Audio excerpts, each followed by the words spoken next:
Some people say benign. Come all you loyal Britons and watch 'twas by design. Why, hello there, ladies and gentlemen, and welcome back to another.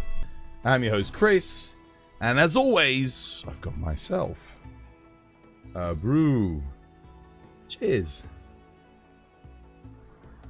Hello. Hello.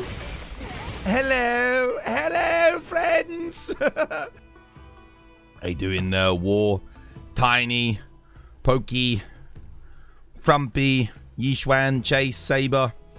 How's everyone? I hope you're having yourselves a lovely, jubbly one. Oh, wait, let me get the YouTube chat up as well. I think I saw Slater. Dude, how you doing, Slater? I hope you're having yourself a lovely, jubbly one. How's everyone today? Hopefully you're all good. Let's have a look. Back again, of course. I do magic, Edaru. Friday, guys. It's Friday, yeah. Dude, it's been a busy week this week. I'm feeling a little bit on the... I feel a little bit spaced out today. I think it's the heat. The heat's come back again. And obviously I was sleeping in it. I did have the window open and the fans on, but like... when it's hot and you've slept that whole time, you wake up, you're like... just reach over and grab the water. You know? Oh. Ah. Just jumped out the shower though. Feeling fresh. Fresh and ready to play some. This was by design. Monster Hunter Wilds. Exclamation mark ID. The lobby is... the lobby code's up. It's ready. It's too hot to go outside, man. It is hot today. I can feel it. I'm feeling it. For some reason, I'm feeling congested. I don't know. I'm feeling a bit congested because of the heat. A little bit of brain fog. Could just be because it's the end of the week. Busy week, maybe. At least it's not two minefields. Yeah, true that. True that. That was good fun, man. No, we had a good runs last night. War and I have been doing some duos on Sand Raiders of Sophie. And last night we got into our first bit of PvP. We were basically... War and I have like kind of like a pacifist sort of policy. If people don't fuck with us, we don't fuck with them. Yesterday, someone chose to... We just finished looting like a giant fort that we'd raided. So we blew open the doors. We went in. We killed all the NPCs. We raided it. And just as we're getting back out and getting onto our ship, I go, oh, War, dude, there's another ship, War. Get on the guns. And let's wait. And anyway, War gets on the guns. I'm scrambling up the ladders of our mech. And then all of a sudden, big explosion. I'm like, did they shoot us? War's like, yeah, they shot us. All right, return fire. we don't shoot unless we get shot at. And these guys picked the wrong day to fuck with us. Oh my goodness, dude. We took out their weapons. And then War and I killed him. We killed him. Blew up one of their respawn points. And then as War's like guarding the other respawn point and dealing with the guy as he respawns, I'm just shooting at their reactor. We blow up their entire mech. We kill them. And we steal all their shit. Good times. Good times. Dude, Magic, thank you for the 5 stream streak. Saber, thank you for the 140 stream streak. Yishwan, thank you for the 90 stream streak. Cheers, guys. Thank you, thank you, thank you. Komodo, thank you for the 160 stream streak. Oh my goodness, loads of stream streaks today. Mallet, dude, thank you for the 7 months, dude. No more ads for you. Enjoy the emotes. Enjoy. But yeah, no, dude, War and I have been having a blast, man. Honestly, freaking love this game. It's the most fun I've had in like a multiplayer PvP game in a while. It's like... it's just enough extraction shooter paired with like this building RPG element, but there's like enough action there to keep it really good fun. The only thing I would say is I'd like to see more NPC action. Like more NPC enemies. Because the NPC enemies are really good fun and they honestly feel like quite a big threat. So, you know, when they start dropping mechs and stuff on you and yeah. Also, the NPCs don't use cannons yet, which I've noticed. So they should probably program that in. That'd be good. Is it better than Exoprimal? Oh, dude, are they going to do this every single day? Did it actually reset the settings again? You know, I can't be bothered, bro. I honestly can't be bothered. It's fine. You guys are going to have to learn how to get it so that the settings are saved, Kick. Alright, I change that setting every fucking day, alright? Sort your shit out. There you go. And I checked my email inbox. I read it. I did all the stuff. I shouldn't have to do it every single day, bro.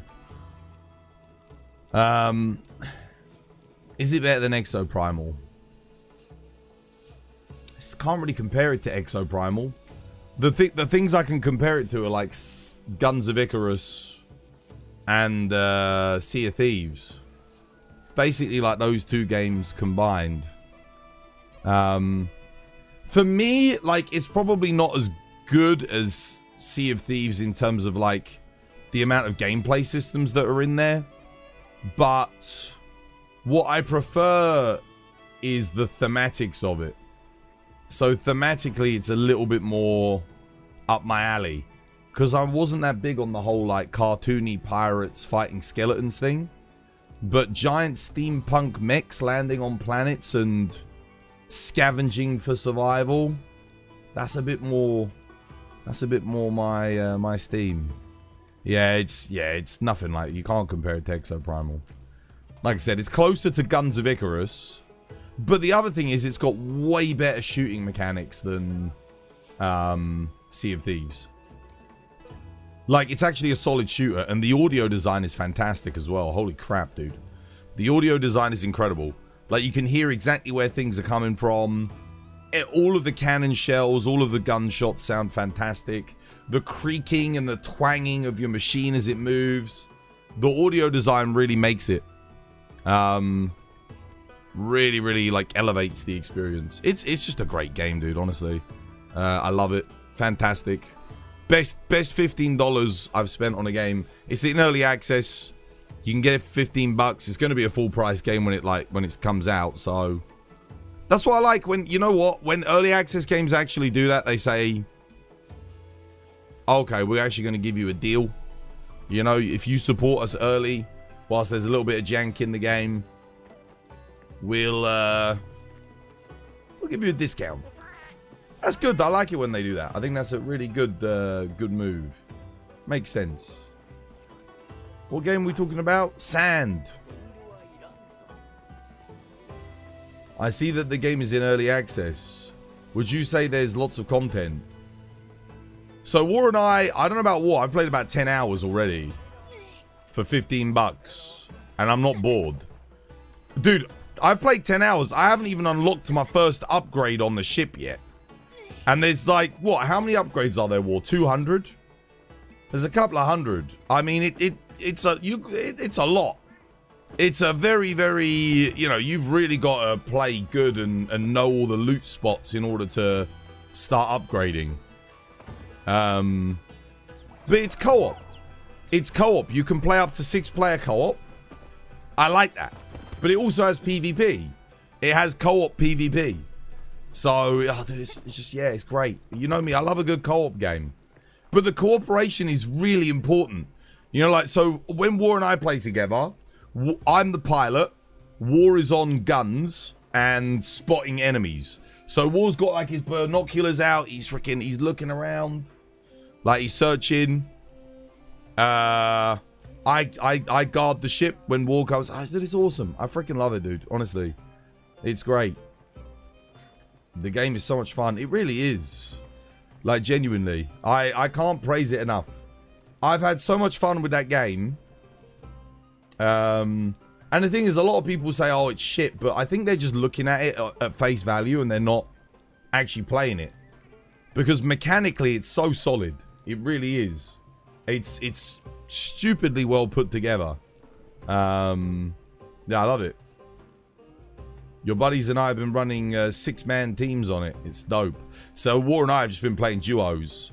It's an extraction shooter one. Yeah, but don't really think of it as an extraction shooter. The extraction shooter element is kind of... It's very light. So, basically, you get dropped with your mech into a huge map. War and I do the free explore mode. Where they have an open world map with... They give you randomly generated stuff on it. And, other people will spawn in. Like, continuously. And you can just go and extract whenever you want. You've just got to make an expedition to the extract. And there's limited extracts and a lot of people on a map. So you're going to be fighting for the same extracts potentially. But you don't have to. If you see someone in an extract, you can just leave. You can just go somewhere else. No, I like it a lot, man. I've been like... Now that I've been playing it multiplayer, I like it even more. But now, War and I had some PvP yesterday. It was... We freaking destroyed them. Oh my god. Like, literally, we destroyed them. Great stuff. Yeah, I'm doing good, Corwan. How you doing? I hope you're having yourself a lovely, jubbly one. It kind of reminds you of Sea of Thieves, but with sand. It's Sea of Thieves meets Guns of Icarus. It's got... If you've played Guns of Icarus, it has all of the mechanics from Guns of Icarus. The weapons play very, very similarly to Guns of Icarus. I think there's only two things I'd say I'd love to see them add to the game.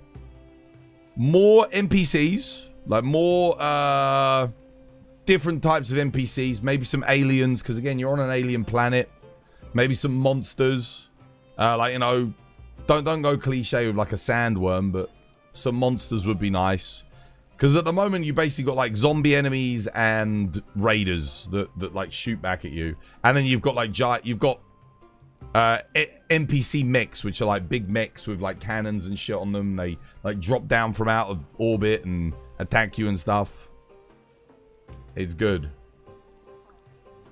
Test mode? Yeah, test mode would be nice for new players. For me, the other big thing I want is... I actually don't mind that there isn't really a tutorial. You just drop in and you got to like do your best. But the other big thing that I would like is... more weapons. More weapons. Like, more variety of weapons. I feel like every game I'm using the same weapons. Yeah. I'd love to see a bit more variety in the weapons. Honestly, those are my only two sticking points with the game. I think the mechs have got a lot of variety. There's loads of stuff you can do to build with them. Loads of building components. I think, the map itself is huge. It's absolutely freaking massive, like ginormous. God only knows how actually big it is. I mean, your mechs can go up to like 50 kilometers an hour, and War and I were in a raid for an hour. So, and we were just moving, we were just going. So the map's got to be at least 50 kilometers wide. It's massive. It sounds really good. I may check it. Dude, it's good fun. Like I said, it's $15 on Steam. Steam summer sale at the moment. You can't go wrong. Like, it's going to go up in price. So if you're going to pick it up, I'd say pick it up now. Also, pick it up now while there's lots of people playing it. It's one of those games where I can definitely see if the devs definitely need to keep up on updates on it and keep adding new little things. So long as they can do that, I think the game will stay healthy. Like, even if they just add like a couple of weapons every couple of weeks, I think that'll be enough. Hey, do know, Bree, welcome back. Hope you have yourself a lovely, jubbly one. But yeah, it is good. Yo, Inferno, dude, thank you for the 345 stream streak. Cheers, dude. Holy crap. 20 more days. 20 more days and it's been a whole year. Oh my goodness. A whole year of stream streak.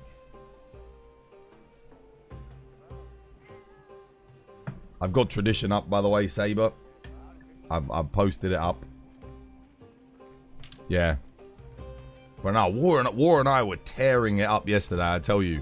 We got a lot of good loot. I like the way it splits the loot as well. So, when you reach the end of a raid, it shows you all the loot that you accumulated on your ship. And what it will do is, everything that you've got in your inventory, you keep. So that's yours. The other players can't take it. But everything that's on the ship, it splits equally in half. Like, exactly in half, right? Monetarily, like on monetary value. But what you can do is, if you don't need something, you can click on it and say, I don't need that, and it just gives all of it to the other player. So it's pretty good. Yeah, really, really good.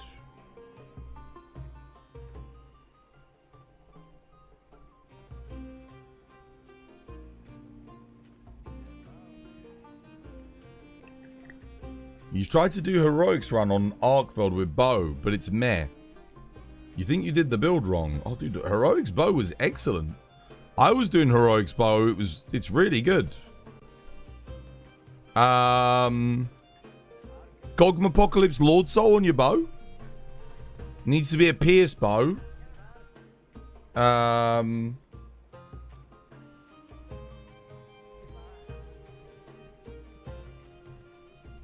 Yeah, it was good. I thought heroics bow was very good.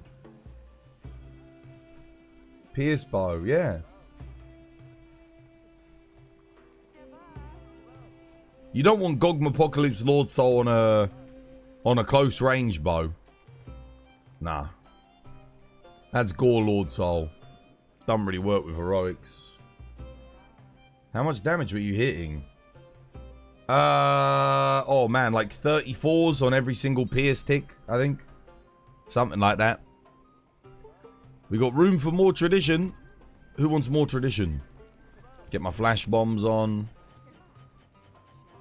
Dude, so I think England are playing their next game in the World Cup at like on Monday at 1 AM. I think it's on Monday.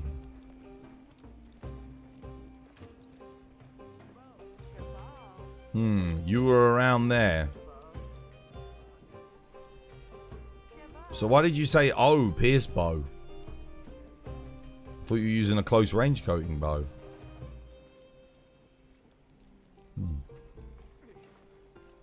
Yishwan, you want to come do some tradition? Robert's coming for some tradition. Tradition.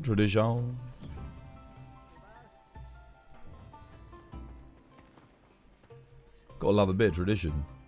How you doing, Shield? Dude, welcome back. Hope you're having yourself a lovely, jubbly one.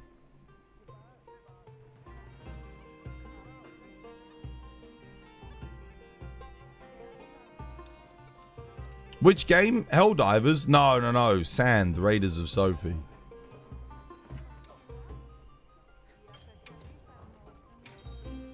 Been having a lot of fun with it.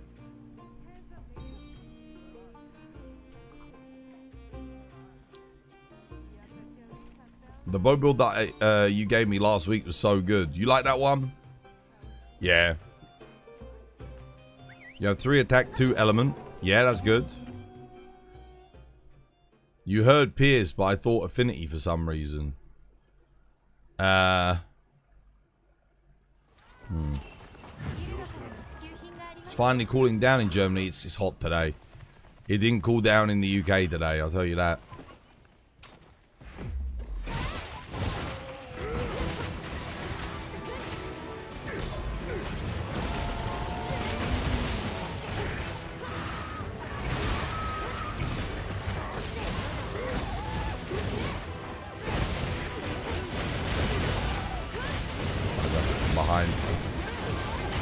Missed that double sweep.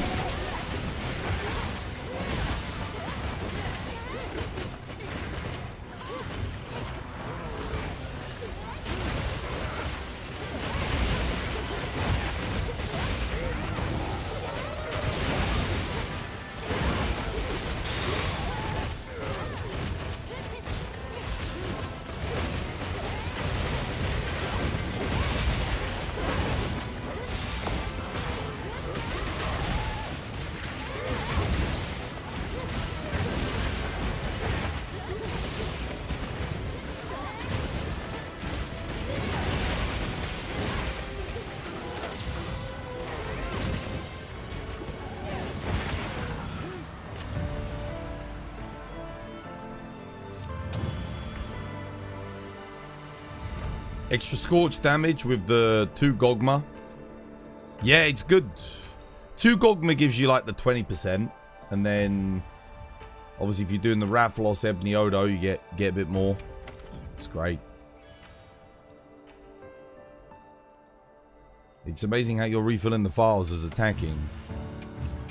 Yeah, so the transform back after you do the AED 2 does quite a lot of file recharge. Mind showing you your heroics bow build? I don't know if I saved it, honestly, dude. Did I save it? I didn't save it, unfortunately. Sorry. I was doing the runs. I forgot to save it. It's one of those times where I made the build. So, yeah, I can't. My bad, brother. But, it was a good build. Just go for, like, I mean, it's... The build is what it is. You know, it sounds like you got all the right rolls. Should be pretty good. Stamina Surge, Constitution.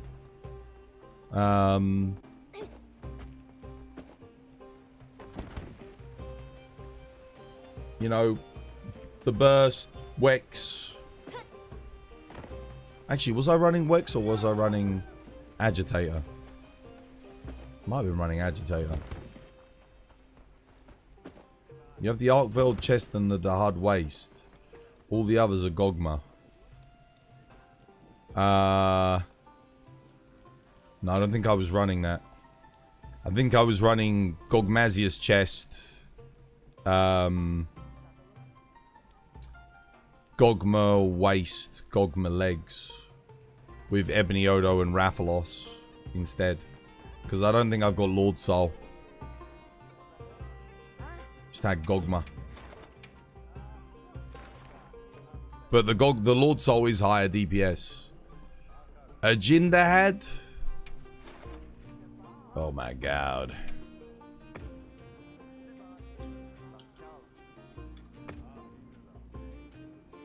Apparently Sony wants to increase the price of PlayStation Plus again. Dude, whoever the CEO of Sony is actually like... He's overseeing the worst period in the company's history. I don't think they realize how badly they're going to lose out on money because of taking away physical media. So it's funny, actually. I was reading some statistical breakdowns yesterday that someone had charted up. The digital game sales, when they said that like 15 to 20% of their sales include physical, right? That's only because in the statistics, they included all of the indie games that are only available digitally on the store. You cannot get them physically. If you remove that, physical copies account for something like 35 to 40%. That's on your AAA games. So that's half of all people still buy physical when they're allowed to. The only reason it was 15% was because all of their indie games and online-only games, digital-only games, are like that. So that means that around 40% of people still like buying physical for their AAA titles. And it might even be more than that because there's other things that suggest the data was skewed in the favor of digital in other ways. Crazy, guys. Absolutely crazy. I don't know what Sony are thinking. They're gonna lose out on a lot of money. A lot of people will not buy, because the thing is, think of it this way. Games these days are what, like 100 gigabytes usually minimum?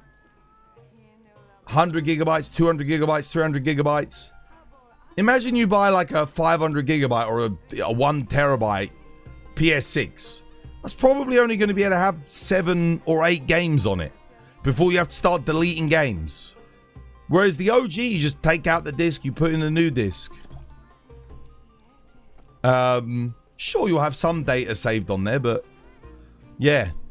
I don't know, man. Oh. It's not looking good. It's not looking good, I have to say. Oh, I need to... Let me eat my food bonus. Can't even buy an SSD without sacrificing your left kidney. Well, not only that, but if you do upgrade your storage on your PlayStation, you usually void the warranty. You know, you have to get rid of the warranty seal on a lot of them. And they'll say, oh, you replace the stock components, you void the warranty. It's not like a PC. What are these downhill decisions? I don't know, but this guy, the guy that took over Sony, the CEO, he has overseen Concord. He has overseen Bungie doing Marathon. He has overseen the increase in PlayStation Plus, and now the removal of physical media. Like, think about that. And then before that, you had... Oh, I forget who's the guy's name was, but he was a British fellow as the CEO, and he was fantastic, dude. Genuinely, he oversaw the best of Sony. I don't know why he's no longer the CEO, because, my God, he was genuinely a king among men.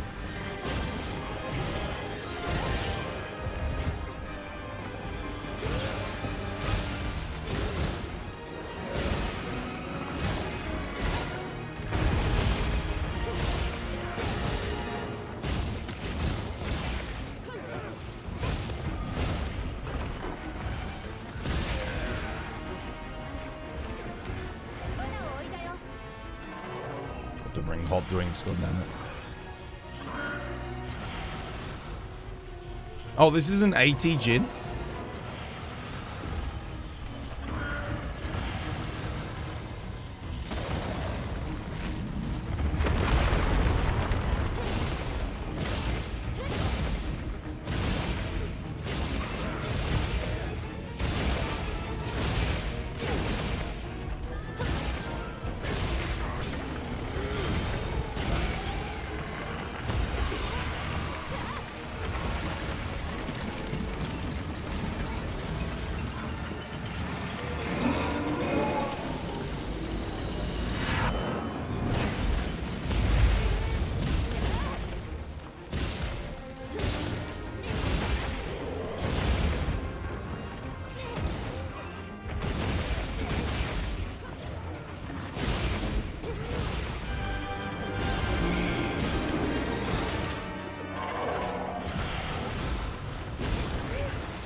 So what, you need to kill Guardian Arkveld for some pieces? No you don't.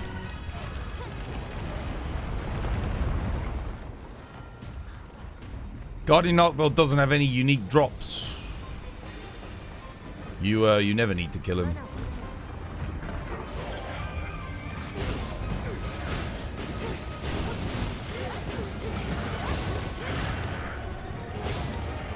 Wait, you can counter with swags? Of course.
GG.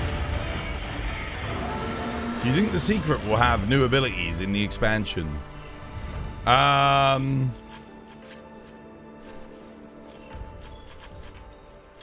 Possibly. You mentioned Jinnahad's ultimate attack. Yeah. Yeah, you can counter his attack with anything. You can shoulder barge through it. You can eye slash through it. You can I don't know if you can counter guard it with Lance, actually. You might be able to. I think you probably can.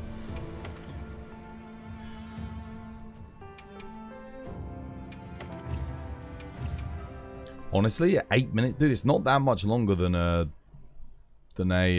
Arch-Tempered Jinn, that one.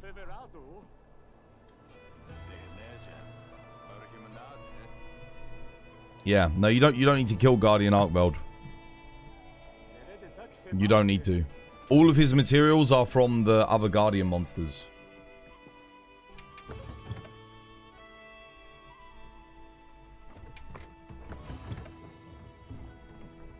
What if we get the sprinting that Palamut's had in Rise for our secrets? Oh, well, like the drifting? the initial D drifting? Is that what you mean? How you doing, Fenrir? Welcome back. Hope you have yourself a lovely jubbly one. I mean, it could be fun.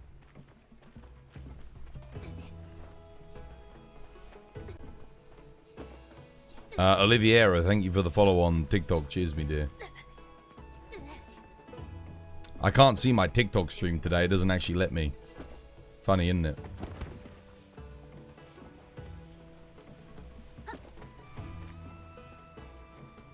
Oh, yeah, that's true. Yeah. Yeah, that's true.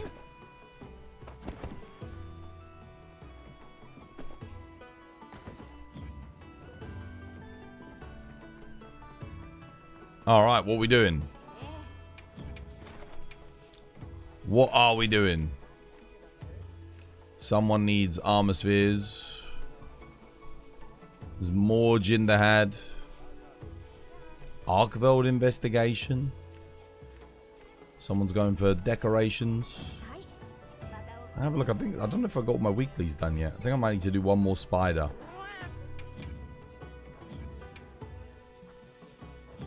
Yeah, I do. Technically.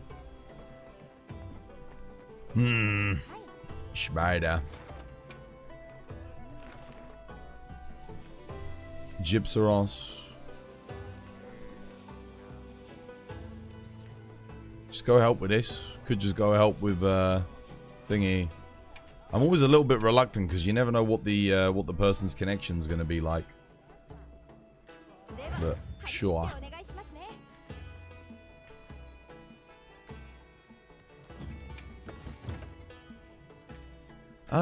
What should we play? What do we play?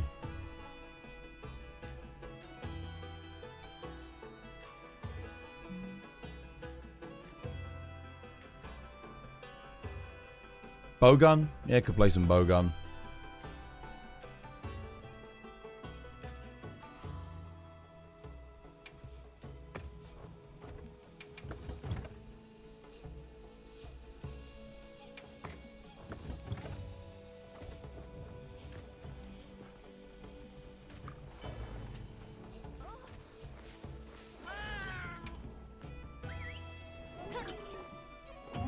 Can you play one round of longsword? If I'm hosting a quest, then yeah, maybe. Maybe a little bit later. Do you think the grind to get max armor spheres before the expansion will be worth it? Typically not, because they'll add new tiers of armor spheres.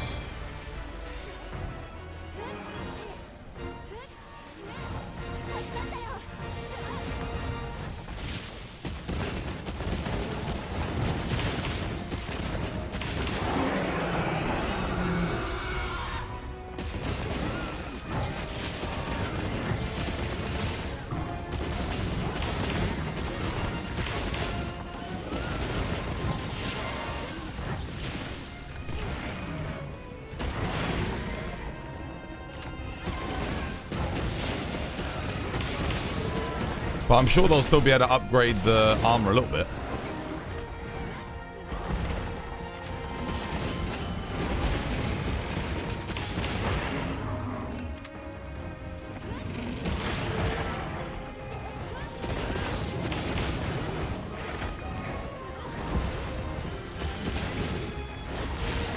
Oh, really? Dude, wow, that's quite some range you've got there.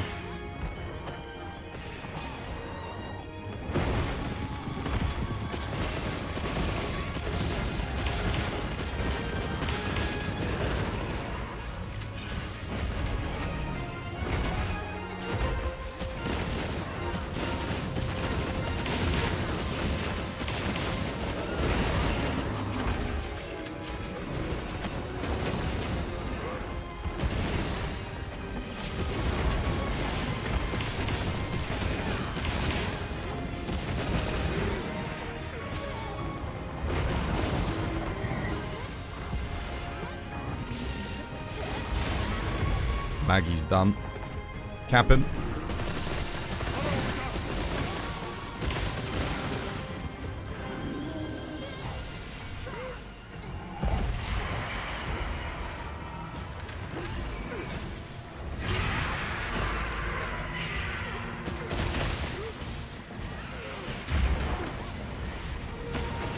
What?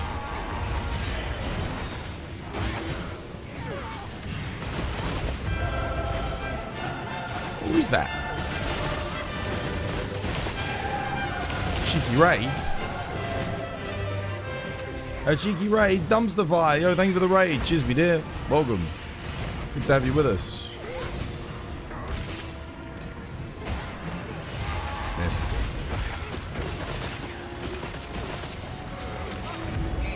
Cheers, dude. Dude, how was your stream? How are the hunts? Hope you had yourself some lovely jubbly ones.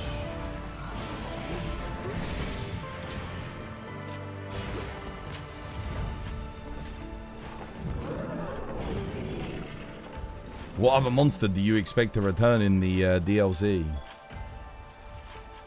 Dunno. Yangaruga. Zenoga. Shigara Magala. What else? Lao Shanglung, Kushala. Silver Rathalos, Gold Rathian. Probably. Because they're just so easy to implement.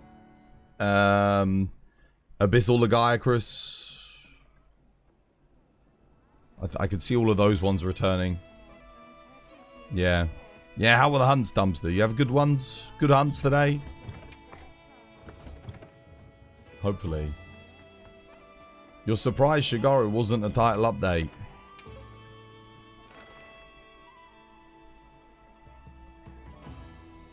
Valstrax most likely. Yeah, I think Nergi. Nergi's more likely than Valstrax. Because Nergi wasn't in Sunbreak. And again, he's super popular. Have you thought about playing Iceborne again? No.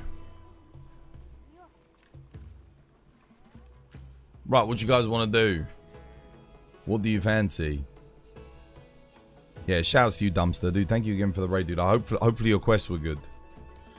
Toz, do you think after this expansion, a possible 4 or 5 title updates, do you at all believe Capcom could do another big expansion for Wilds? I think they should. I think they should keep expanding Wilds. But I don't think they will. I think they should, but do I think they will? No.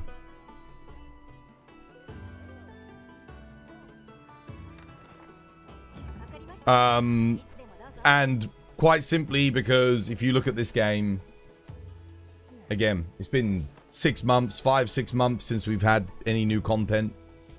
They're not adding any new event quests. There's loads of things they could still add to this game. Outside of new monsters, like, what about 9 and 10 star variants of all the existing monsters? Just to give us a broader end game to enjoy. They could do that. You got your Guardian, Ebony Odegar, and high rank armor. Oh, dude, nice. Good stuff. Yeah, it's a good mid-game armor set. Very good. And then it becomes good again at endgame when you can transcend some of the pieces. Good stuff. What do you guys want to do? What do you fancy? Should I just post something? What do you reckon? Yishuan Saber? Should I pop something up? I don't know what you guys are in the mood for, but... Want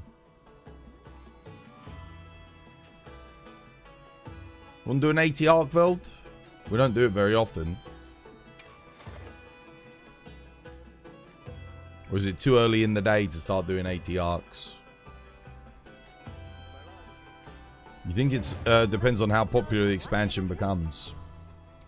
It doesn't matter. Iceborne was incredibly popular. They literally like cancelled the whole game when it was at the peak of its popularity. There was like 200 it was like God knows how many hundreds of thousands of people playing when Fatalis came out. And they just dropped it like that. They were like, this is the last update. No more. And then they meant it. There was no event quest, no nothing. That was it. The game died. And then they did the Return to World campaign, but they didn't even add anything to the game. You're running the Knock Knock Charm and Odegaran armor with the Jail Hammer 3. Okay.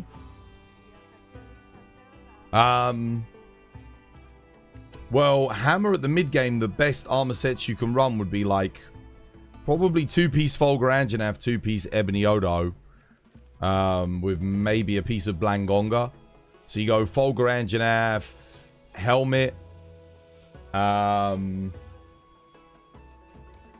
Maybe Fulgur Anjanath top, Blangonga legs, Ebony Odo waist and gauntlets.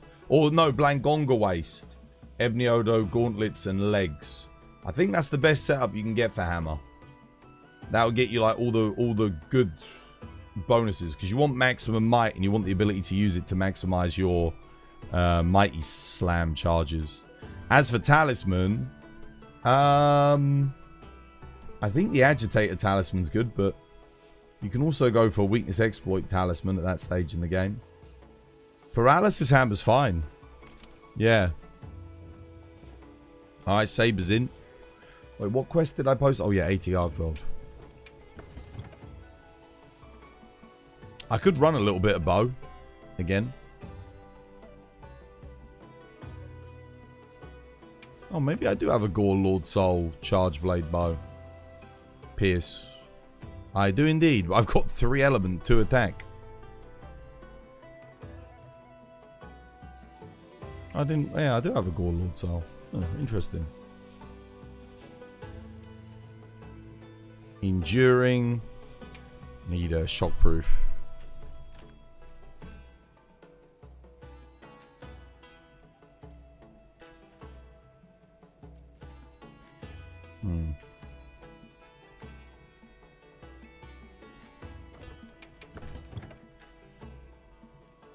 Bring back the Crustacean Nation.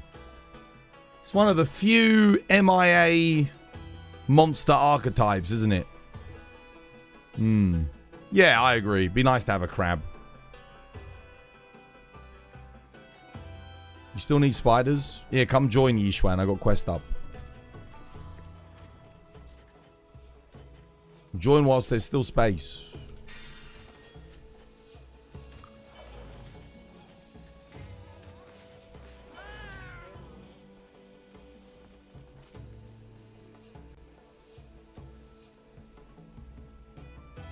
Snake wyverns.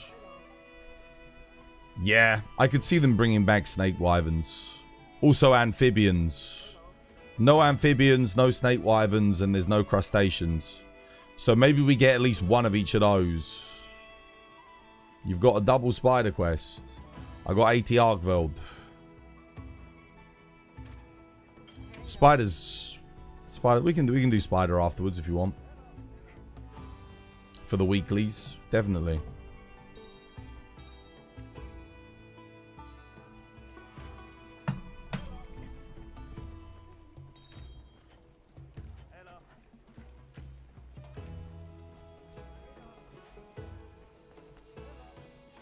Narjarala's a good one.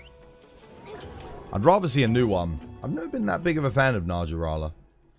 The fight feels a bit... It's a bit weird because it feels like it's static most of the time. But it's okay. I mean, the fight's alright. Just, I don't know. It'd be probably hard to translate into modern Monster Hunter and make it feel really good.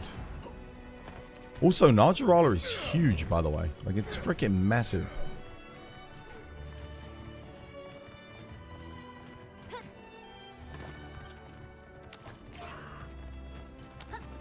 Let's Saber play the buffs before we go in.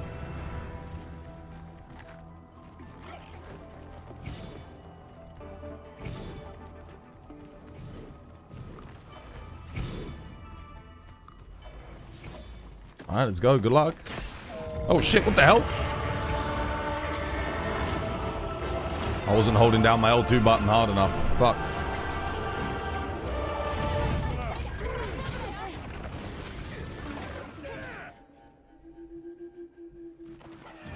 Fuck's sake, dude. I'm just gonna... Fuck it, I'll just reset.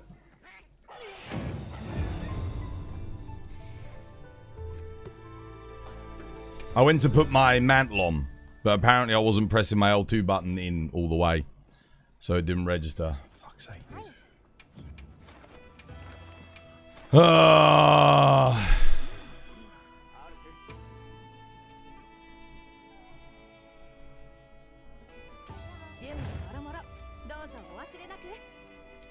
Do you use the dung pods instead of the flash? You've seen Japanese players use it. No, because you have to... I mean, you can do, but... On controller, I got to aim all the way up and then do it. And I haven't got my sensitivity up that high, so... You got to do it quick. To hit him with, like, the pods. You died really quick and then watched tutorials on YouTube. Oh, really? What, in solo? What's the first monster you fight in the first Monster Hunter game? Aptanaf.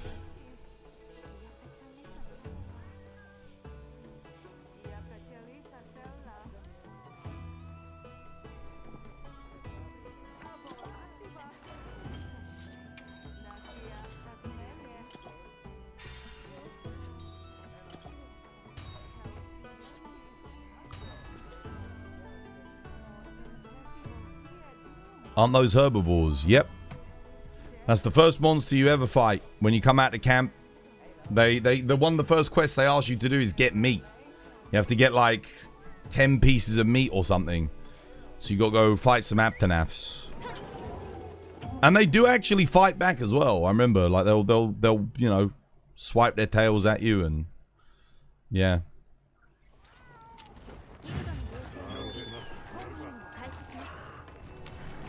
Alright, let's actually make sure we get our mantle on this time.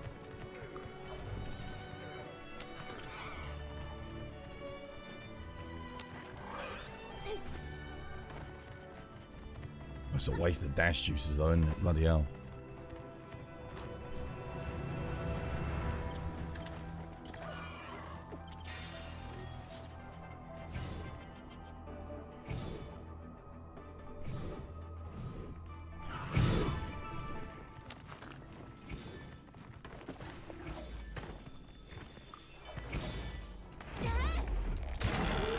Go.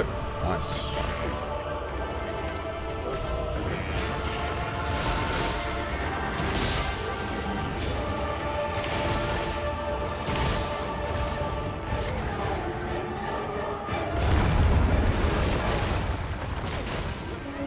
Let's get my peak performance active.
Mutual hostility. Oh, wait, adrenaline rush is activated. I hate when it does that. It's like, oh yeah, you got the iframe, but enough to get adrenaline rush up. I really wish they'd make adrenaline rush line up with the iframes properly. Always bugs you because you see it pop up. You're like, oh, did I get it? You didn't get it. Oh fuck me, dude. Really?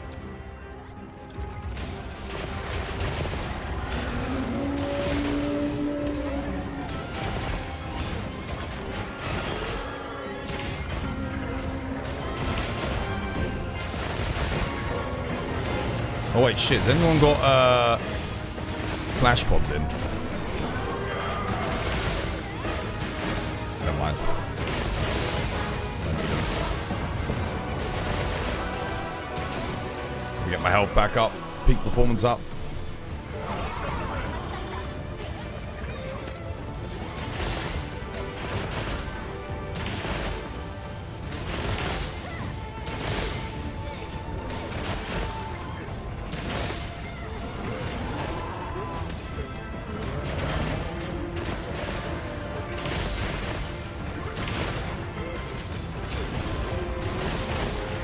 Oh, what? It won't let me. Are you kidding me? Bro, I got caught out there.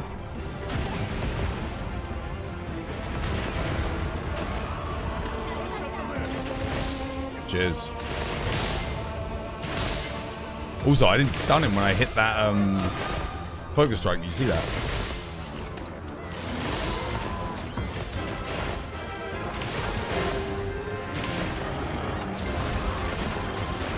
I'm gonna have to put flash pods in. That was very slow.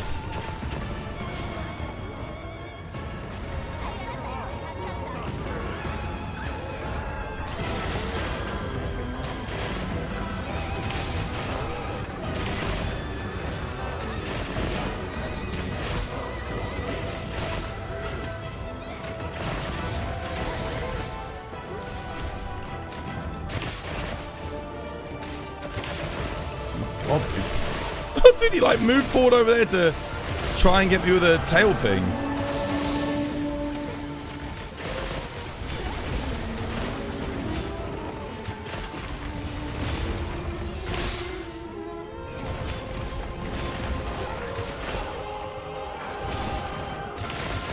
Crazy work, bro.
Can you see the bow build once I've finished the quest? Yeah, of course, dude.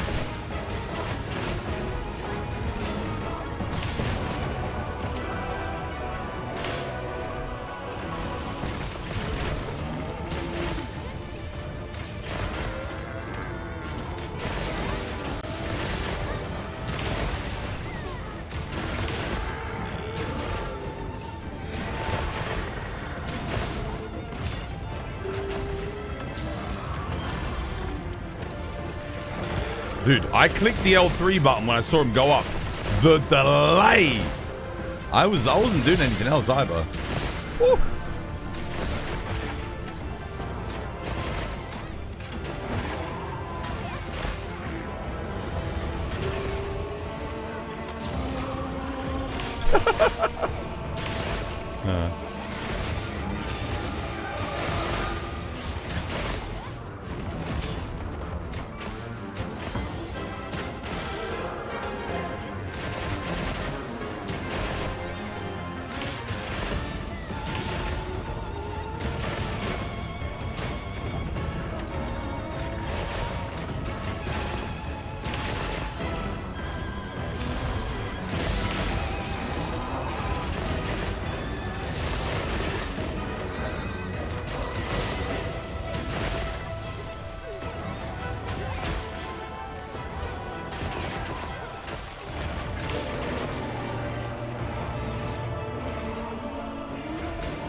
Ooh, almost died.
That's our final flash.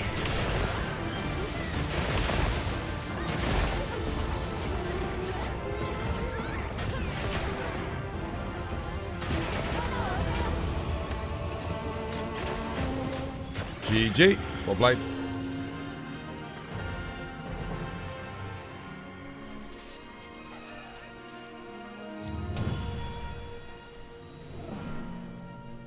So you have Gog Lord Soul on your bow. Yes.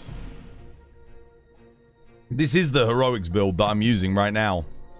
Honestly, I should have put some more peak performance in there though, because I'm not playing heroics. Would have given me a lot more damage just for regular play. Terrible gems. Yeah, it's going good, Platypus. How you doing? Hope you have yourself a lovely, jubbly one. You were gone for 3 minutes on that one? You were? You want to go again? Holy damage, what is this build? It's a Gogma Lord Soul bow. So we got Crit Eye, Dragon Attack, Charge Master, 1 level of Tetrad Shot, Spread Shot, Wex Constitution. I can get more peak in here. That's the one thing I would change. I'm gonna do that now. I'll get a bit more peak. And then I think my talisman has 1 level of Convert Element on it. Yeah, Charge Master, Convert Element, Charm. That's my best talisman. I don't have a better spread talisman. Got Dragon Bandolier and Expert on there, and then we just put Expert in here. So it ends up giving me a decent bit of crit. And then we've got Ellie Focus for the Element Pierce. My rolls aren't even perfect. We've got 3 element, 2 attack. But I would say every bow build you want to get 2 attack, 2 element. And then obviously if you get, for arc build you want 3 attack, 2 element. But this is what I've got. Honestly, 2 attack, 3 element. Typically is a little bit better with this kind of setup. So it's fine. I am going to put more peak in though to get a bit more damage out of the build. So we can go max peak here. Yeah, I can also go max constitution as well. Nice. Alright, I'll post it again. We'll go again, Saber. Can't you get Lord Soul from your armors? What, Arc Vulcan Gamma and Radar Gamma? I'm getting Lord Soul from these two. Then we got Gogma here. Gogma bonus. Have you got a decent run with Dual Blades on 80 Arkveld? Nah, not really. My best run was like, what? 9 minutes 58? But I want to do heroics. I think we can do better with Dual Blades, definitely. I think Dual Blades I can get... I think I could probably get an 8-minute run in. Maybe 7 minutes. Nothing crazy good yet.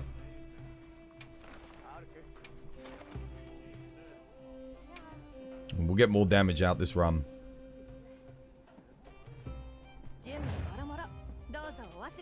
You've got 3 attack, 2 element. Yeah, that's ideal. That's what you really want.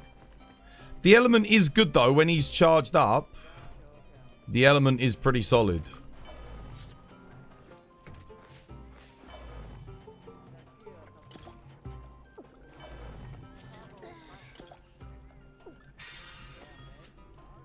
You're level 999, but you're still teaching me a lot every day. It's unbelievable.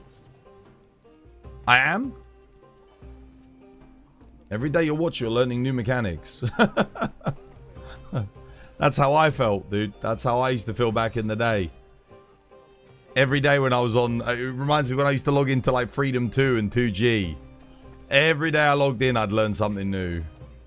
Even in World, like World for a long time, Iceborne. I was always learning new things in that game. In this game, I do learn new things as well. But it feels like there's a little bit less to learn because a lot of the stuff does carry over from previous games. But there's still new stuff. There's always something new.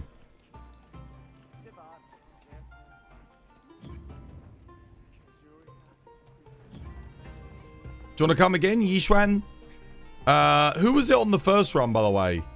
There was someone with us who... I think someone changed. Someone else took a spot from somebody. This week you learned with longsword you can charge cancel more than just missed ISSs. Yeah, it's really freaking awkward though. I hate that mechanic. I'm gonna be real with you. The amount of times this game has a real big problem with taking inputs where you have to hold down the button. A lot of the time you'll hold down and you won't even initiate the charge to do the cancel for the thingy. And it, oh, dude, pisses me off. I don't even bother using it most of the time. If I get this game, yeah, if you get it, exclamation mark Nexus. Beckett, dude, thank you for the follow on TikTok. Cheers, dude. Is it beginner friendly? This one, yes. Yeah, this is probably one of the more beginner friendly Monster Hunter games. More beginner friendly than the old games were. You played the old ones. Yeah, it's a lot more beginner friendly than the old ones. Absolutely.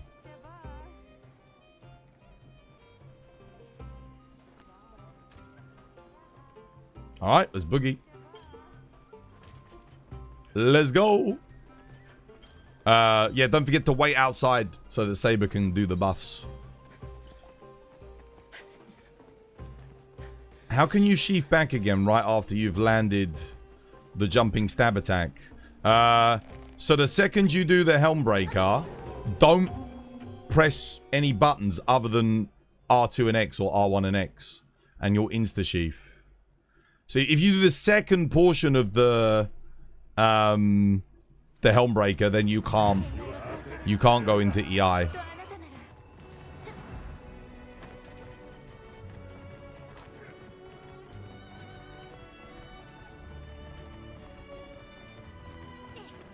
For me, it's R1 and X, because I use the R1 button. How's it going? It's going good, Beckett. I hope you have yourself a lovely, jubbly one. We used to play together in Monster Hunter World. We did. You getting on Wilds? You play Wilds?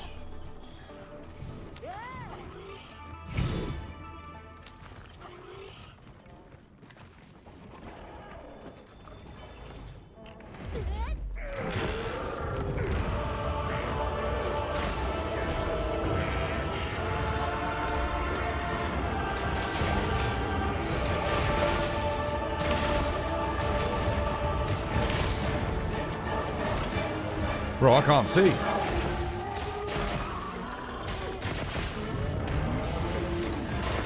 Oh, shit. Oh.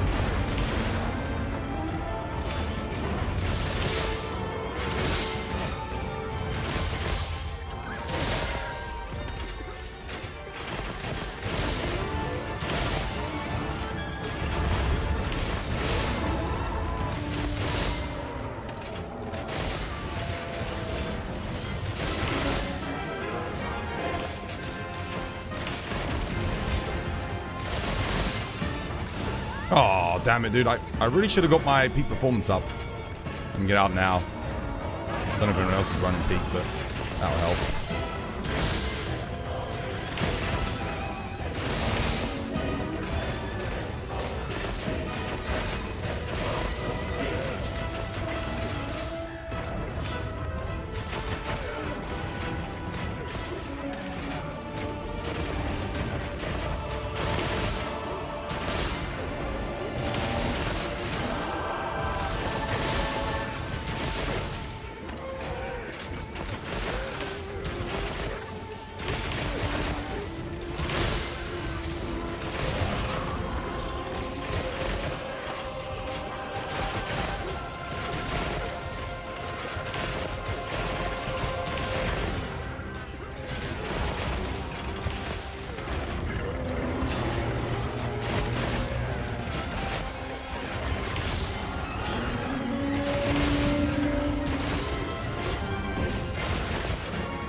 Oh my god! Oh no!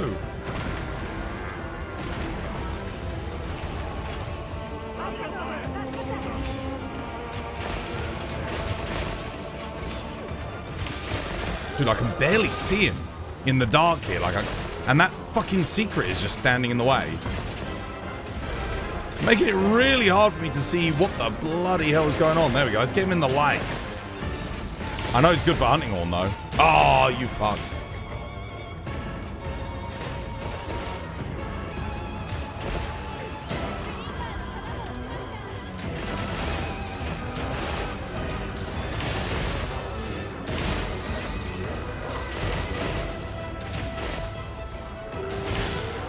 Oh, nice. Good shot.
Okay, I'll go get him. Get your rings up. I'll get him.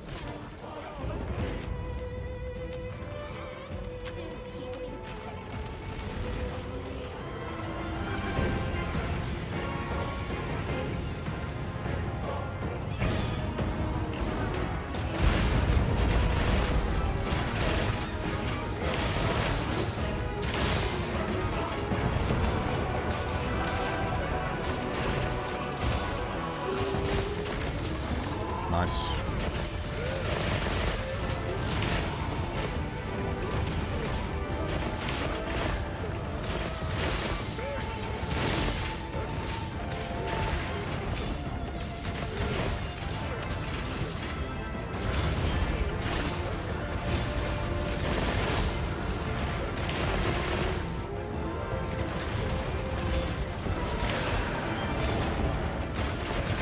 Oh, Dragon Blighted. Why did I take so much damage there? Holy shit.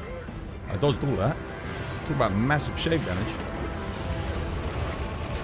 Again?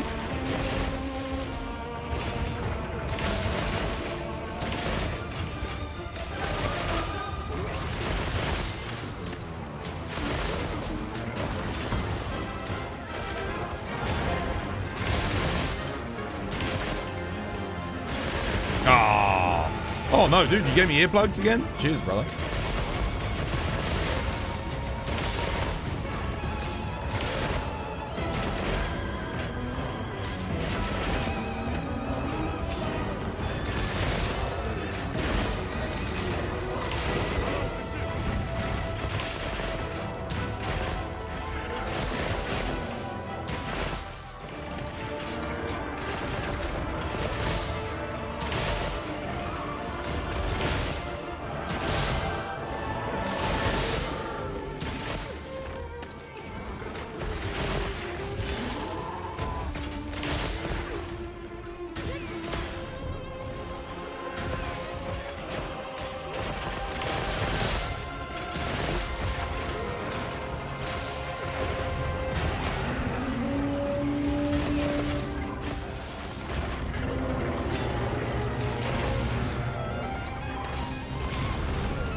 Probably getting close here.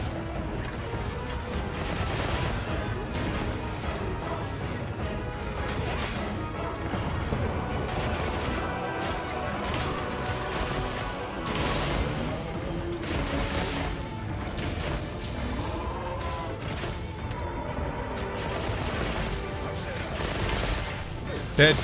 GG. Nice. What's the hardest weapon class to master or be good at? In this game, Insect Glaive, Hammer, Hunting Horn, probably.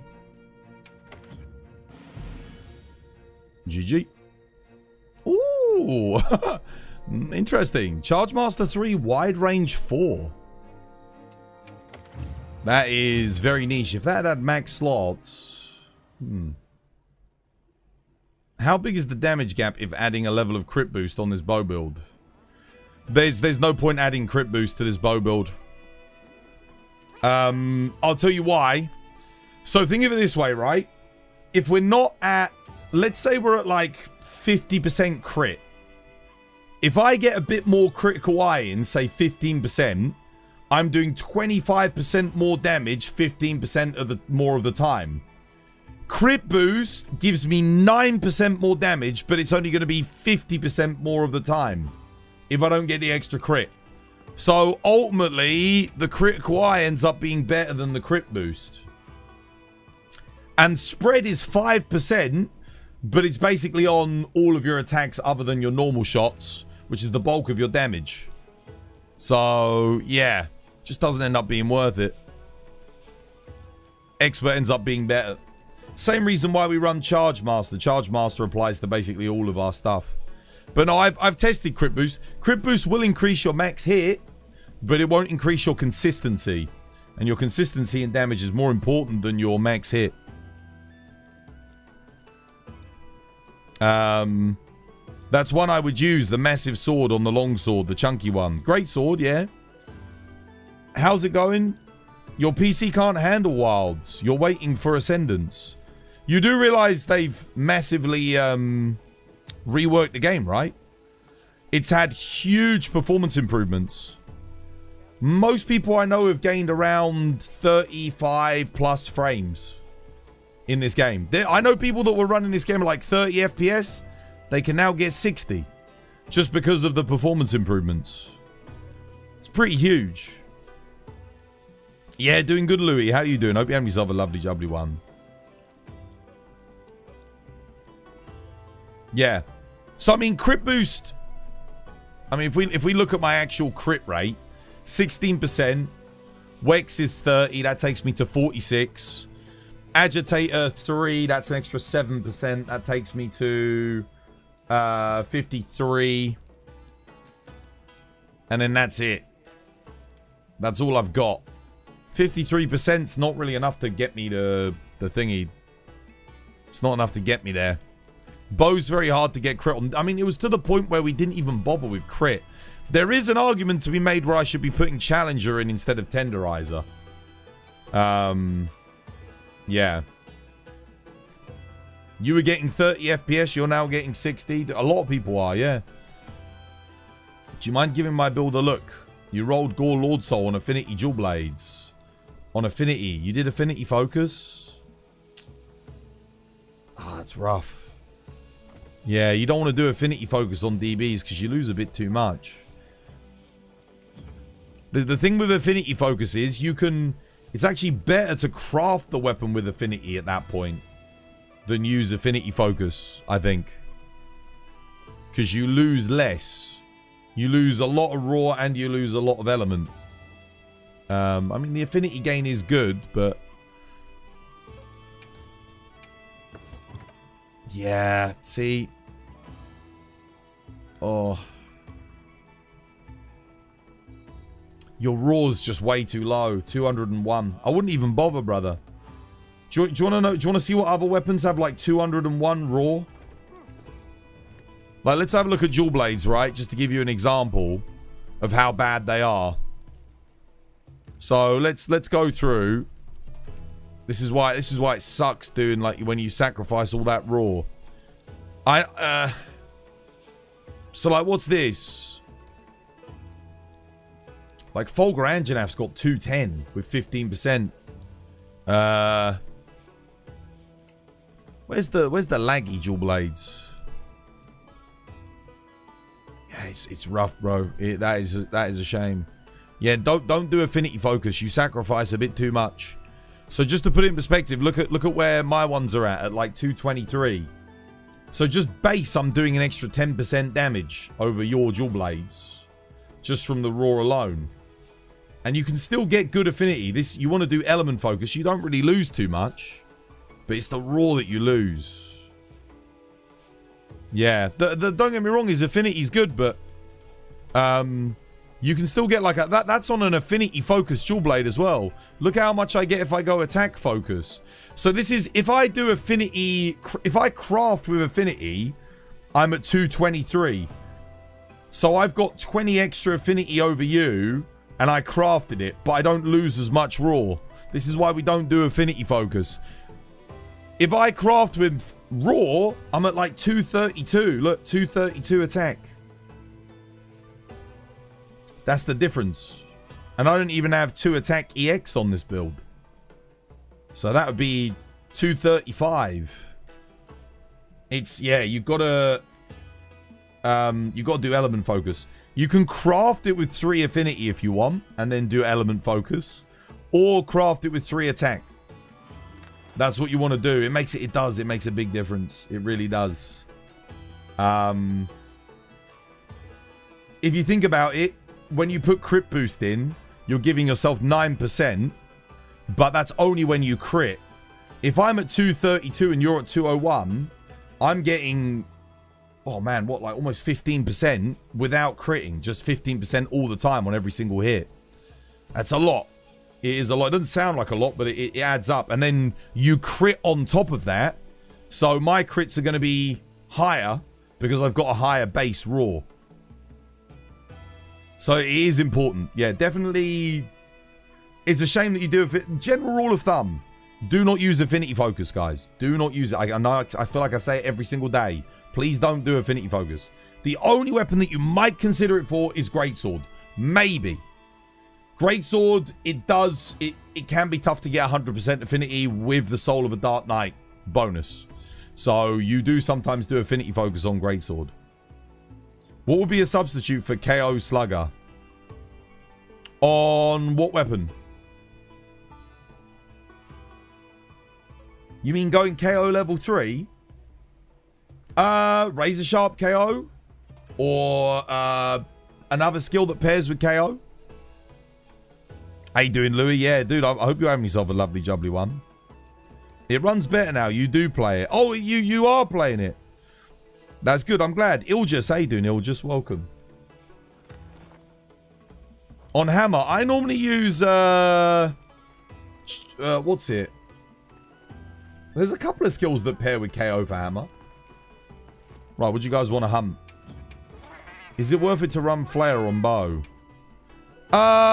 If you have it on like a talisman, or if you need to use an Arkveld piece gamma that has it on, then it's fine. But I wouldn't socket it in on bow necessarily.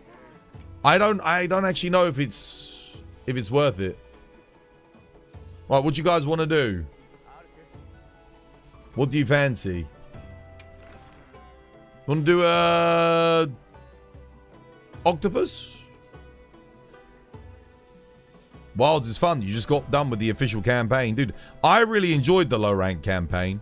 I was surprised to find on Twitter loads of people hated it. They said it's like the worst campaign ever. I actually think it was one of the best low ranks I've ever done. I had more fun in Wild's low rank than I had in Rise's low rank, World's low rank. I really enjoyed it. Yeah, I liked it a lot. But a lot of people didn't like it. I don't know why.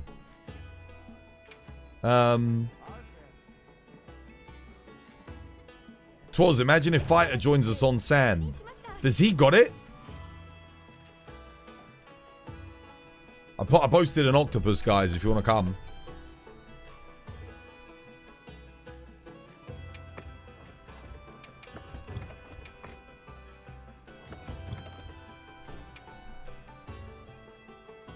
Yeah, there are bow builds that don't run crit, though. A lot of them. There's a lot of good bow builds that don't even bother with it.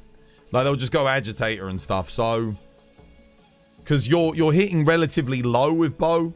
So if you gain, like, a percentage increase of 25%, it's not giving you as much. Like, it's not like you're hitting 100 damage per shot, and then the 25% takes you up to 125. It's more like you're hitting 20 damage per shot, and the 25 damage takes you up to 25, so... Yeah. I mean, it's okay, though. It's, like, it's still worth it, I guess. I don't know, man. Crit on bow's a weird one. I know Tidus and that was, and Viseri were like, don't even bother with crit on bow, but... I feel like on Arkveld, if you're doing a raw bow, it can still be worth it. Or in my experience, it is. It's tough to say. I don't know how much damage you lose with it. Yeah. Yishuan, Sabi, you want to do an octopus? Cheeky octopus? When bow pops wounds, it deals a lot of damage. It really does, yeah. You don't want to take them. You want to give your other players a chance to get them, though. If you're in multiplayer, don't take them immediately. Bow does really good damage, but bow doesn't really gain anything else from it. I guess you gain stamina. Like, you do actually get some stamina while you're locking on, so... Yeah, it is kind of useful for bow. But yeah, dude, bow hits like a truck on wounds. Really, really good.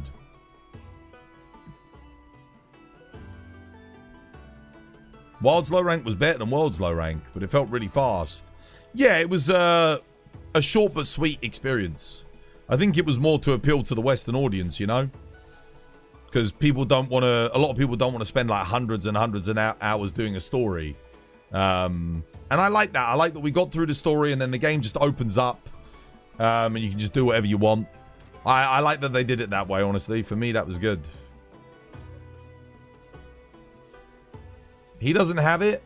I'm surprised, actually. I thought that game would have been right up his alley for Fighter. Maybe he doesn't know about it. Saber, Yishuan, you want to come? Robert and I, we're going to do octopus. Cheeky octopus. Don't forget your cool drinks.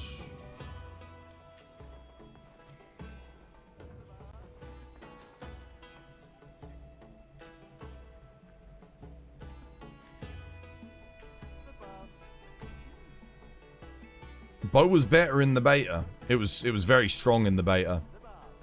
Yeah. They nerfed it across the board, unfortunately. And then they nerfed it again with the Dragon Piercer and the 1,000 Dragons. They got double nerf. Because, believe it or not, when the game came out, the best thing... So, in World, when Bow came out, the best playstyle was Dragon Piercer. Everyone got the Black Diablos Bow, Dragon Piercer. So they nerfed Dragon Piercer. They did the same thing in Wilds. They nerfed it in the beta, and then they nerfed Dragon Piercer again. I don't get why they hate Dragon Piercer so much. They nerf it to the point where it's not worth using. They need to rethink how Dragon Piercer is works with the weapon. I genuinely feel like Dragon Piercer should charge with your shots. Like your shots. So when you do shots with bow, you charge your shots, they get stronger, right? And then you maintain the charge as you dash. Dragon Piercer should follow the same rule. So you charge it as you dash and shoot, and then you should do it at the end of a combo. It should be a combo finisher, and it should always be your strongest attack, your highest DPS. Let's say I do normal shot, spread shot, secondary spread shot, power shot. If I then do a Dragon Piercer, my Dragon Piercer should be fully charged. That's what I think. That's how I think they should do it. Lance or Gun Lance? Depends what you're fighting. Depends on the scenario. They're both excellent. If I'm doing a solo monster one-on-one, and I'm playing by myself, I'd usually like to have Lance. If I'm in multiplayer and there's like multiple monsters, dude, I'd much rather have Gun Lance. How you doing, admin? Dude, welcome back, brother. Hope you have yourself a lovely jubbly one. Shout outs to you. Yeah, I agree with the idea about Dragon Piercer. It'd be good, right? That way you can't just spam Dragon Piercer and have it be good. But it means you actually have to, you know, dodge, shoot, wait for an opening and charge it up. And then you use Dragon Piercer. That's how it's meant to be. Make it like the TCS of bow. So TCS, you can't just spam TCS. You have to charge up to it first. Right? Otherwise it doesn't do any damage. Do the same thing with Dragon Piercer. Imagine if they gave us a monster based on a Scorpion. We've already got one. We've already got one. It's Akura Vashimu. It already exists. It's really cool. If they put it back in Ascendance, it would be amazing.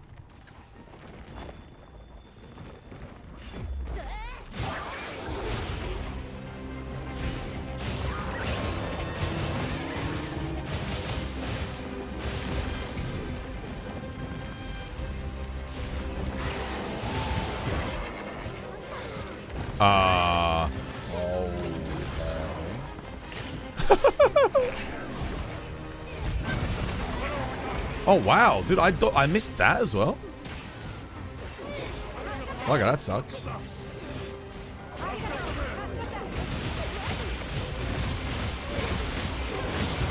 Oh, I know why I missed it. I know why I missed it. My sword mode wasn't fully charged.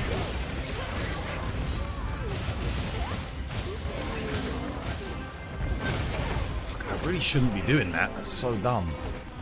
Alright, let's fucking lock in a second.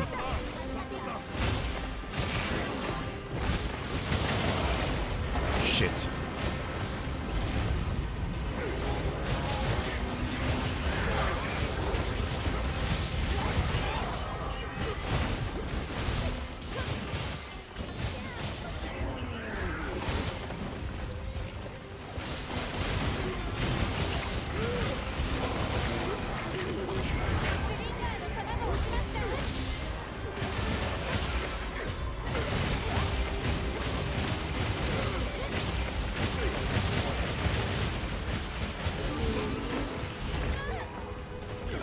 Adrenaline Rush is activated. I dodged. Come on, bro.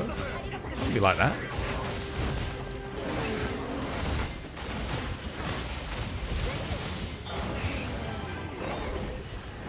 Oh,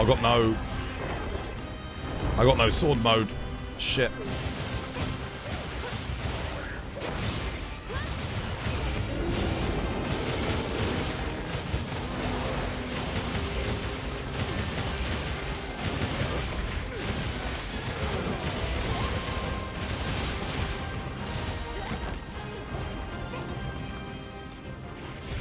Just not locked in enough today. Are you kidding me?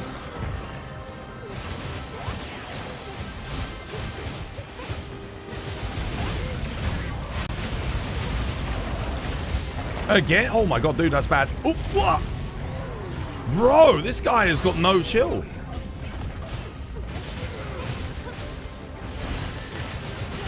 He's just spamming out ults.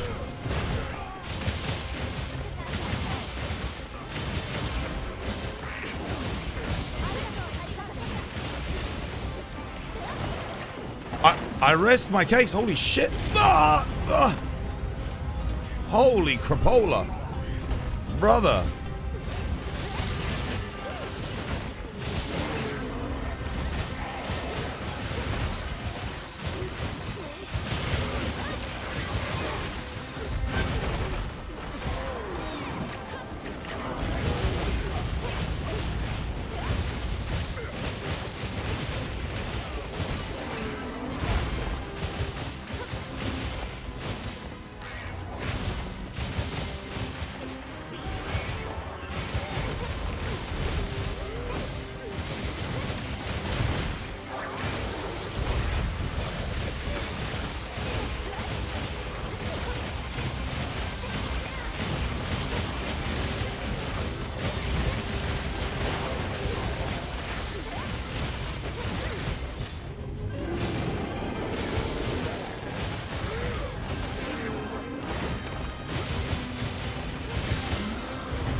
Bro!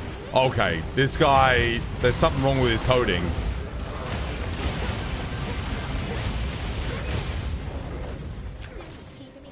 Son of a bitch. Okay, I fucked that up. I need to get over there quick.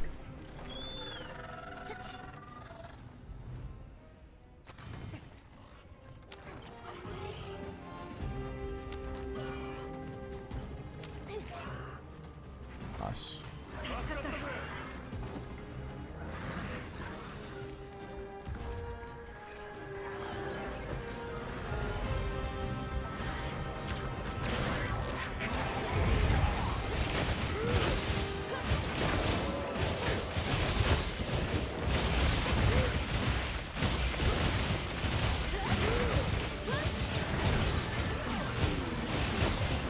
Oh, you bastard. Alright.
GG.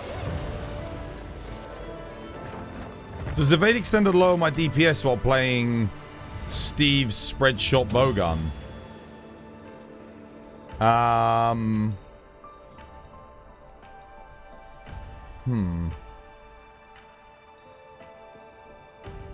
don't know how much extra it gives you on the dodge. It shouldn't do. I don't think your, like, sidesteps and that actually... I don't think it extends... I mean, why would you even bother? Just run evade window.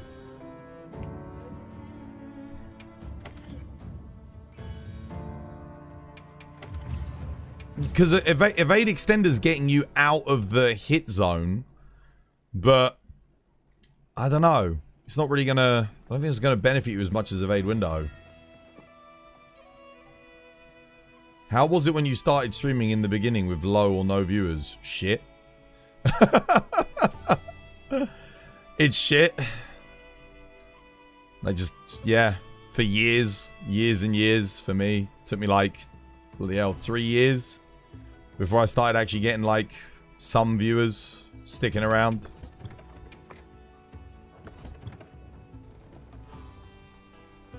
Like, no one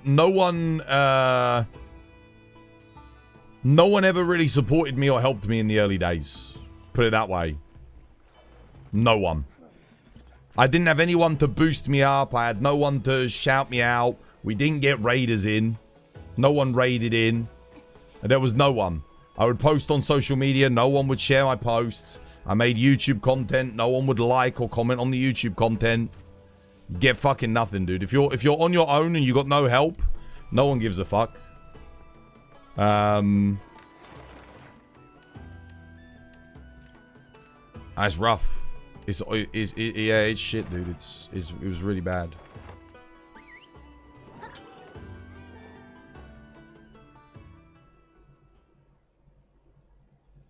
Thank you for saying it. It's motivating you. Yeah. No, it's awful. You have to just keep doing it, power through, and hope that you get lucky. That's it. And you need to... Don't... Just because you have early viewers doesn't mean they're good viewers. If those people that come to... Here's one piece of advice I can give to anyone who's a new streamer. Piece of advice that I wish I'd had. People that come to your stream early on, a lot of the people that like watching smaller streamers are the worst viewers. Twas, what do you mean by that? They're the worst viewers. They don't share your content. They don't hit the like button. They don't leave a comment. They won't subscribe to you. They won't tell anyone about you. They just want you all to themselves. They'll sit there in chat and they'll blah, blah, blah, blah, blah, 100 messages a minute, and they do nothing to help you grow. And you, as a smaller streamer, when you get someone that comments, likes, shares your stuff, retweets your tweets, you know, goes to your TikTok, watches the clips, leaves a comment on the clips, is in your Discord, chills and chats with you on Discord, promotes your content, subscribes, gift subs. If you get someone that does those things, any of them, you fucking hold on to that person early on, okay? You make them feel like the king that they are. All right? Because so many viewers in the early days when I was streaming did fucking nothing for me, dude. They did nothing. They didn't help at all. And you may say, oh, Twas, that sounds entitled of you. Bro, if you're seriously trying to stream, right? If you really want to get ahead, you need people in your community that want to help you. If people aren't wanting to help you, you're never going to fucking make it. If you got someone who's take, I want to keep you all to myself. They see you as your own personal little monkey to entertain them. Those are not good viewers. So if those people in your community leave because you're not doing exactly what they want you to do, fuck them. So that's the thing. When I was early on, I was desperate. I was holding on to those viewers. I was like, oh, I need to keep them. I need to keep them. If I lose my viewers, I lose the number. Fuck them. Dude, don't appease them. Be yourself. All right? Be yourself. The only people you need to keep happy are the people that genuinely care about you and genuinely support you. That's it. All right? That's it. All right? If people aren't willing to help you at all, especially when you're small, if they don't want to be a part of building your content, then leave them in the dust. You don't need them. And I didn't realize that until I got fucked over for like 3 or 4 years continuously. With people like, you know, oh, you're not doing exactly what I want. You know, and I was just like, oh, okay, I was too accommodating for him, you know? So don't. It's your channel. All right? You want to make money. At the end of the day, you like people assumers go, "Oh, it's not about the money." Fuck off. Yes, it is. It is. You know, people sitting there and chatting to you doesn't pay the electricity bill. It doesn't pay the food bill. It doesn't keep the internet bill on. All right? You need to make money. It has to be profitable. Otherwise, it's not. It doesn't work. It's just a hobby at that point, right? So yeah, don't let viewers take advantage of your kindness. All right, don't do that. Make sure you're pushing. If you feel like, you know, people are taking a piss, move on. Find a different community. Find a community that's going to support you. That's what I did. When I found the Monster Hunter community, that was it. I was like, dude, people are helping. People actually want to help me. They want to be a part of something. They want to be a part of a community. But in the early days, people didn't want to be a part of a community. They didn't want to help. They didn't want to support. They didn't want to do anything. They just wanted to watch and do nothing, which is fine. I mean, at this stage, that's all right for me. I don't mind if people want to watch now and do nothing. That doesn't matter. But in the early days, when you're first starting off, you can't afford that.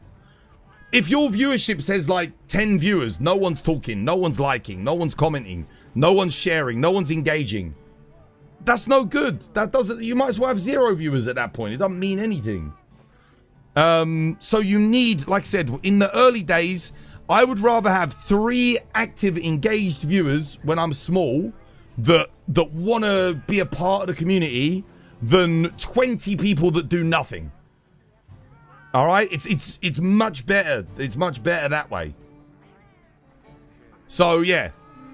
And if it sounds like you, if you're the kind of person that watches a small content creator, you know, even we're still a small content creator, and you don't like anything, you don't comment on anything, you don't retweet, you don't share, you don't tell other people about them, you don't help them grow, maybe you should. Because a lot of smaller content creators could really use that fucking help. Like I said, I struggled for years. For years I struggled. It wasn't until I got people like Amaral in. I don't know if Amaral's here, but he made the difference. He stuck around. He shared the stuff. He hit the like button. He engaged with chat. He welcomed people in, you know. He helped me. Before that, people didn't give a shit. Every channel needs an Amaral or a war. You know? That's what you need. You need someone who wants to be a part of something. It's important. Spin the wheel. Spin. But yeah, that's the best advice I can give.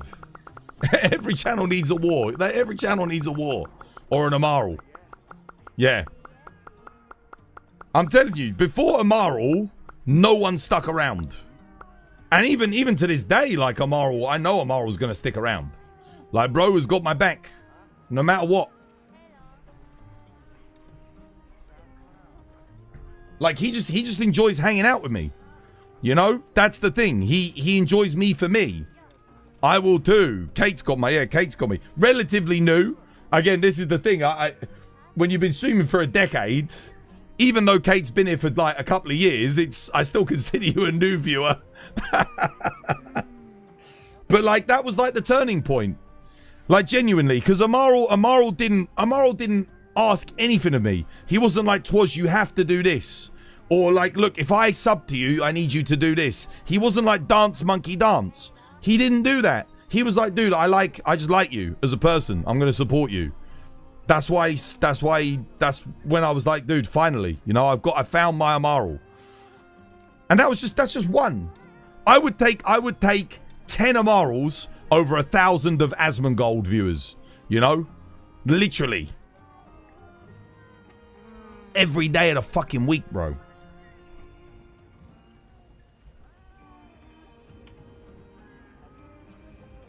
Right, you ready?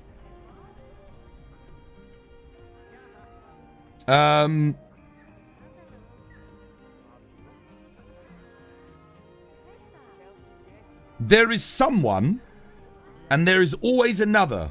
For without the other, there wouldn't be one. What am I?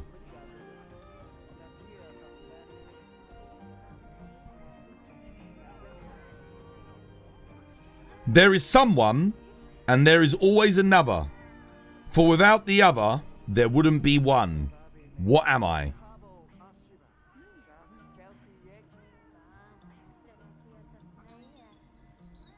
There is someone, and there is always another. For without the other, there wouldn't be one.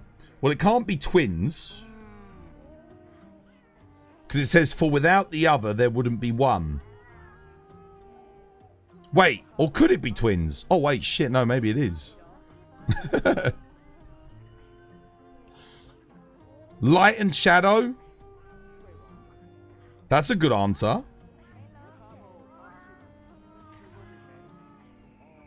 I like that.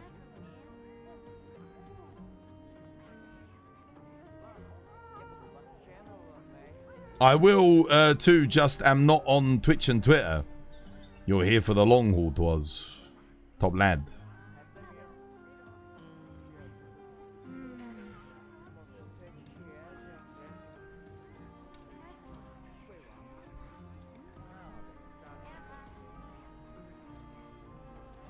Is it you know what, Ijin? Let's see. Should we see if the answer's shadow? What did you say? Light and shadow or twins? I actually don't know this one. I'm just trying. Let me think. There is someone, and there is always a. Before I look at the answer, there is someone. There is always another. For without the other, there wouldn't be one. Cause and effect. Let's see what answer does it give. Oh, the answer is twins, bro. I'm so. The first thing I said was, well, it can't be twins. The answer is twins, bro. It was twins. Okay, fair. I was right. I was right. I doubted myself, bro. I doubted myself. I was like, it can't be twins, can it? No, it can be.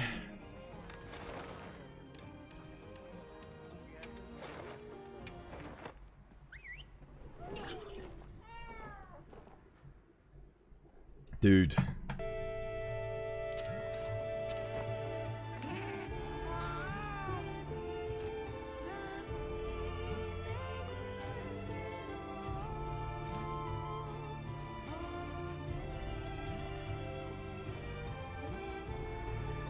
Were you right? Yeah, I didn't think I was, but I was right. It was twins. Surprisingly. I shouldn't really be guessing them, though, because... that's why I said it can't be twins, because I thought it isn't. I was trying to help you guys out, but it was twins. I guess that makes sense. If you have one but not the other, then they're not twins, are they? So, yeah. How do I get better at the offset with Greatsword? The timing. You want to be initiating it early. So, as the monster finishes recovering from its previous attack or knockdown, you need to roll and get yourself, or do what you need to do to get yourself into the stance where you can offset. You were trying to mislead us, dude. I didn't do it on purpose. I promise. Doshaguma of love.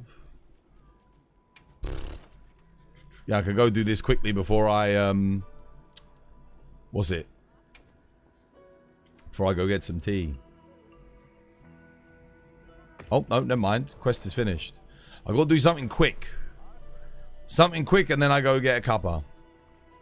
I mean, I do need to do a spider, don't I? Just do this. Perfect. That'll do. How to defend with hunting horn? Only hilt stab. Yeah, or offset. Some hunting horns have offset. Thigh fops, dude. Thank you for the no, thigh thops. Thigh fops. Thank you for the like. Cheers, dude.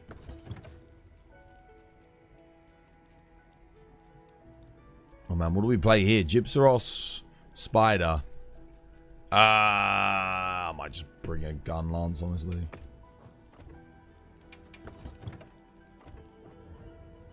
And no, as Eris said earlier, just to go back to the topic we were talking about before the riddle, viewers don't owe you anything. It's true.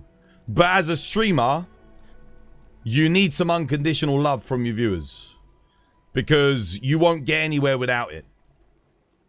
You won't. It's not like YouTube, where you can have, like, you know, YouTube boosts you exclusively on viewership. If you're on Twitch, you really do need to have a community. YouTube, you don't need a community. You just need viewers, right? But on Twitch, if you want to make it on Twitch, you have to have, like, people that actually want to be a part of something. Otherwise, it's... You might as well be fucking watching on TikTok at that point. Like, yeah. Alright, I'm gonna get in on this quest, guys.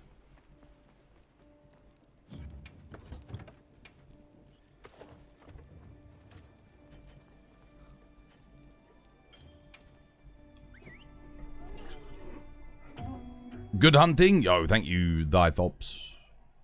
Cheers. Right, I'm gonna do this quick, and then I got to, gotta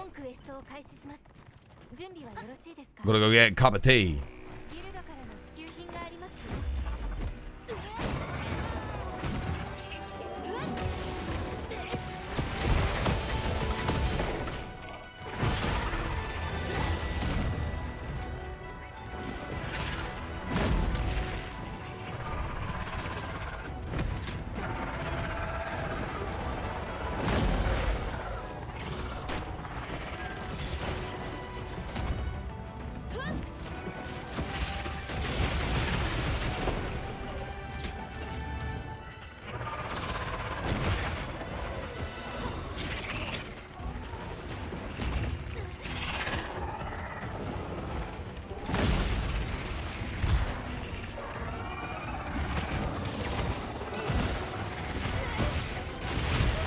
Oh, wow. Damn, killed me. Bastard. I'm actually surprised he hit me there. Oh my god, bro. Flash is making him deadlier.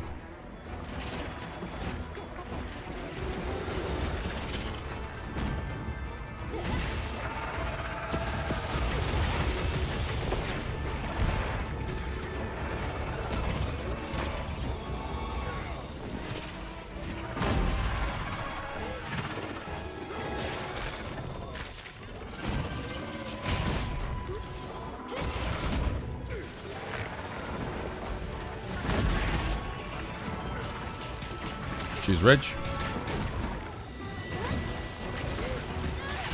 Oh my god.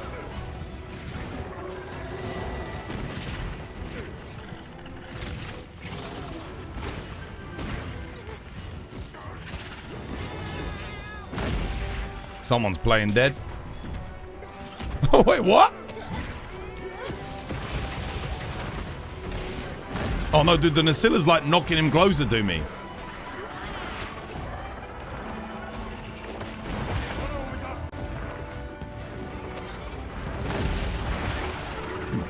Big boy damage.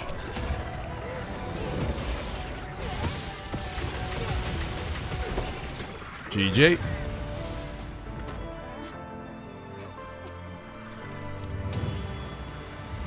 Can you perform the dash blast in Wilds? No. Not yet, but we're getting a thing called the Boost Bracer. And I feel like if we get that, not having dash blast on Gunlance would be a bit weird. Have you showed this build before? This one? Yeah, this is my only Gunlance build that I really use, because I do have another Gunlance build that I can get, but I got to roll some components to get there. Do you have cats? I got 2 cats. Yeah, no, I'm not a dog person. Not particularly. I like dogs when someone else owns them. I don't like looking after dogs. When we were a kid, we always had to look after dogs. Looked after like my nan and granddad's dogs as well, and they always had dogs, but I was never a dog person. It's the smell, man. Always stinky, and you know, they shit on the floor, and I don't know. Like, they don't always shit on the floor, that's not fair. But like, You know, they're not like cats. Like you really have to do everything for them. Everything. It's like imagine you've got a baby that never grows up. That's a dog. And I'm just like, yeah, not for me. I love me cats. Cats, you teach them how to go toilet when they're kittens, same as the dogs, and then they do it themselves. That's it. You know, teach them in the litter tray, and cats are just, they're so sharp as well. People always say how intelligent dogs are, but like I don't think people realize how smart cats are. Cats are ridiculous. Like I've never seen a dog that can open doors. My cats can open doors, you know, like I'm definitely a cat person. Like again, I like dogs. I like them. I just don't like keeping them as pets. I like having cats as pets. I love having cats as pets. They're just chill. You know, I can be quite when I'm not here on stream, I'm very low energy. And cats match that. they match that. You like dogs in someone else's house. Yeah, exactly. Like, because, you know, they molt everywhere. They do get smelly. You've got to bath them all the time. Or at least I do. The thing was, my family, when they had dogs, they didn't bathe the dogs, so they always stunk. But I'm like, dude, if your dog stinks like that, you should be giving them a bath like every day or every other day. Like, come on, man. Don't subject us all to that stink. God, bloody hell. Like, dogs need baths, right? They need baths. Like a human needs a bath. Cats don't. Cats clean themselves. It always bugs me. I see people giving their cats baths on TikTok. I'm like, dude, what? Why are you bathing your cat? They'll take the cleanest, fluffiest looking cat ever, and they'll stick it in a bath, and then the cat's like clawing them and scratching them. I'm like, bro, that cat is going to clean itself. What are you doing? The cat's affection is earned too.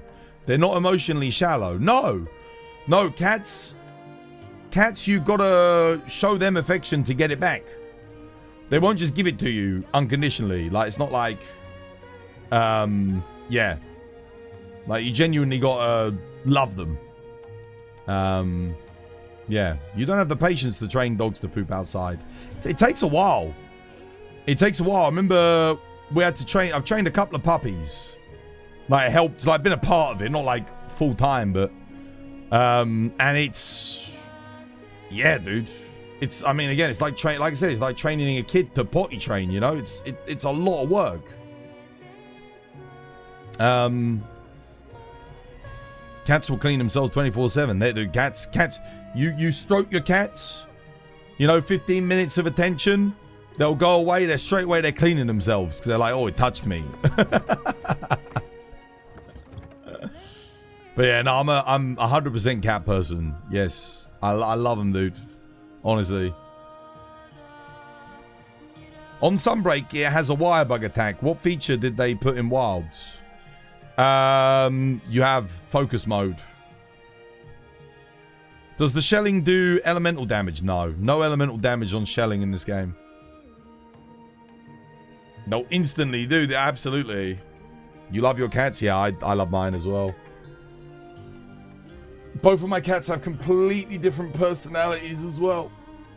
Bilbo is super skittish, but he's adventurous and very playful. And Molly, she's super chill, but very, very needy. Like, she really loves affection. Bilbo doesn't. Bilbo's not very affectionate.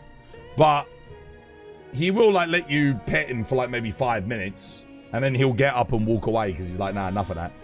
But he's a man, I guess, you know, male cats different to female cats.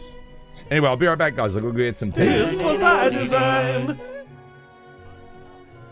You can get diseases from humans. Imagine how much worse it is from the alien baddies. Bro, I wouldn't even risk it.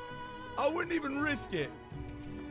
You could get me an alien that basically looks like Angelina Jolie in her prime, and she could find me to be the most attractive thing known to mankind. And I would still say, nah, I can't. I'm sorry. I promise you, I'm not being racist. It's nothing to do with that, or speciesist. It's a thing, you know? Someone else would have to test the waters, and I'd take notes. I'll watch, you know? Are we good? Are we good? Oh, your dick's melted off? Nah.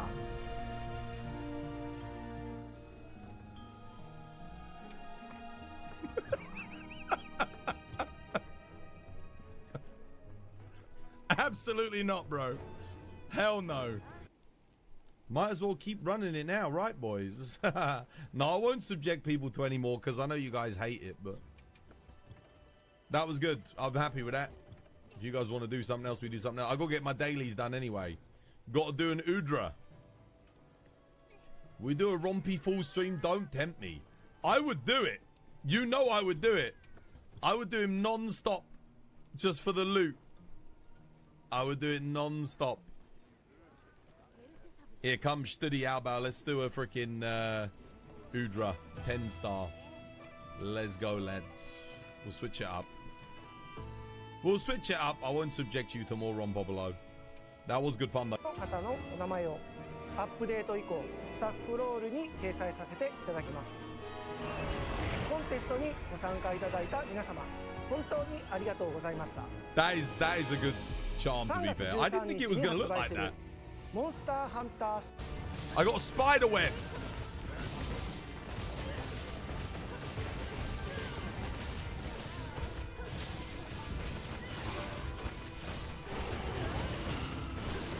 I got Doshiguma hide. I got a secret stash.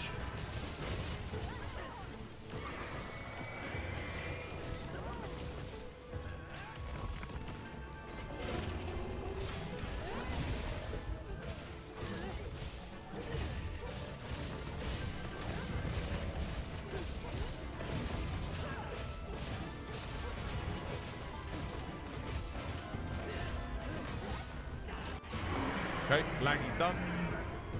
Let him do his damage to Rathalos. Let him do damage to Rathalos. Let him get that free deep sin.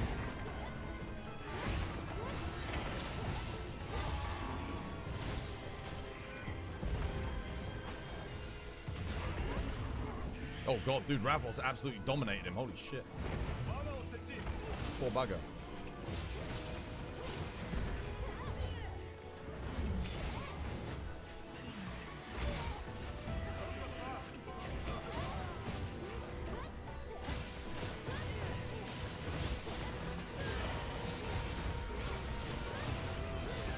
Would you please release Boogie, please? What the hell?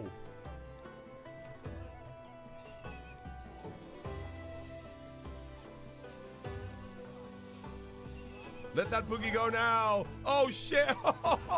Bro, if you threaten him, he eats you, bro. What the hell? God damn.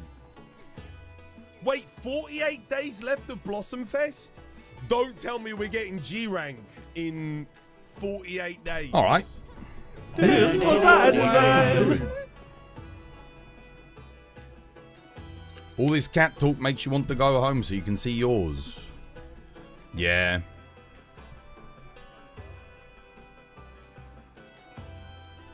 Rough video? What was a rough video?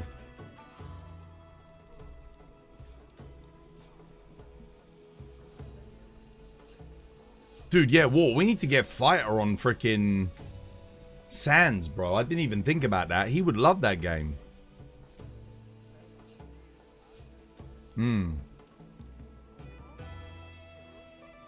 Saying we're getting G rank 48 days after the festival. Oh, dude. Yeah, I can't believe I genuinely thought when Capcom said they were bringing up the release date, I genuinely thought they meant like it was coming out in 2027 and they were going to bring it forward into 2026. Like, so that we'd get it in like August or September. That's what I thought. Like, I genuinely thought that. I didn't think they'd make us do an entire year of the same cycle of pendants and festivals with no new content. I did not think... Yeah, I mean... Yeah, it's rough, dude. It's rough. So what they actually meant was we're not going to release it in 2028. We're going to bring it forward to 2027. That's what they actually meant. I don't know. I don't even want to think about it because it just gets me annoyed. I'm just like, oh. I just hope it's worth it, dude. I just hope it's worth it. I really do. I hope that it's the biggest G rank expansion ever. Genuinely. Like, I want, you know, the most monsters, like a great end game. I am a little bit worried because I actually do like the end game in Wilds. Yes, I'm not the biggest fan of the Gogma weapons, but like before the Gogma weapons, like the 9-star monsters with the talismans and you know, just farming and upgrading, I actually did enjoy that. I think the fights overall are really good. I think the collaborations this time, other than the Final Fantasy one, were a little bit on the weaker side. I wasn't that big on the Akuma. I think Akuma could have been good if they'd actually made him a little bit stronger, but he's basically just there for the memes. Yeah. I'm hoping. I'm really hoping. Do you think we'll get 2 areas? Yes. They already said it's new locales. There's not one. It's not just going to be the Skyward Eyrie. There's going to be more than one. And we already know we're going to get a map for Lao Shanglung as well. So Lao Shanglung is going to have his own map. Like his own, like, arena. So that'll technically be like another place. Kind of like, you know, Jindahad style. So yeah, we already know we're getting those 2 locales. Will there be another one beyond that? I don't know. I'm hoping they just expand upon all the maps that we've got. I'd love to see more areas added. Yeah.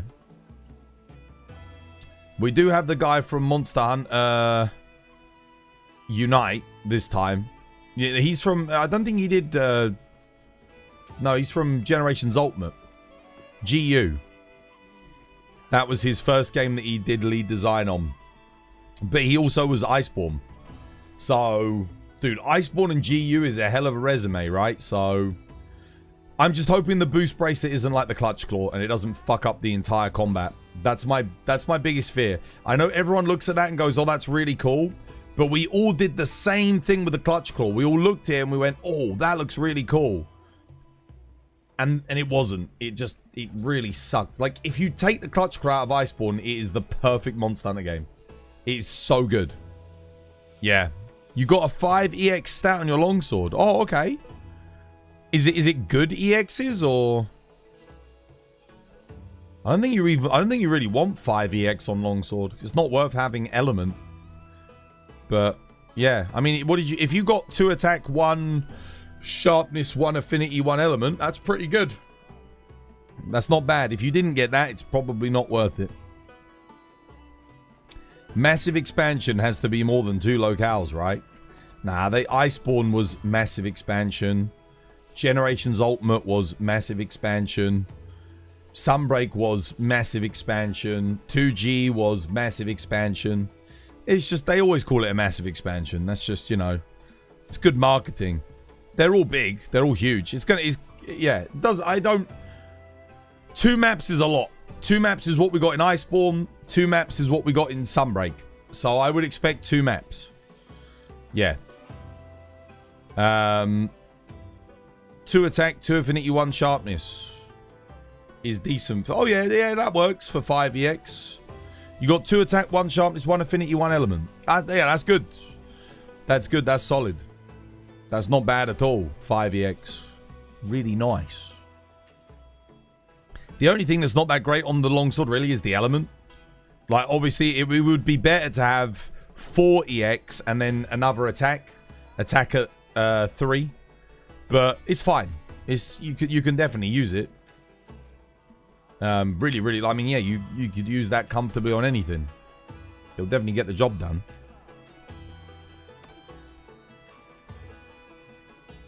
You think you can only wear 1 of the gauntlet? No, the boost bracer is just like the Clutch Claw. It's not something that you actually actively put on.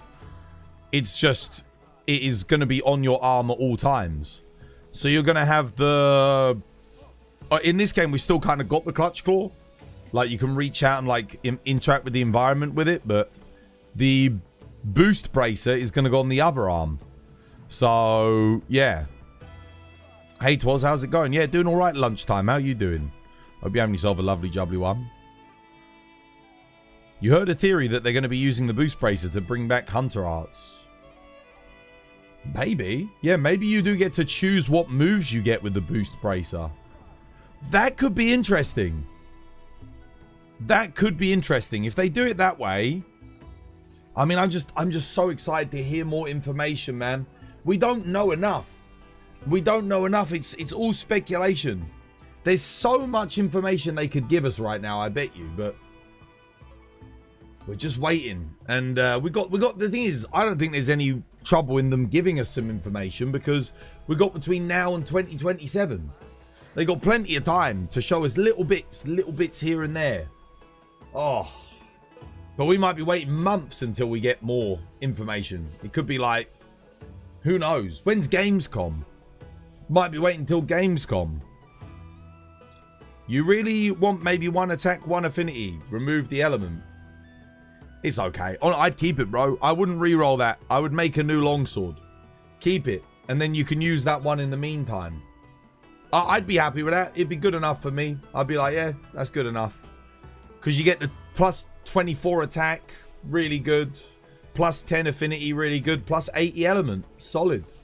It's alright. On the image, it's on the arm with the claw. Oh, yeah. Are they combining it with the claw thing? That means all of the armor's going to have to be redesigned, by the way, because it's going to have to be integrated in visually. It's going to take them a while. All the gauntlets are going to have to be redesigned. Gamescom's in late August. Yeah. So we've got 2 months. So it might be 2 months until we see... Dude, there's no way it's not a Gamescom. It'll be a Gamescom. For sure. Because that's, again, all eyes are on Gamescom. Whether or not we hear anything before that, I don't think so. I would love it if we did, but I just... yeah. We'll see, we'll see. I'm gonna go grab my cup of tea, guys. Grab a cheeky cuppa.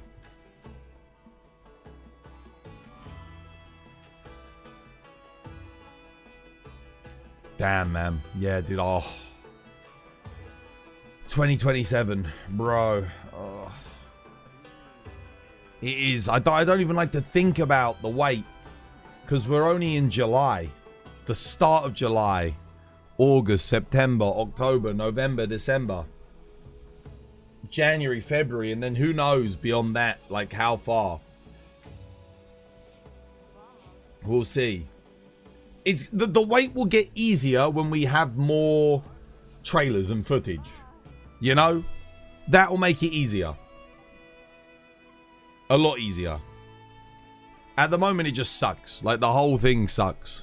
Because we got nothing. So, yeah. It's kind of ass. Like, waiting with just that one trailer with, like, a tiny bit of gameplay is difficult.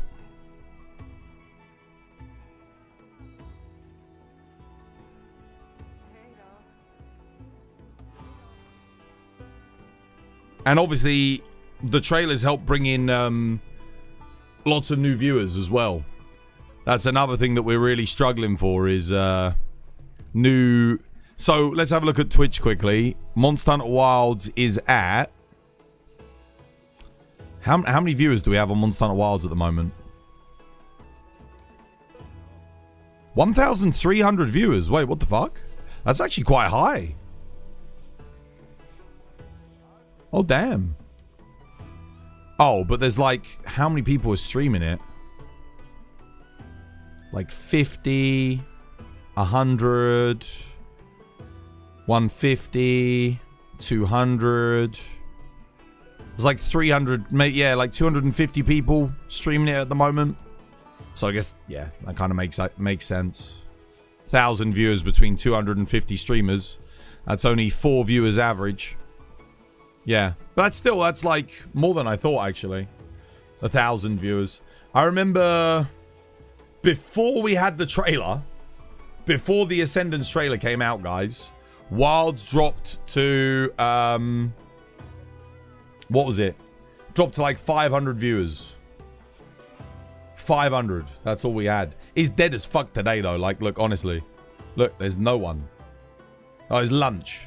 I know some people are on quests, but, like, it's really been dead. Like, it's... We need something. We need something new to keep it going. I was saying to War yesterday, maybe I should just stream Sand Raiders of Sophie instead. Because until Gamescom. Just to give us something different, but yeah. Bernie Slamders. Dude, thank you for the like. Dude, what a crazy good name. Bernie Slam... I love it. Bernie Slamders. I'm gonna go get my tea, man. They also didn't commit to a release date. No, they won't do. They won't do. They'll commit to a release date probably around the beta. So once... The thing is, they'll announce a beta first. Then depending on how the beta... When the beta is, that's when they'll announce the release date is on the beta. Because they'll get a better idea then of how much work they have to do from the beta. Yeah. That'll give them a good idea. They'll be like, right, well, this is what we need to change. This is what we need to rebalance. This is what we need to rework. That's what the beta helps them do.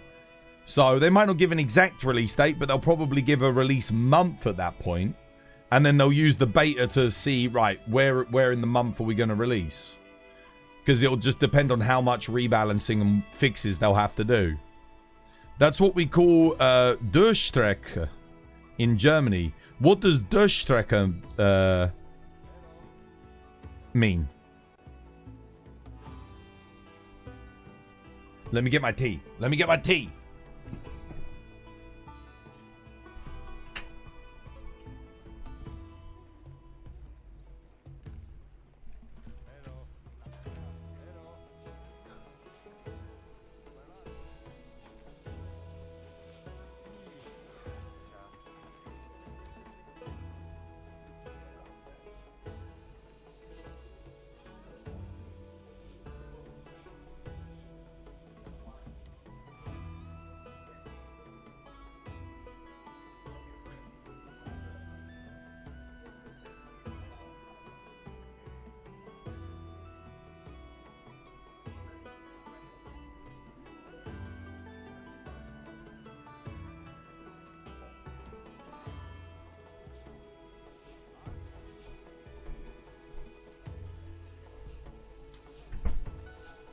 All right, got me tea.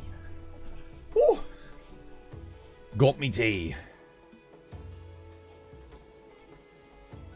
It's a dry period. Yeah. Yeah, it's like the trailers.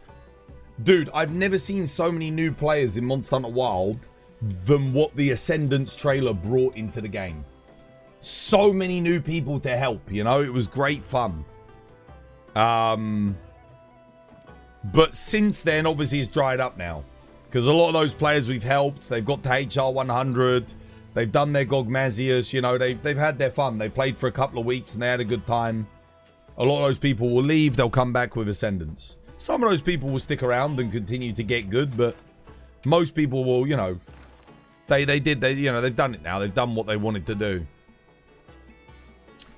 We got an Arch-Tempered. We got a thingy. I mean, dude, everyone's doing Jinderhad.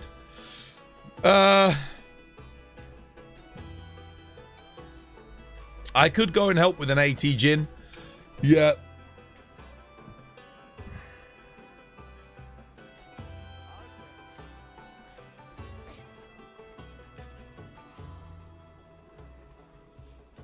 Oh. That's concerning. Why does it take me so long to connect? Right.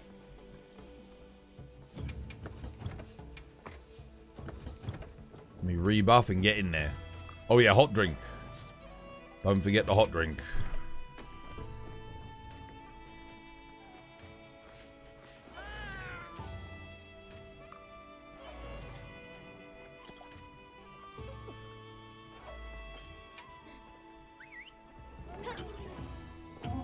Twaz, I've got a nickname for you. Do you want to hear it?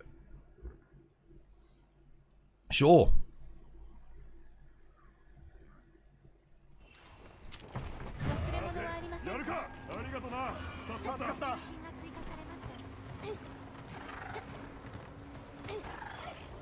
Can tea lover, bro. Why'd you have to offend me, man? Come on. What did I do to you? Nothing but nice to you, and you treat me with this disgrace.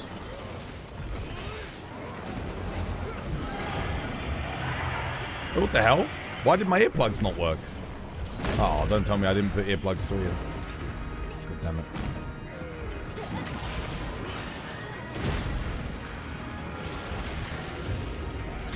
It's so weird, that attack, because, like...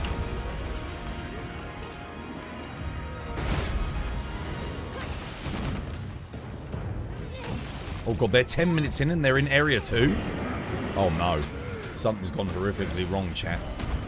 This is going to be a 30-minute hunt.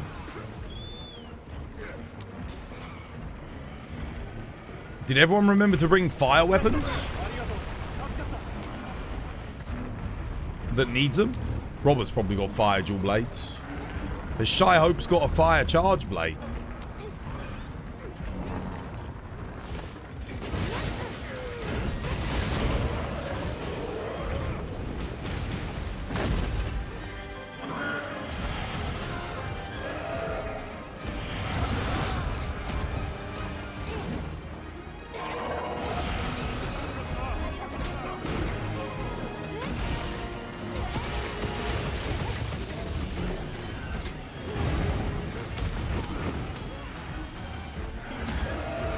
Well, whatever you do, don't use the drop-down boulders.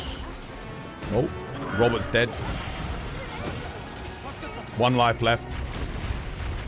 Ah, nice. We're fucked. We're not getting this one done.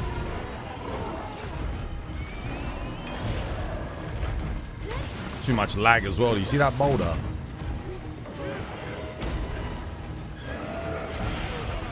Yeah.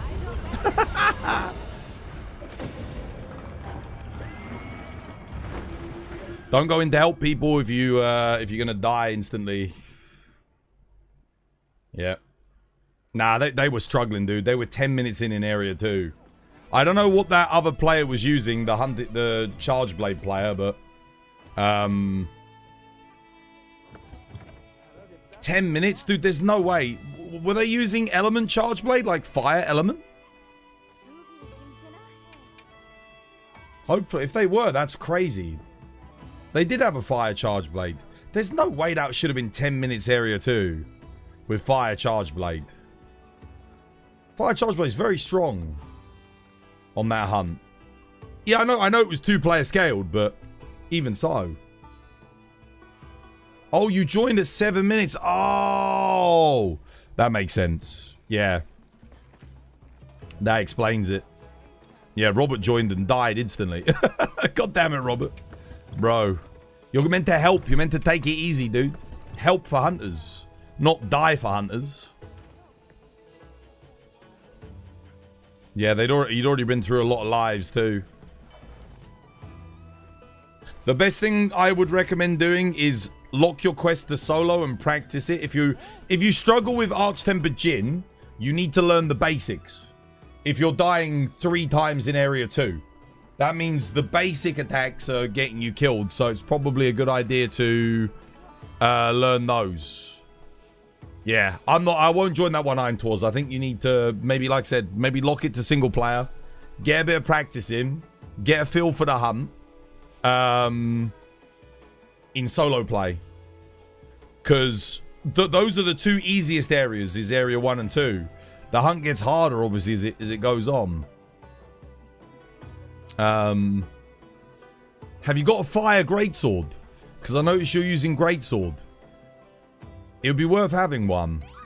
Yeah, exactly. Do you don't have to do the arch tempered one. You could do like just a tempered one, just to get a feel for the normal moveset, and then level up to the arch tempered one. Because if you haven't done much of the lower level ones, you're going straight to the hardest version of the fight. It does help. Because you'll learn, if you do normal tempered, the speed is relatively similar. He's got a few new moves, Arch Tempered, obviously, but Might be worth doing that instead of doing straight arch-tempered. Right. I'll do this with Grace instead. But yeah, I definitely think it's It has a lot of multi-hit moves that do chip damage. You've got to pay attention. Yeah, especially with Greatsword, because you want to be shoulder barging through Jin's attacks, most of them. Because a lot of them you can't offset. So shoulder barge becomes very important.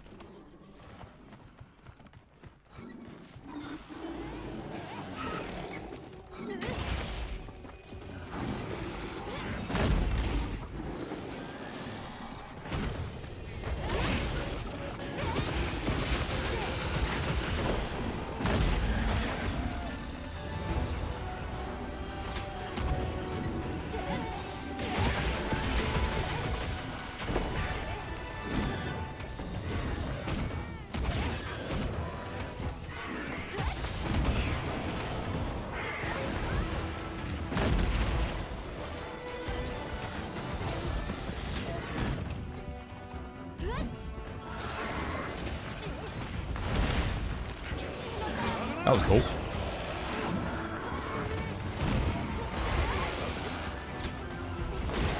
Ah, bro. Dickhead. I was trying to get my shield block off on the second thing.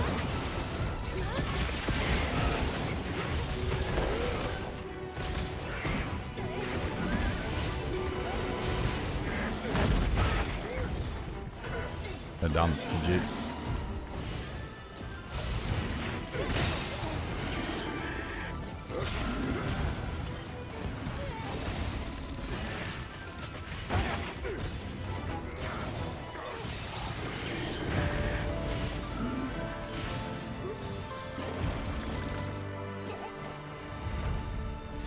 I mean, I tried to capture them. Do you have Chipotle in the UK? Yes.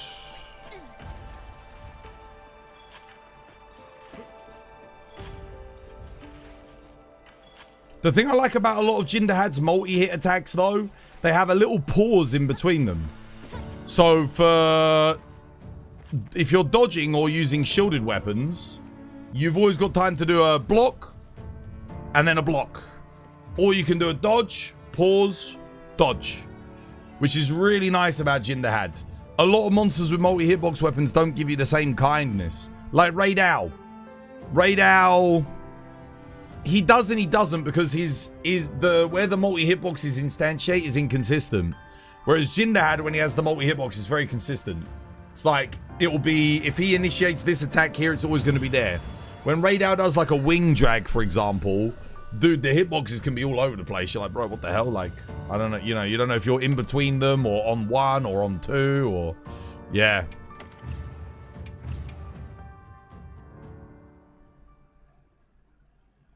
Arch-tempered Raid Owl is free shave damage. 80 Raid Owl is like the offset beta. Like, he gives you loads of moves that you can offset, but if you offset them, you take a shitload of damage. You get stunned. And then you die. I hate that fight, dude, because so many weapons just suck on it. Like, hammer's awful, greatsword's awful, switch axe feels awful. Like, just... if they just chilled with the multi-hitboxes, or gave us really good hyper armor on the offsets, that would work. Yeah. You're barging your shoulders now. Nice. 80 Raid Owl is kind of fun. Like I said, it depends on what weapon you're using. Some weapons are just horrific on it. Any offset weapon is... oh, it's just a nightmare, honestly. Like, yeah, you can offset it, but you take a ton of shave damage. And then if you miss an offset, especially in multiplayer... like, you know, if you're playing in multiplayer, the monster might be at a slightly different angle. And he's going to someone else and not to you. And you go to offset. And you don't quite hit it. Well, you're getting hit and you're getting insta-stunned. Oh, God, dude. Awful.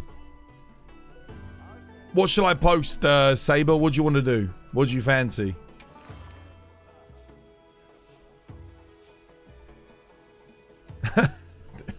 Speak of the devil. I mean, we could do. We could do. What do you reckon? 80 raid out? Oh, God. Maybe not.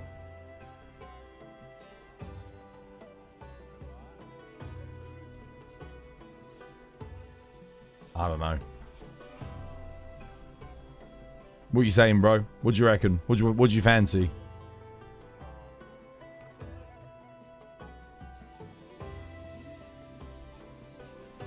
You wonder if Swax makes 80 raid hour more bearable. If you're in sword mode, it's you'd think it would be good, but because of the aftershocks, again, builds up your stun instantly, and you take a shitload of shave damage. So, not really.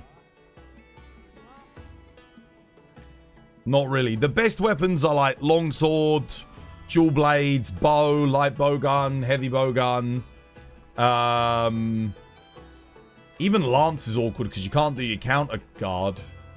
Gun lance is good. Oh, sword and shield is excellent because you can guard, like perfect guard, or perfect guard back hop. Is it just me, or is barely anyone else uses Dust of Life in multiplayer? You'll use them because I've taught you all to use them and told you and shown you how good they are. Most players are not coming here.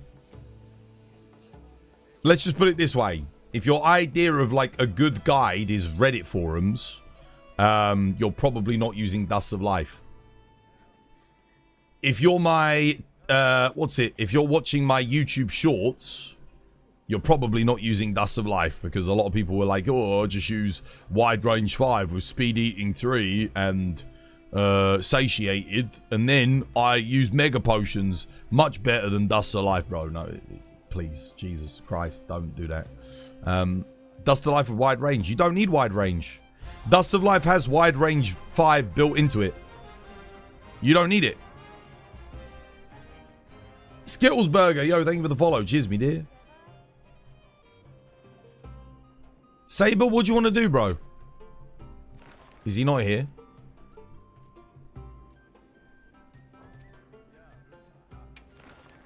I can post something up, brother. What do you reckon?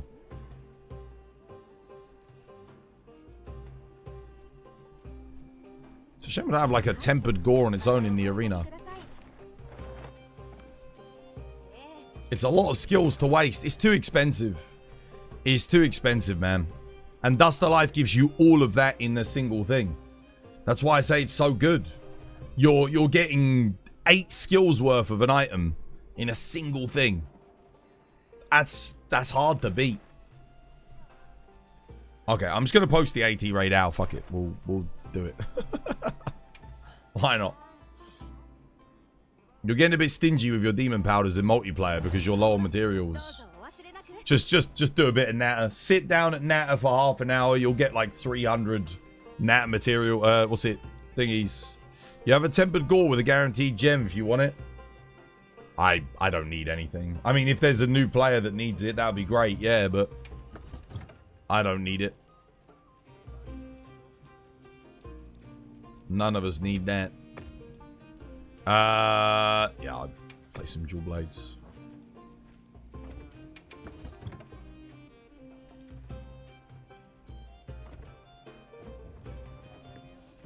Saber, you coming? 80 raid hour, brother. Yeah, now, like I said, the worst weapons on this are the offset weapons. They really suffer. Apparently, Capcom wanted to make it that way. Like, you'll never see anyone die more so than... I mean, they'll get a couple of offsets, but they'll take a shitload of damage doing it. Saber, come. 80 raid hour, brother. I'll try locking it down with a pitfall for you. I'll start you off. So you can put your rings up. Does the natter materials increase per hunt? No, you just rest, dude. Just rest. Every time you rest, it cycles. It gives you 2 more ticks on the loot pool. So if you do 8 times, you get all 16 loot. It fills them up. That's all you got to do.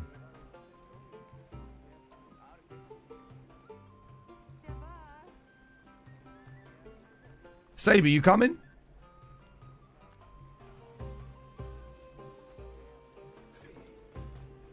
He's AFK.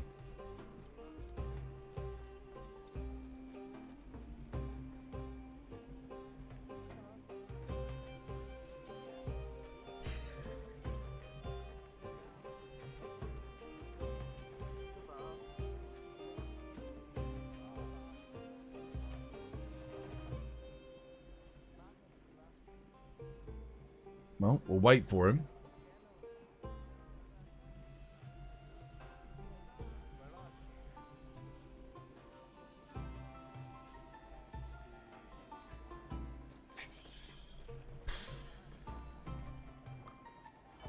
You're doing another roof, doing it if anyone's interested. I'm just gonna wait for Saber, brother. I'm gonna... He'll be back in a second, probably. Maybe.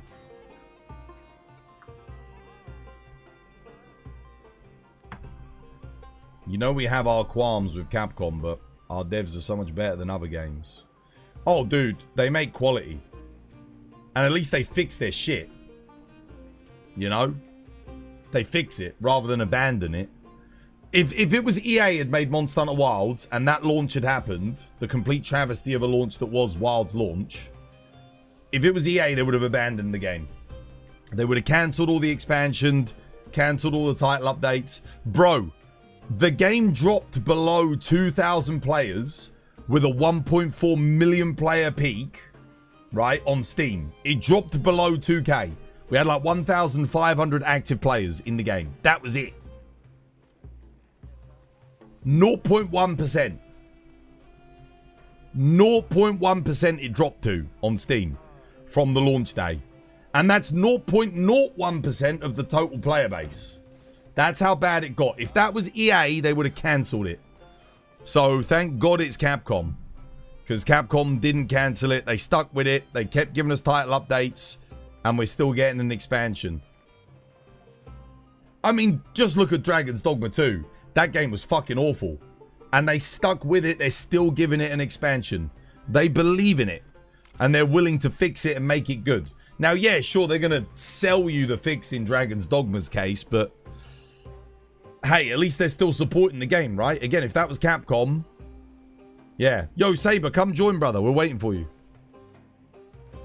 People do know how to appreciate a good game. Nah, it's true. It's true. Saber. Brother, come. Come join. I got Pitfall Trap ready for you. We need your buffs.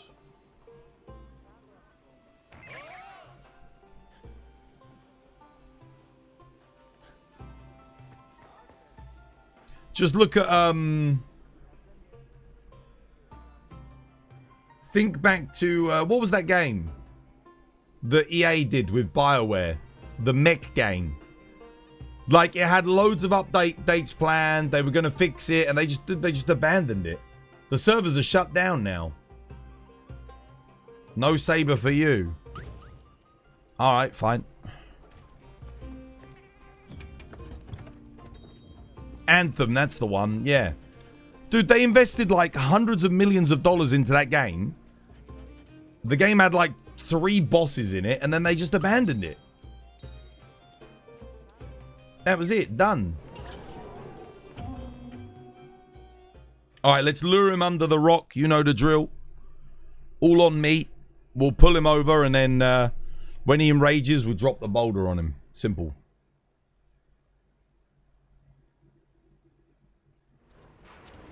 On me, on me. Don't rush in and attack him, guys, because we do want to try and control the fight a little bit at the start, as best we can. Wait, 2 people didn't even spawn at the right camp. Wait, why? Oh, this doesn't bode well. 2 people didn't even know what camp to go to. Oh, we're fucked. Oh, no. He's right underneath the fucking thing as well.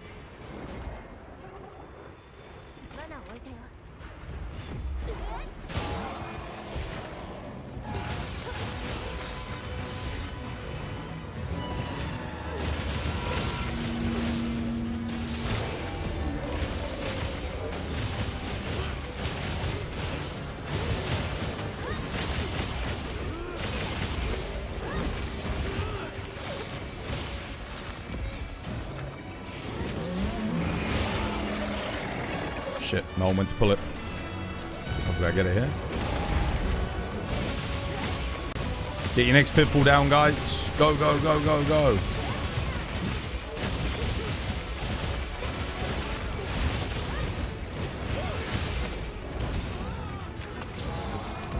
Alright, now get your next pitfall down, guys.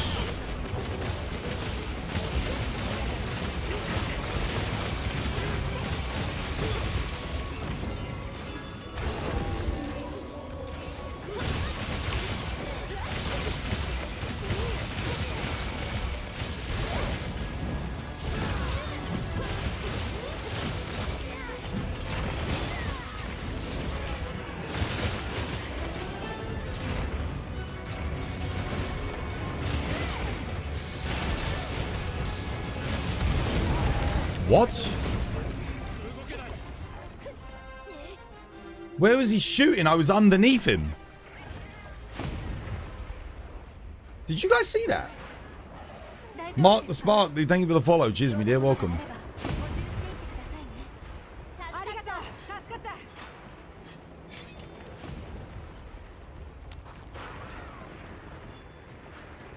That's because the game wasn't what they promised. Yeah, but they shouldn't have abandoned the game. People all spent like their 60 quid on that game, right? Anthem. They promised a certain amount of updates. They even got people to pre-order and get all these stupid packs and dog shit and all this, that, and the other. And then they cancelled them all.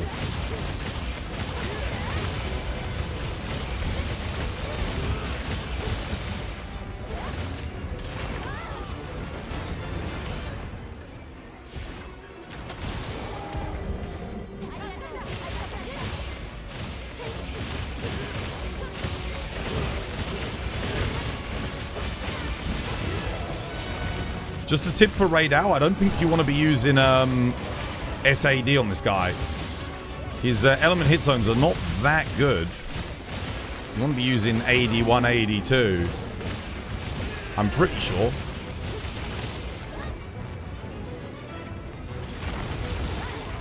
Oh, he ignored my flash completely.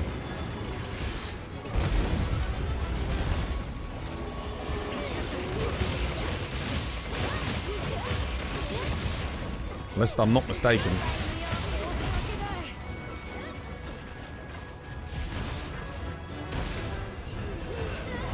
Why am I not getting my dodges off there? I got sword mode, I got thingy.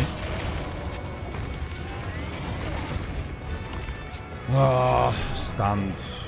Honestly. Missing every fucking... I'm just trying to get my true demon mode up, honestly. Shocking quest. I don't think the other two bore pitfall traps. See, I was underneath him last time. That would have hit me.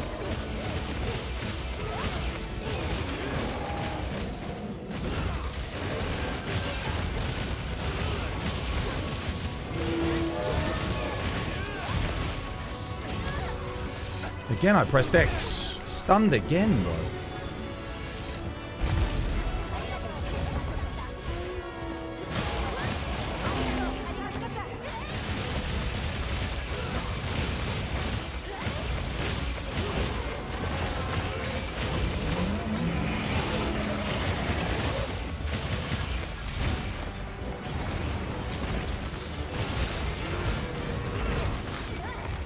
How did that hit me? Genuinely, how did that hit me?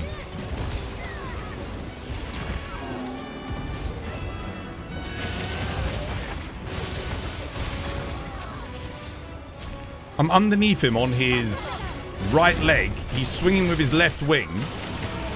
And I get hit by the left wing. Awful start from me. I'm gonna get my evasion mantle. New to Monster Hunter, Sword and Shield you're using. You played Soul games. What weapons would you recommend? Sword and Shield's a great choice if you played Souls games. And Sword and Shield, honestly, the version of Sword and Shield in this, for me, is the best version of Sword and Shield we've ever had in a Monster Hunter game. So, yeah, you can't really get a better choice than that. Are you fucking kidding? Honestly, this cunt, I swear to God.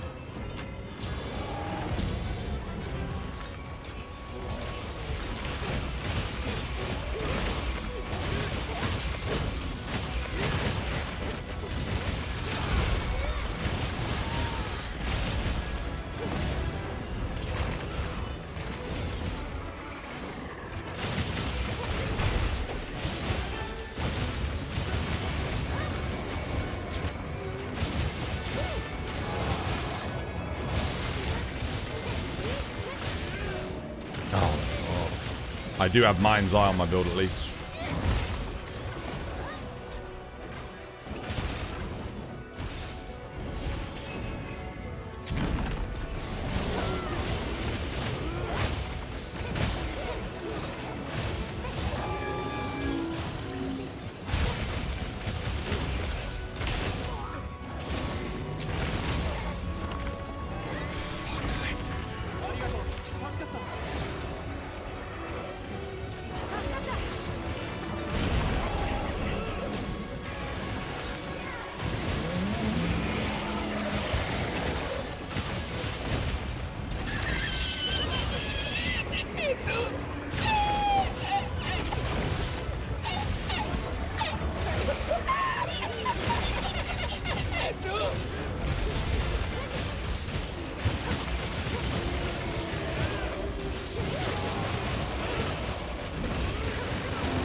Did he just switch targets to me? He wasn't targeting me with the other attacks.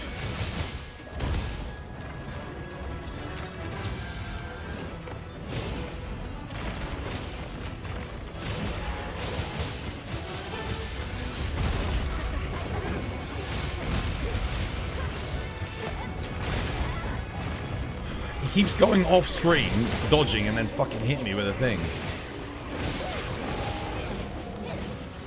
Where I can't see him.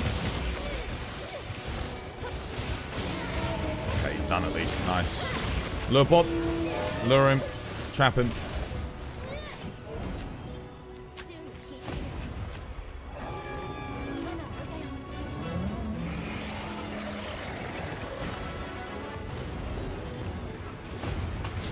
No! No, no, no, no, no. I'm using a lure pod, you numpty. He's going to go straight in it.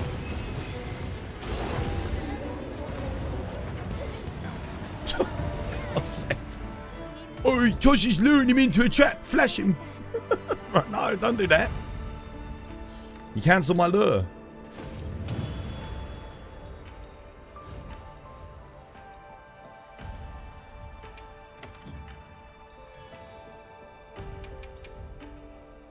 Charge Master Power Prolonger. That quest went awfully for me, dude. That went so bad for me. I had the roughest time, I tell you. You're certain this is Twas favorite fight? Dude, I fucking hate AT Raid Owl. The only thing I hate more than AT Raid Owl is Valhara. What I hate the most is when you're attacking him and someone's standing behind him, right? And he jumps up into the sky, he comes off screen. And you're like, okay, I don't know what he's doing.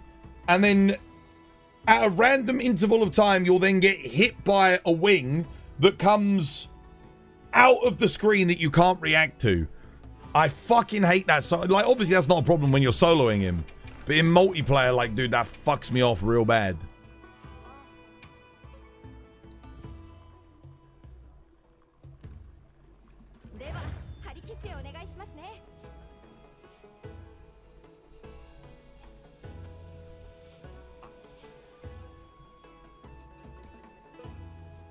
For me, it's Snooze Dahad. No, I prefer Jin Dahad to AT Raid Out, definitely. Come join us on this AT Raid Out then, Saber. Come. Come join.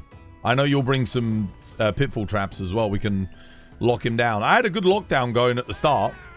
I got everything, you know. Got the boulder, got the lockdown. And then he did an ultimate. I was underneath him and behind his tail. He fired an ultimate and it hit me and one-shot me.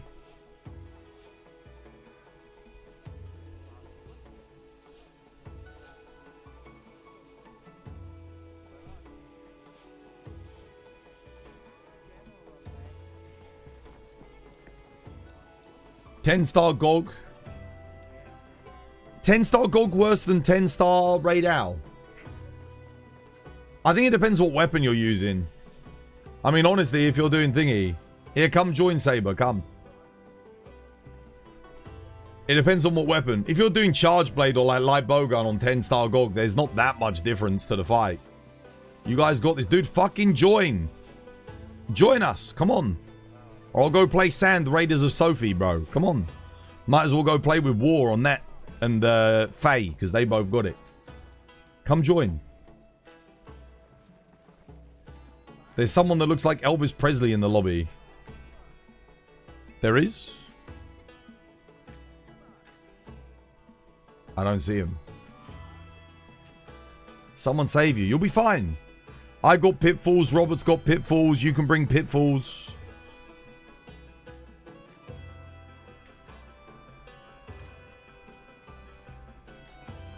One more. Who else wants in?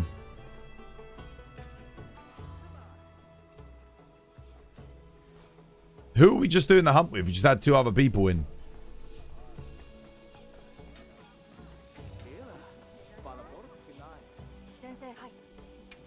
One of the things that also bugs me about AT Raid Out, I don't know if this has happened to you guys, but like, you'll see his wing, and you'll see it touch you, so you dodge to get your iframe, right?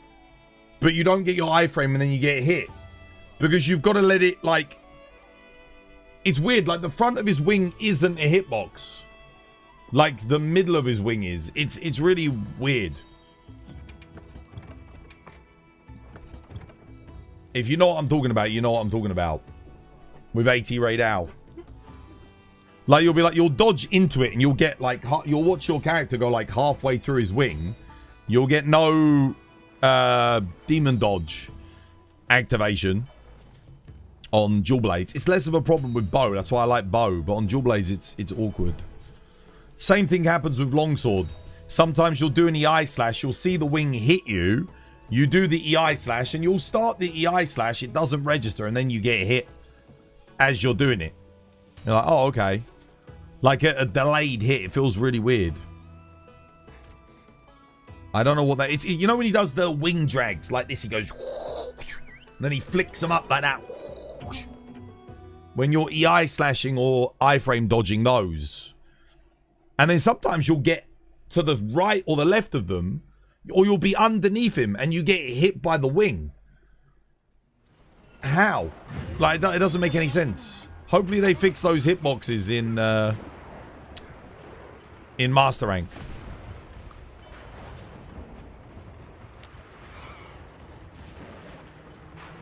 Sort it out, Capcom. Sort it out.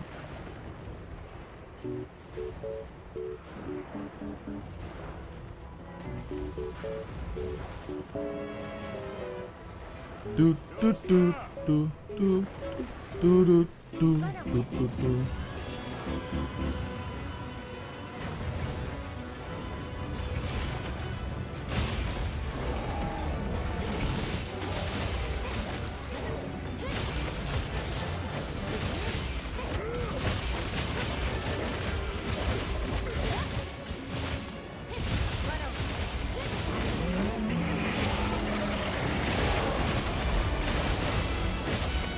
Okay, someone dropped the boulder, but then someone else put down another trap when we had the free boulder knockdown.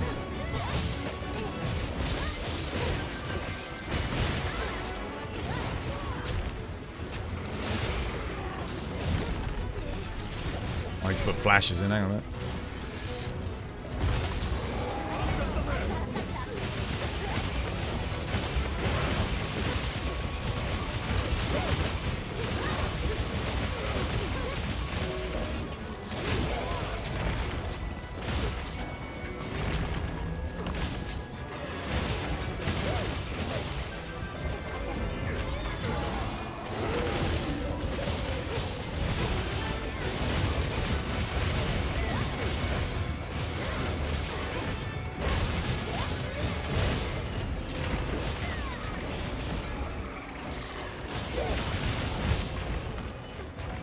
God, I went flying.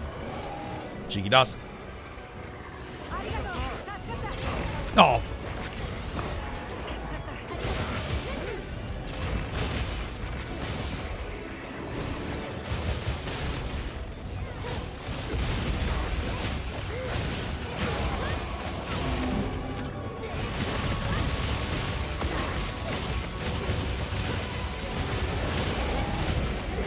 KO.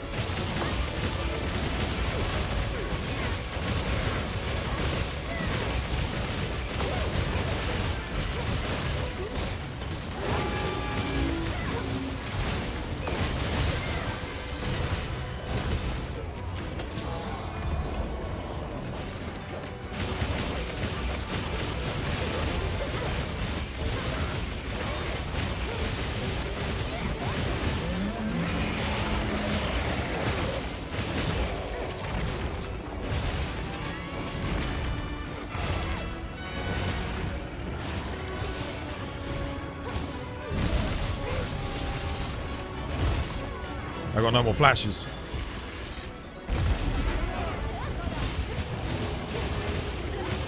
Yeah, I'd already used all 3 of mine. Shit. Nothing I could do. The one other person that didn't get hit didn't have flashes to save you guys.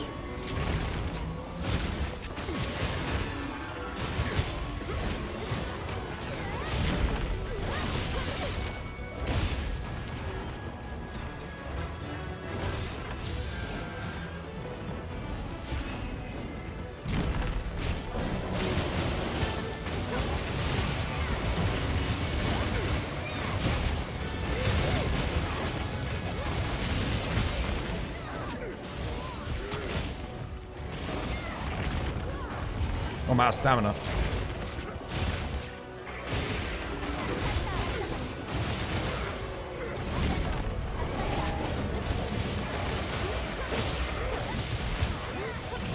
What the hell?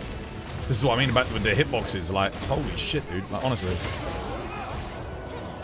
Honestly, I'm going to let him take the mount because I need to sharpen. Screw it.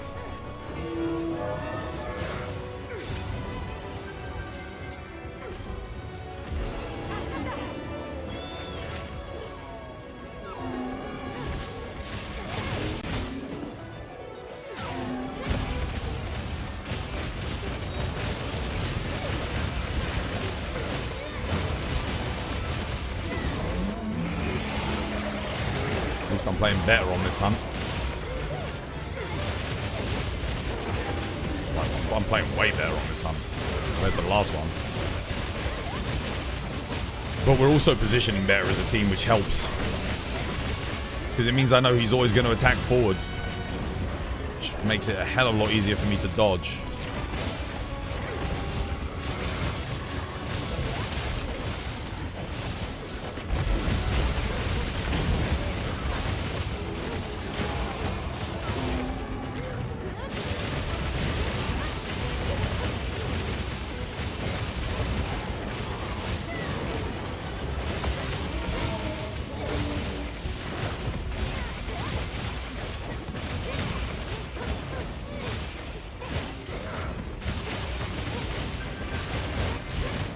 Almost. I think, honestly, I think he was almost ready for capture. I reckon if we hadn't, if we'd flashed the ultimate and it hadn't killed you two, we probably would have had him there.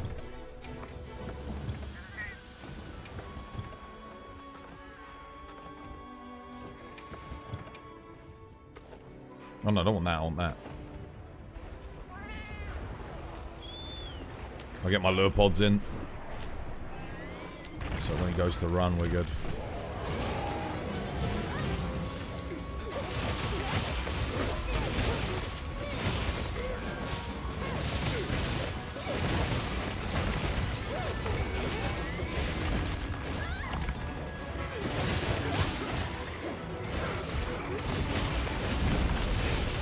Oh shit, I'm dead. Oh, I can't. Oh my god.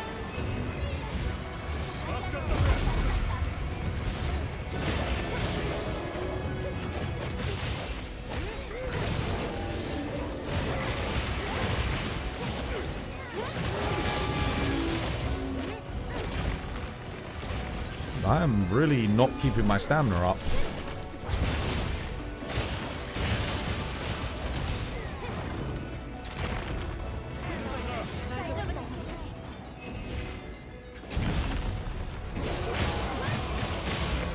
Oh, he's done.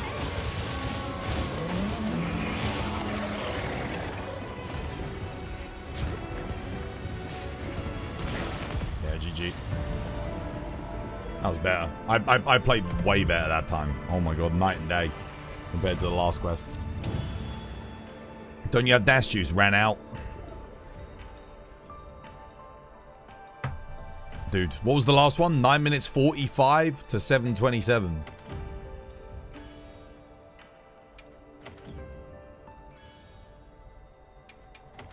Nice. How you doing, Colonel Rounders? Welcome back, dude. Hope you have yourself a lovely, jubbly one.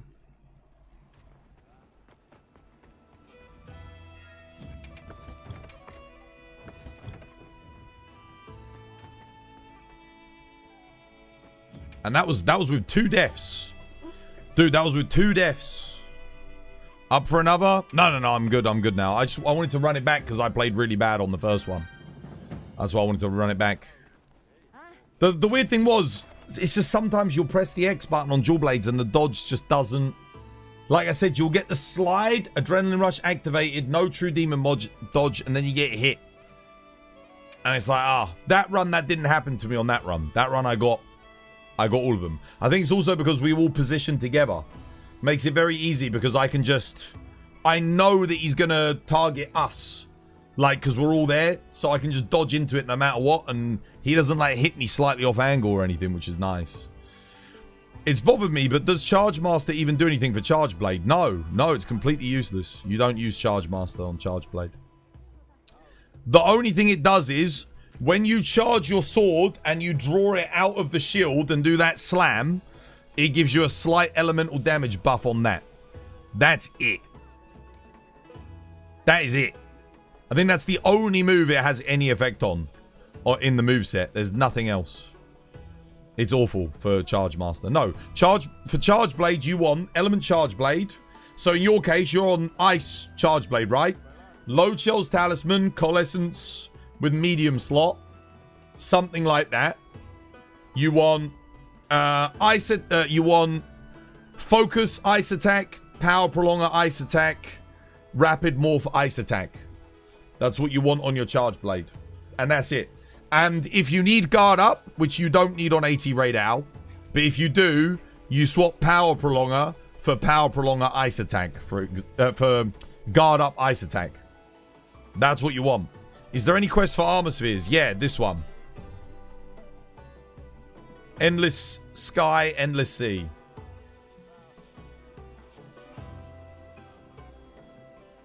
Then this Load Shells 2 charm is useless then. No, Load Shells 2 is what you want. But you need to be able to put a level of coalescence in it, like 1 level at least. You want a rarity 6. I'll show you. The best possible charm you can get for Charge Blade is this. Here you go. Here's an Ice Charge Blade build. Load Shells 2, Coalescence 2, medium slot with a level 1 slot. I don't have the level 1 slot. But if even a Load Shells 2, Coalescence 1 with a medium slot works, and a Load Shells 2 with maximum might and a medium slot works, you can use that as well. Because, look, I've got room. Like, I could swap. I can put, look, even if I don't have any Coalescence, I can still put Coalescence here, and Coalescence here. Even if I don't have any. So you need Load Shells 2 medium slots so you can get Coalescence in. Yeah. This is just a general purpose, like, build. But there's loads of good Charge Blade builds. So, like, you can do this. You can do this. This is a good option. Again, same talisman. You'll notice Thunder Attack, Quick Switch Enhancer. This is if you've got Gore Magala. So I've got Mitsu, Gog, Gore. Make sure all your Charge Blades always have 4 element on them. 4 element is even more important than sharpness. So make sure your Charge Blade always has that. What other builds are there?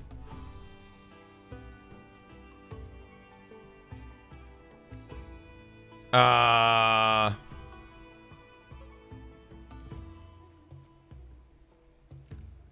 me have a look. Yeah, this works. This works for Dragon.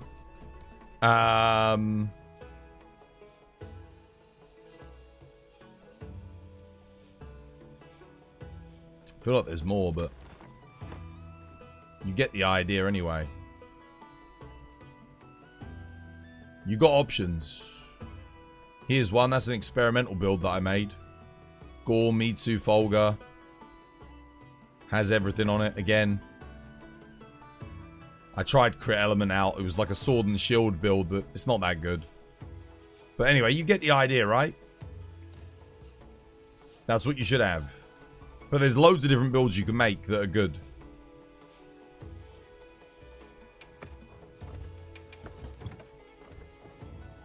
Alright, who was it wanted to do a big flopper or something? What have we got? I think someone said they wanted to do one. Defense or protection? Defense boost sucks dick. Divine Blessing, even one level of Divine Blessing is, like, better. Because it only uses one slot.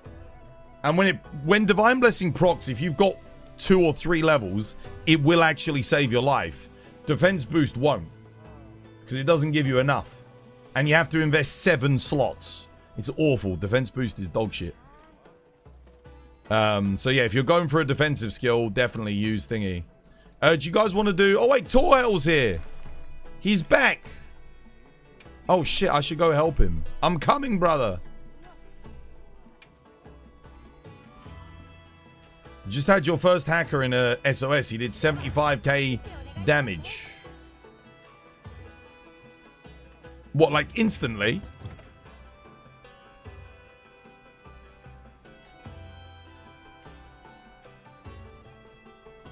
Let me grab my low rank build. Where is it? Low rank insect glaive. Got it. If you're going to join, guys, don't make sure you bring in low rank builds for this hunt. Well, remember, when we help low rank players, we bring low rank builds, guys. So we don't ruin their experience. Where can you get the lobby code if it's joinable? It's on Twitch, guys. Lobby code's always on Twitch.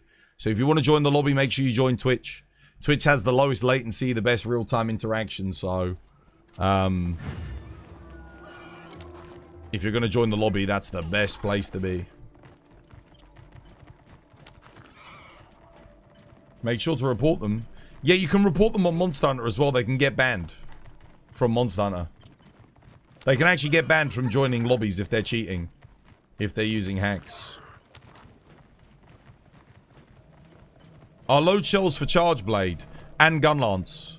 Charge Blade and Gun Lance should always have load shells level 2. It's probably the most important skill on the build. On both those builds.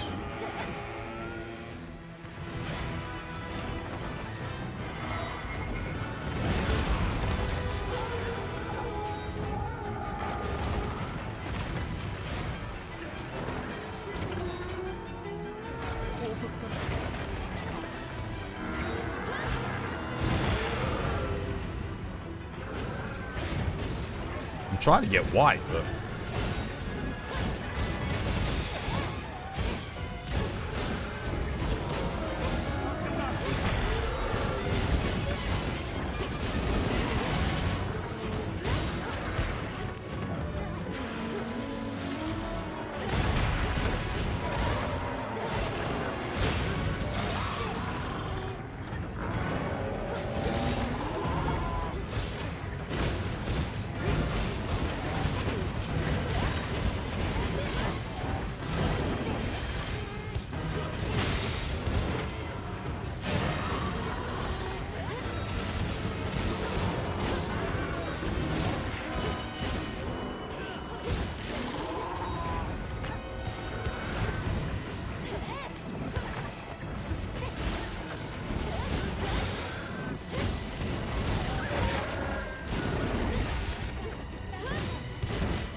It is such a cool theme, man.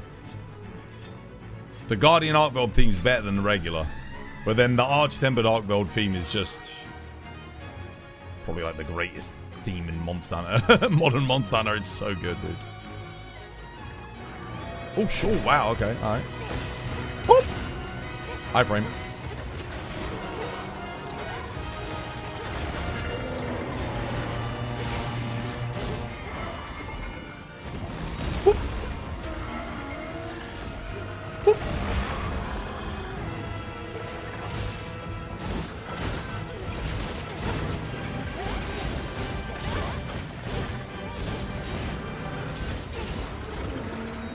White, bro. Give me white.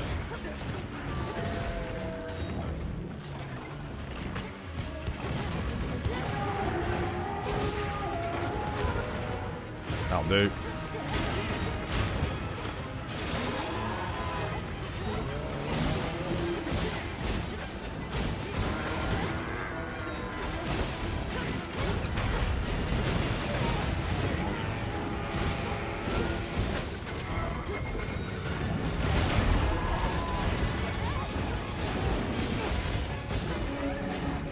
Oh my god, dude, the lag. Holy shit. Wow.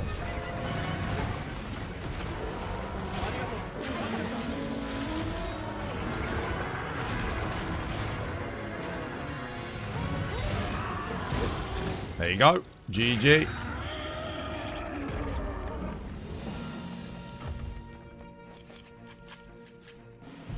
Why are you using Insect Glaive right now? Because I'm helping Torhel with his low rank hunts. So I made a low rank IG build. Because I don't like Insect Glaive in this game, so I'm thinking maybe if I do some low rank, maybe I'll learn to appreciate it a little bit, but still don't really like it. For me, it just, the whole holding down to charge with circle and aerial attacks being kind of dog shit, DT being dog shit, like, yeah.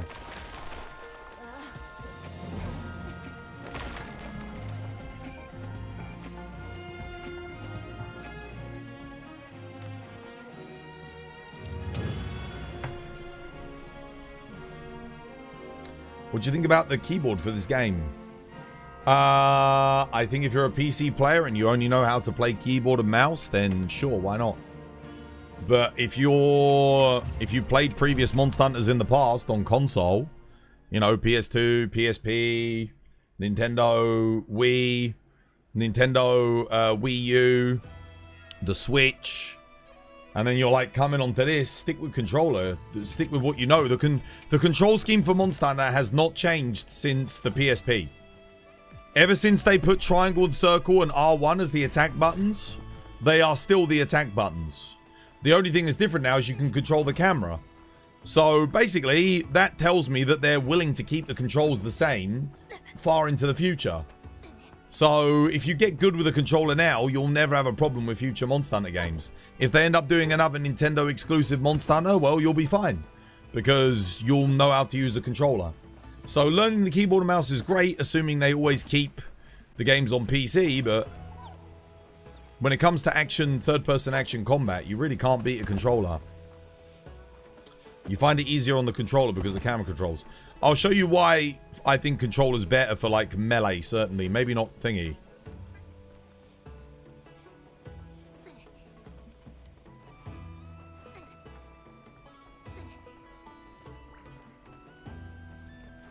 Now go do that on keyboard. Now go do that on keyboard. It's the freedom of movement that the analog allows you to have. You don't just have 4 degrees of movement. 4 degrees in movement is very rough in a Monster Hunter game. It is rough. You feel like the Insect Glaive and the Charge Blade just really got the short end of the stick in this game. I wouldn't put Charge Blade in the same category as Insect Glaive. It was dog shit at launch, I'll give you that. Charge Blade was horrendous. But they have improved it a lot. The perfect guard windows are bigger. It is a lot more versatile. You just got to learn, you just got to not overcommit with it and it's fine. And actually, there is quite a varied... You can have all the different playstyles on Charge Blade be effective. I know a lot of people say that you can't, but you absolutely can. There are matchups where Savage Axe is still good. Just the other day, I saw some speedruns utilizing Impact File Savage Axe with Charge Blade, so it's still good. Obviously, you got to play it at a high level, but it still works. Insect Glaive, on the other hand, it's missing something. It's definitely missing something. I do think Charge Blade guard points need to be better. The guard points on Charge Blade still suck. Like, they need work. Definitely. And they need to allow us to be able to SAED from neutral again. I much preferred it when we could pull back an AED. Also, they need to make it so that if we guard point into an SAED, we get a buffed SAED, not a weakened SAED. That doesn't make any sense. Why would you have a weaker SAED from a guard point? How you doing, Alara? Welcome. Hope you have yourself a lovely jubbly one. But yeah, Charge Blade is not perfect, but it's not in as bad of a state of IG, I don't think. If you hold down the charge on IG, does it make the attack stronger? It does, yeah. Yeah. So if you're holding down circle from neutral and you do an RSS, it will be stronger. But you also can buff it by just pressing triangle. If you do 3 attacks and then RSS, that also works. You're doing pretty fine yourself? Yeah, no, I'm okay. Yeah, I'm alright. Thigh Fop, yo, thank you for the follow. Welcome, it's good to have you with us. Right. I think we got to help. Wait, was that... Is he in another quest? Oh, he's doing... Okay, alright. Let's go.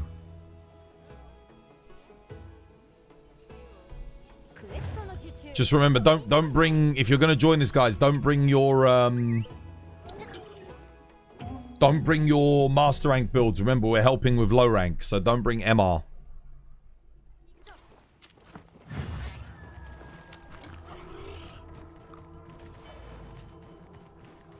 This is his last low rank quest, though, so after this, we'll be helping with high rank. Oh, here we go. A little bit late to the party, but better late than never, as they say.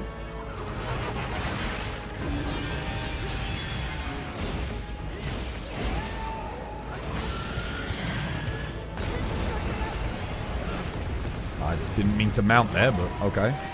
Dude, that was an instant mount.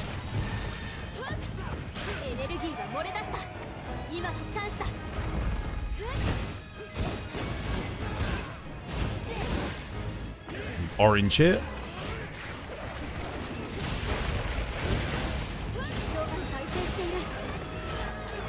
Nice, well played.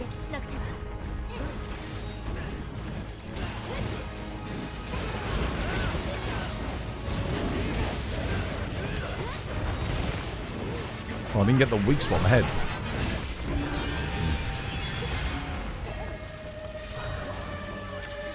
Yo, Grumble, you're not running a master rank build, are you, brother? I'm just gonna quickly... How do I check him? I hope he's not. On me, on me.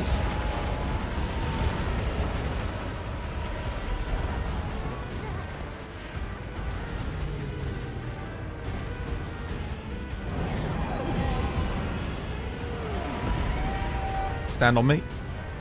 Don't rush in, don't rush in, don't rush in, don't rush in, don't rush in. Don't do what Grumble's doing. Too late. Yeah. Fuck.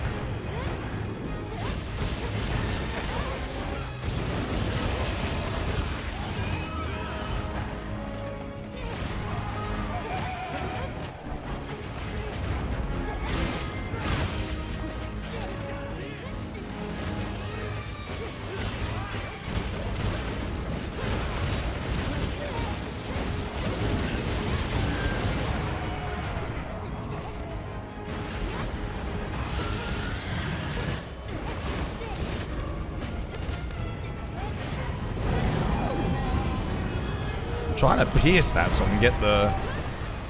Do the weaker insects just have like a worse pierce value or something? Because I can't seem to get the orange there. I mean, I'm trying, but like, bro.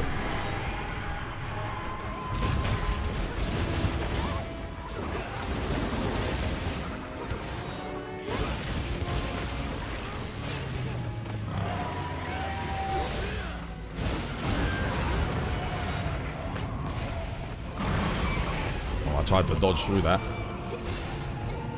I guess I can't.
Nice, well played.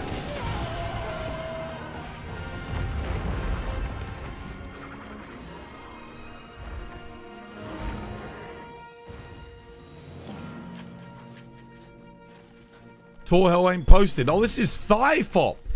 Oh shit, I thought I was helping Torfell.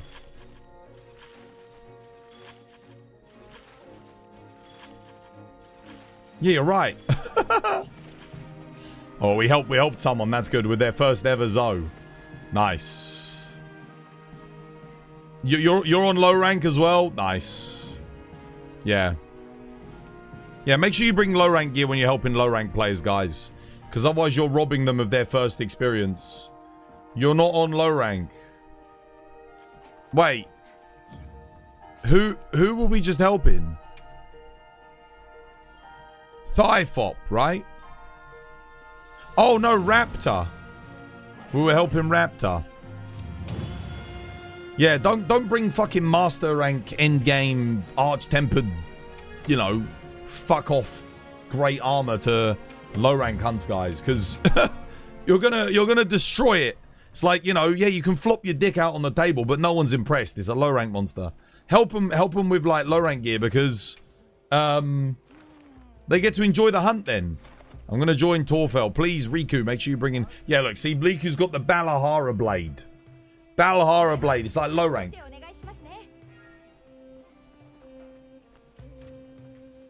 Yeah, don't bring MR builds to HR. Don't bring thingy builds to that. Let them enjoy the hunt. Because it's their first time doing it, isn't it? If we go in with... if I went in with a freaking dragon... high rank charge blade, that'd be it. Yeah, do not join if you don't have low rank gear, please. Please, please, please, please, please. Because you can literally, I can hit like 5,000 damage with a high rank charge blade. This thing I think's only got like 20,000 health at low rank, so you know, that's it, it's done. Game over.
How you doing, Dino? Welcome back.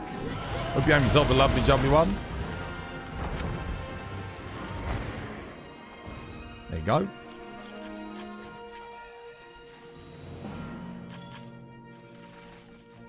You just ordered a new digital-only pizza from Domino's. You did? Goddamn. Don't bring a nuke to a knife fight. Yeah, exactly. Yeah, they get a chance to learn. And again, this is their first experience of the hunt at low rank, right? So... obviously, when they get to high rank, most of the stuff you're just doing it again. There's only like 3 new hunts, basically, or 4.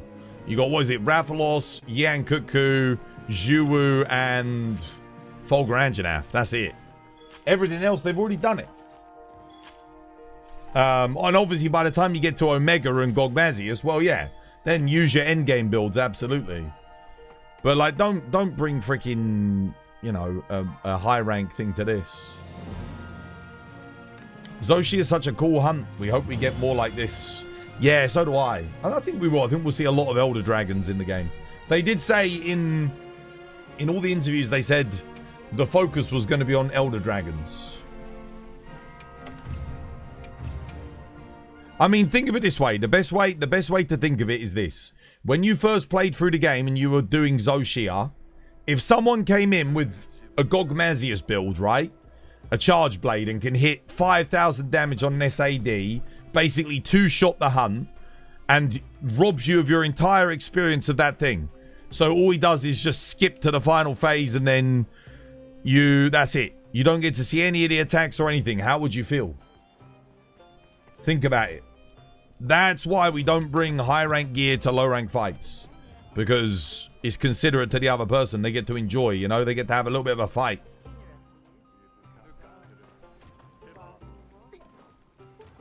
Dude, I would be livid, dude. If I did my first time doing a hunt, someone came in with... I mean, I remember when I did Nergigante, like, back in World, and people would join in with heavy bow guns, and they'd be cheating, and they just one-shot him. I was annoyed. It wasn't even my first time fighting him, and I would get annoyed. I'd be like, dude, what the hell, you know? Yeah, I hope you're doing well, Dino. I hope you have yourself a lovely, jubbly one. Yeah, you'd be pissed off. You'd be pissed off. Right, well, welcome to high rank anyway, guys. Welcome to high rank. Dude, now we got a... I mean, to be honest, you won't have to upgrade your builds for a little bit. HR 21, probably, until you want to start thinking about build upgrades, but... There you go. You joined an SOS, so we can do it in a minute. You're doing some SOSs? Nice.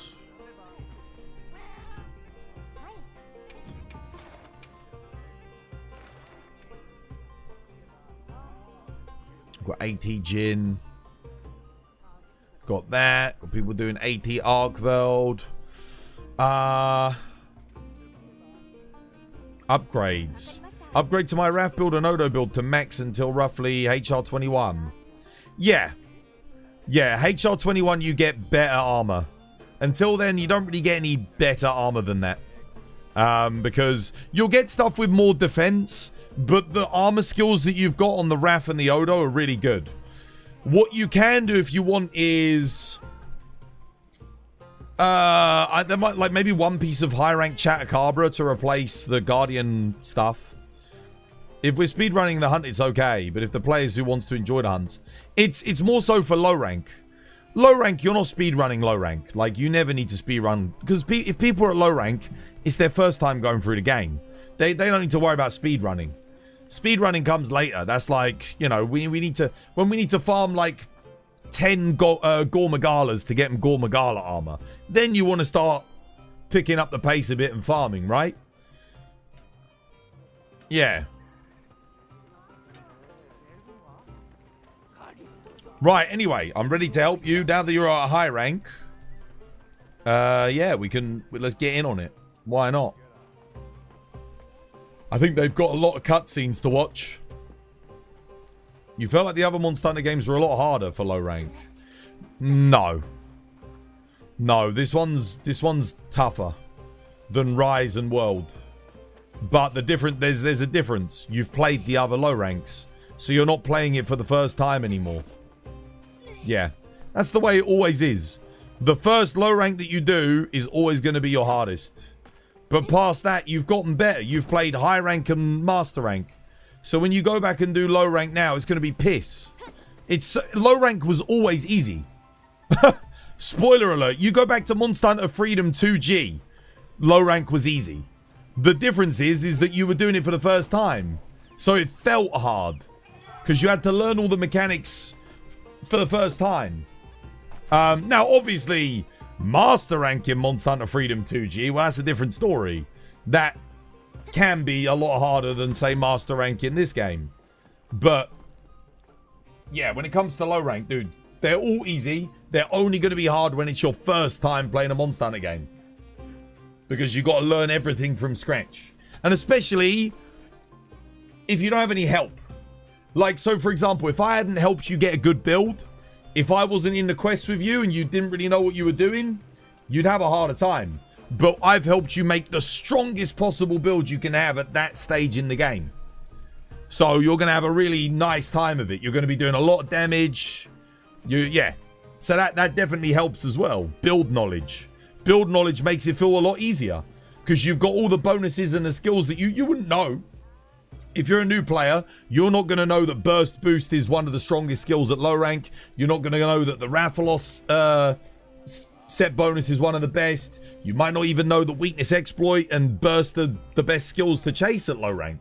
You're not going to know those things. But if I give you the knowledge, that's going to make it easier for you, because now you've got the best skills available to your build. When you're new, it's a bit tough. Yeah. But if you've already played a game, you've got a bit of experience, and then you've got some knowledge, a little bit of game knowledge, goes a long way. It helps. How you doing, Studi? Welcome back. Hope you have yourself a lovely, jubbly one. We just helped Torhel and Thigh-Fop get high rank. What decos do I want on my GOG longsword? Depends what you're fighting. For a general purpose build, I like to have Master's Touch, Crit Boost, Airborne Crit Draw, and then more Crit Boost. Yeah. So I like to go Talisman, I like to go Master's Touch, Talisman, and then in the slot I put Crit Draw. Then I get Airborne Crit Draw to boost my Helmbreaker, Crit Boost, Crit Boost. That's what I like. And then obviously for other skills, we're going to go Weakness Exploit 5, Agitator 5, Maximum Might 3, Burst Level 1, Counter Strike, maybe Adrenaline Rush or Flare if you can fit it in. That's what I like to have on my general purpose longsword build, personally. Yeah, like that'll do well on any fight. But if you're not doing Helmbreakers, then go attack instead. Go for attack 4 instead of airborne. Or if you need the crit, get crit I3. Crit I3 is also excellent.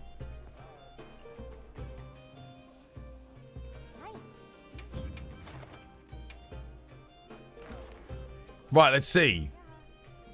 We've got another new player. Bro, I'm going to go help my boy. Dude, there's loads of new players today. God damn, dude. We've got 3 people.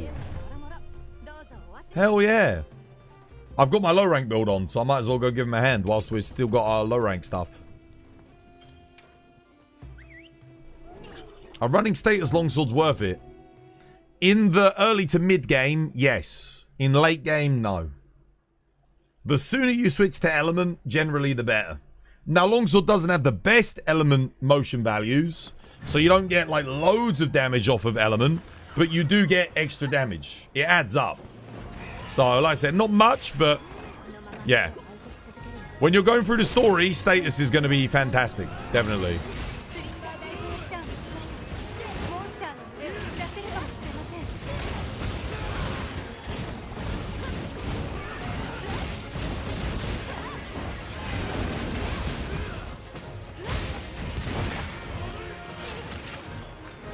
Let me heal up my boy.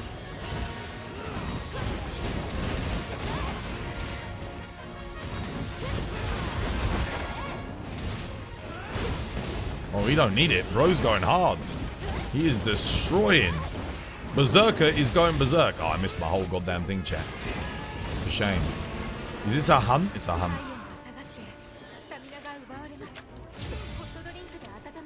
Oh, he's running.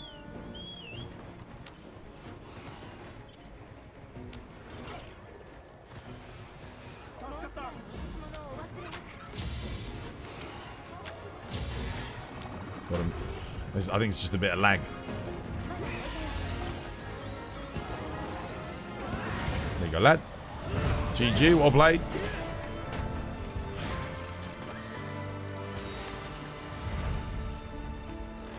What's your opinion on support, Sword and Shield? Sword and Shield is one of the few weapons where running wide range 5 can actually be really good. Because you don't have to sheath the weapon to eat. And you can take might pills. And might pills are going to buff you and your whole team massively. Because might pills only last for like, what is it, 25, 30 seconds? Really freaking strong. So, yeah. And Sword and Shield, there's not really anything else it needs. The thing is, you could go Divine Blessing, which will reduce the amount of damage you take on block. But yeah. No, you don't use Mushroom Man, so you don't worry about speed eating.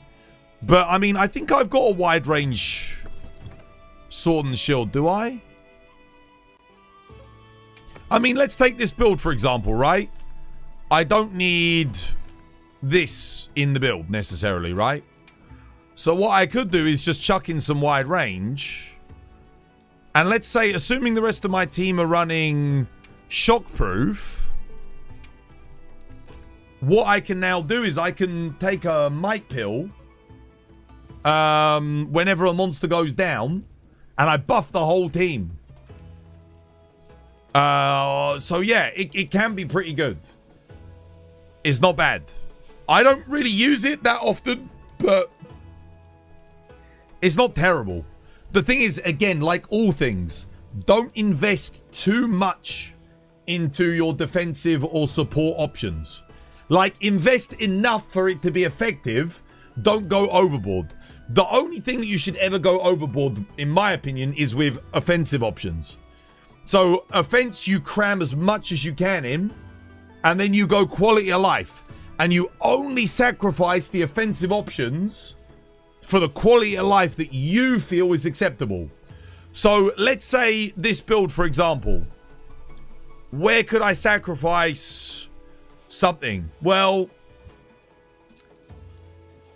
I don't have much room, really, to sacrifice anything. If I sacrifice this, I lose 10% affinity. If I sacrifice that, I lose 10% affinity. That's a lot. You know, if I remove just that, I've lost 20% affinity. That's pretty rough. So, it really does depend. But that's what you've got the level 1 slots for. What you can do is, if you really want to make an effective support build, you get Leviathan's Fury Lord Soul. So if you get Leviathan's Fury Lord Soul, you don't have to worry about what's it called? Having antivirus. Look at how much room for quality of life I've got in this build. I've got Wex, Agitator, Maximum Might, and Burst. And I've got 2 medium slots. And all of these level 1 slots to put quality of life in. So if I want, I can do something like this. I can go, I don't know, what do we want? I've sacrificed basically no damage. And I can do this. This is why I still say, like, Leviathan's Fury Lord Soul is probably better for comfort. And now I've got these. Well, boom, I can go earplugs, earplugs. Boom. Look at all that quality of life. God damn. So, yeah, I mean, it's up to you. But I would argue you don't really need earplugs on Sword and Shield. Probably better to get Evade Window. It's a bit more useful if you want some quality of life in there. You get the idea, right? You need speed eating. Okay, I mean, if you're really going to go down that route, I would say fuck speed eating, but if you're absolutely desperate for it, there you go. But yeah, it's not bad. It's not bad. Just don't sacrifice your Wex, your Agitator, your Maximum Might. Go for support, go for quality of life, but don't sacrifice your core skills. Because otherwise, you're not doing any damage for your team. And the best way to support your team is by killing the monster faster. Because if you're dragging the hunt out by not doing your fair share of the damage, they're more likely to die anyway. Because you're putting them at more risk. You know, the monster's going to get more ultimates off. It's going to get more attacks off. If you're doing damage... Yeah, if you give them... Dude, if you take Might Pill, you're helping them do more damage as well. So you're not just supporting them with heals. So yeah, it can be good. It can be good, but don't go overboard. Don't do Mushroom Mancer 3, Speed Eating 3, Satiated, Wide Range. No. If you're doing all that, you've gone too far. You've gone too far. You don't need it. Right. What are we helping with? What's next? Got Omega. We got Lagiacrus. We got Rathalos. Sure, I can help with a Laggy. Monster Hunter isn't an MMO with designated jobs. No. Everyone should be helping everybody. It's not like you need someone to exclusively tank. No. Everyone should be able to take the role if the role requires it. So if you're taking aggro at the time, you've got to be able to take the aggro. If you see a teammate needs healing, you throw out a Dust of Life if you're safe. It's not like you just give one person that role and they just do that exclusively. Everyone needs to be doing damage. Everyone needs to be throwing out a Dust of Life. Everyone needs to be getting their buffs and whatnot. And yeah. Do you want to do another Laggy, guys? Because I was going to join that one, but then... yeah, I couldn't get in. Effigy is right. You've all got to do your thing. But again, don't... I'm basically using speedrunner builds, okay, for the most part. Outside of, like, heroics. You don't have to copy my build exactly. If you know that you need earplugs because you suck at iframing, then put it in. Like, find a way to get it in without sacrificing stuff. There's always a way around it. There's always a way. Like I said, Leviathan's Fury Lord Soul, pretty solid. Always a solid option. Dude, I literally just switched to fire weapons. Now I need to switch back to thunder weapons. God damn. I don't know what the connection's gonna be like on this hunt. I can't play longsword. I'll play I'll bring Thunderbolt. Bow's pretty forgiving. But by all means, if you I will say this. If you get used to using the builds that I give you, you will become a better player. Because yeah, you'll die. You're gonna die at first. You don't have your Defense Boost 7 and your Divine Blessing and your fucking Zora Magdaros, Zoshia bonus and all this, that, and the other. Okay, so sure, you might die a little bit. But when you get used to not having it, you'll be better. You'll be better for your team. You'll be better here on the stream. You're going to be a better player in general.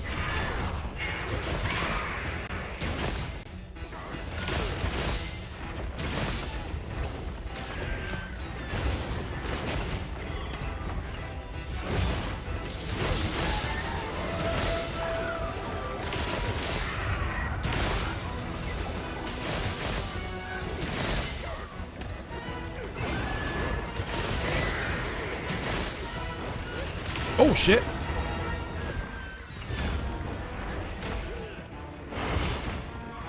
Honestly, he might kill me here. Yeah, that has a multi-hitbox, so I've got to be really careful on that.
Nice, well played.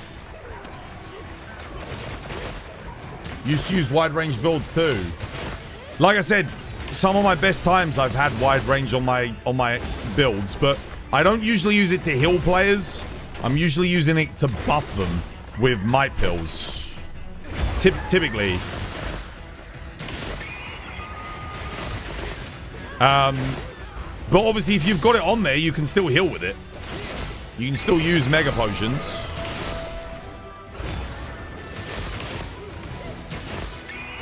Oh, hello. Wasn't expecting that.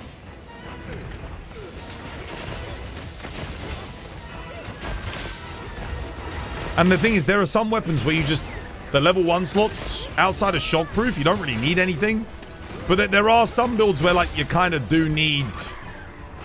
You know, there's some important skills that you need on your level 1 slot. If you need antivirus, then you can't really be running wide range level 5, to be honest with you. Like...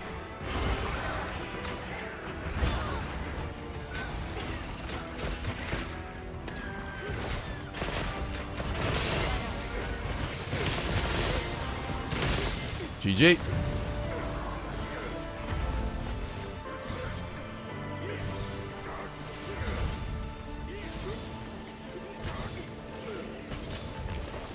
Particularly 10 stars though, Shia, Savager, Mega Planetus, and GOG. Random players on that hunt are always dying first. Yeah. The problem is, again, if you have a dedicated support player, that's usually, if they know, they might even be the best player on the team. So having them sit on the sidelines and spam healing isn't helping. So that's why everyone should always bring Dust of Life. Because then that person can stay in the fight and be effective. Oh, I gotta go trade some stuff in. Time to go to thingy.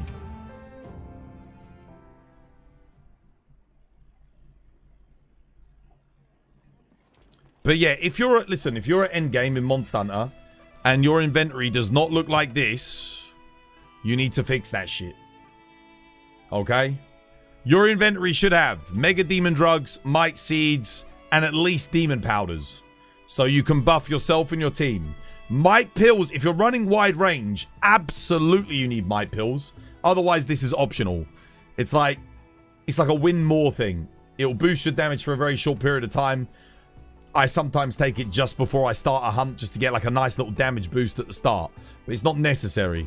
You should have Power Charm, Armor Charm. Don't really need Firecaster. So, I mean, we could get rid of this. Let me like... Null Breeze are optional. Lots of fights you don't need them. I like to bring them just in case, because if I'm running an Ellie build and I forget, and then I get Dragon Blighted, my damage is going to hit 0. You need a stamina option. Obviously, dash juices are the best, but these are very expensive. So bring well done steaks. Bring something for stamina. If you're really getting expensive, then you could just use ancient potions for stamina. But yeah, your healing items should be at endgame. People always argue with me on this. Don't trust me. Don't argue. You should have, especially if you're doing 10-star monsters, 9-star monsters. Before that, it's not that big of a deal. But if you're fighting 10-star and 9-star and you don't have max potions and Dust of Life, you need to go sit at your Nat farm for an hour, put them on the item, and roll. And sit there and just refresh, okay? Dust of Life, max potions. Listen, if you don't know what you need for them, max potions, you need Catalyst and Mandragora. Catalyst is, they're very easy to craft. You can even bring the staff to craft Catalyst if you really want. But this will give you 7. So you get 2 plus another 5. That's 7 max heals. You can also bring Ancient Potion. Get 8 max heals, okay? Then you bring Dust of Life, 2. And you bring 10. This lets you craft 10 Dust of Life. So you get 12.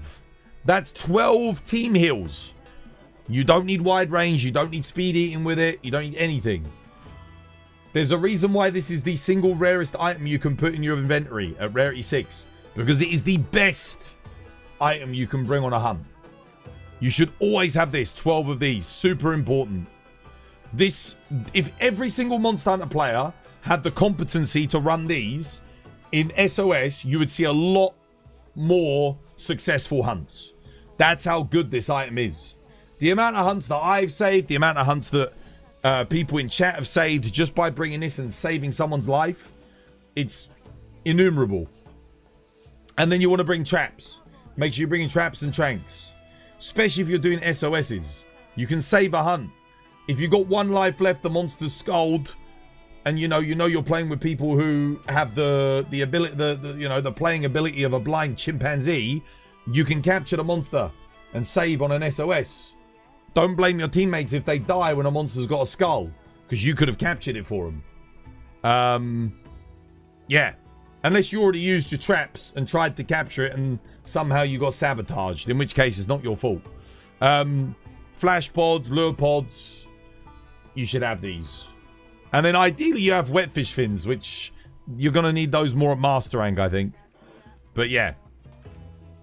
This is what it should look like. If your item loadout looks nothing like this, if it looks something like this, let me put it to example. If this is what your item loadout looks like, if your item loadout looks a little bit like this,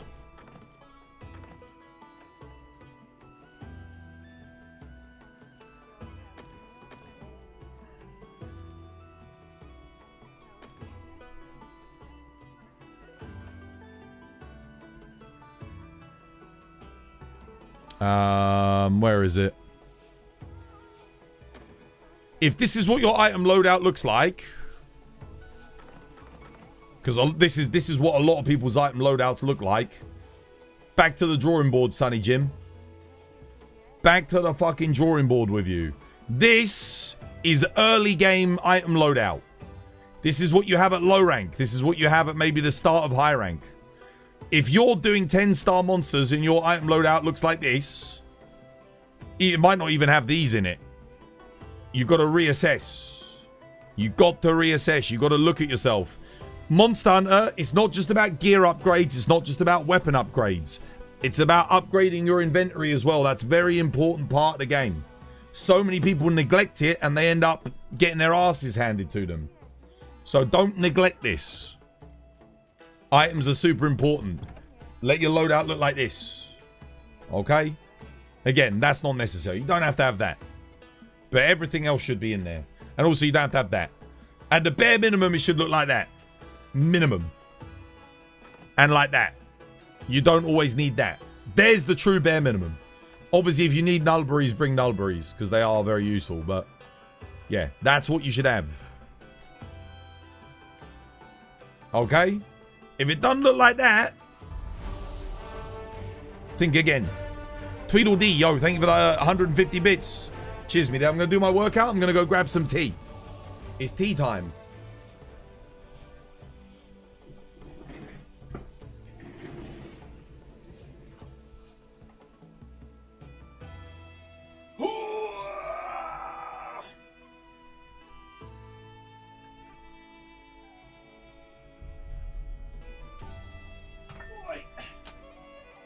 Boy.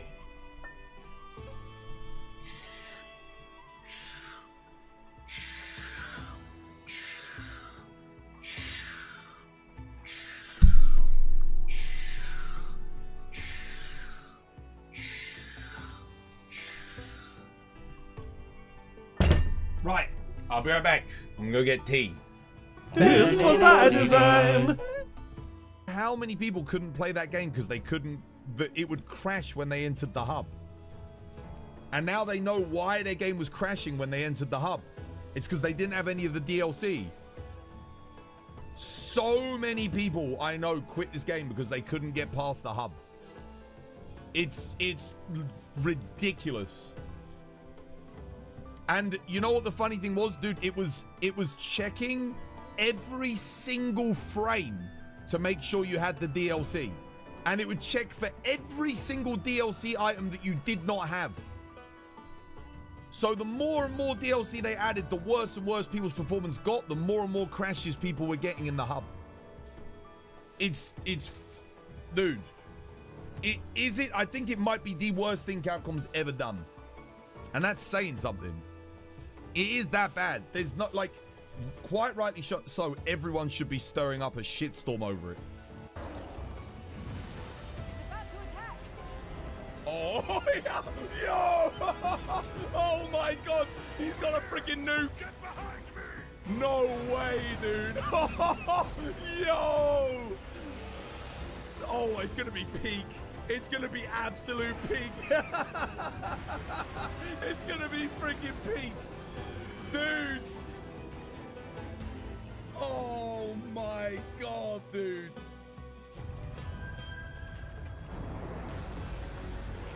That looks so sick, dude.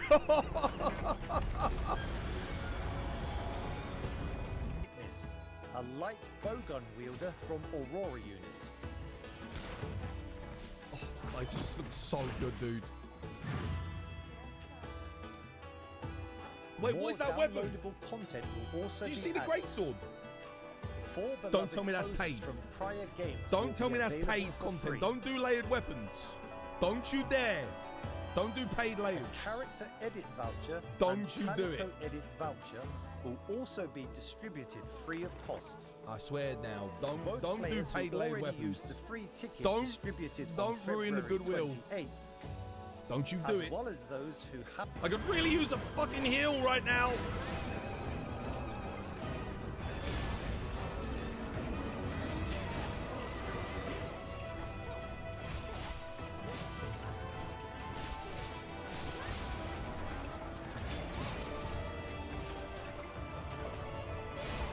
No!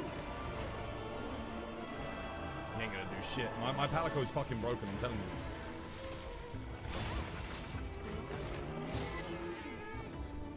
Oh, it looks weak.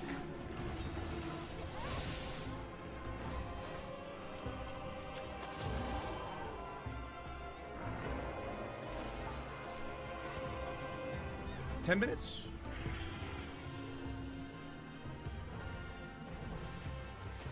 Reg, what were you doing, brother? Where were the hills, man? None. Oh, come on! A grown man with a female character in this day and age is so cringe.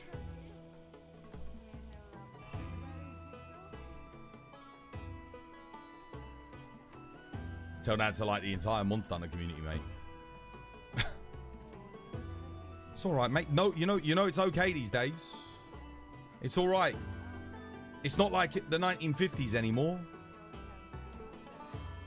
You're allowed to like a bit, your man to have a nice big, nice big package down there. If that's what you want, that's fine. No one judges you anymore. You're all right. We're all good with you. We love you and we respect you. Level 3 regions to level 7 that you want, lock them in, and then help your friend level the other regions to level 7 and get them to lock them in. That would be the best way to do it. Or let me bring traps and tranks. And that way you can all... Oh my god, I just did 303s on a fucking arc belt. Oh my goodness.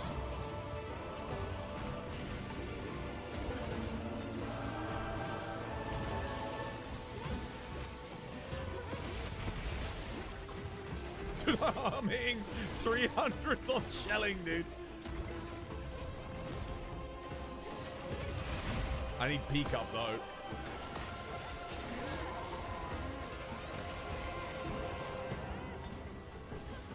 That means I'm doing 1500 damage on Wyvern Fire, by the way. Oh my god, and someone put my peak up. Thank you. Yes, legend. I think that's Ward of Wyveria, Offensive Guard, and thingy up. Yes. No. Oh, I got it. Binding counter got active. Yes. Dude, it almost got... I thought it got cancelled. Oh.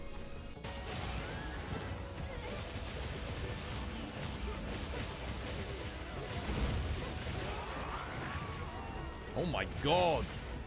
Valhara's going crazy here.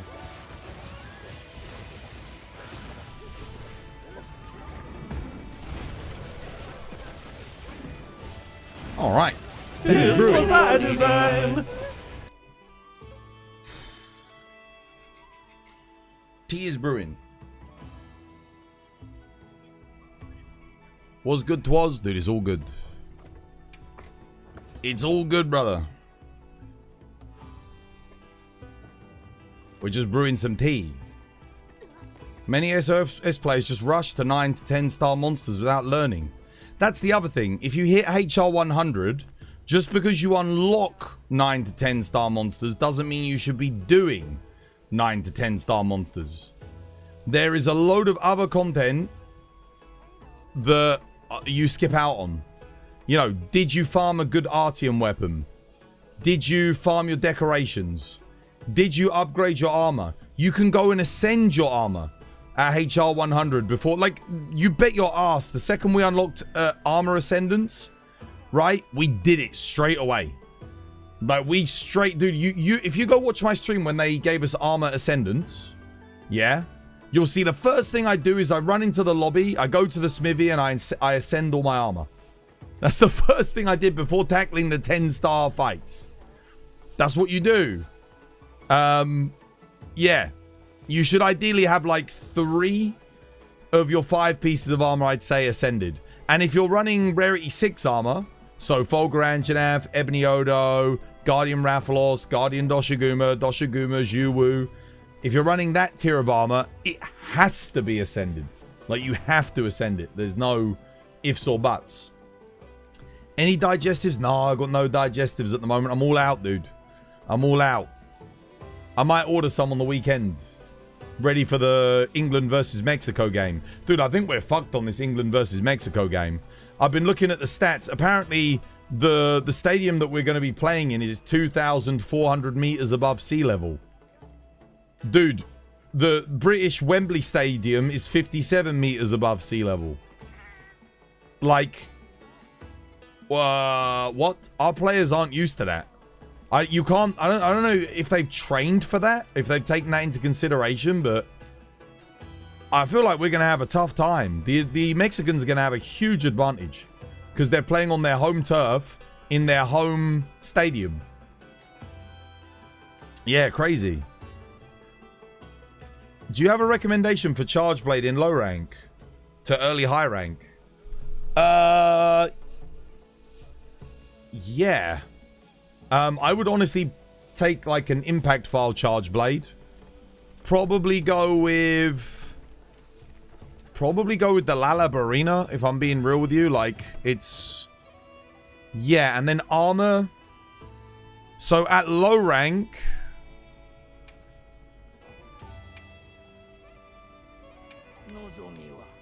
Low rank Charge Blade, your armor should definitely be... This... and probably... Man, let me think.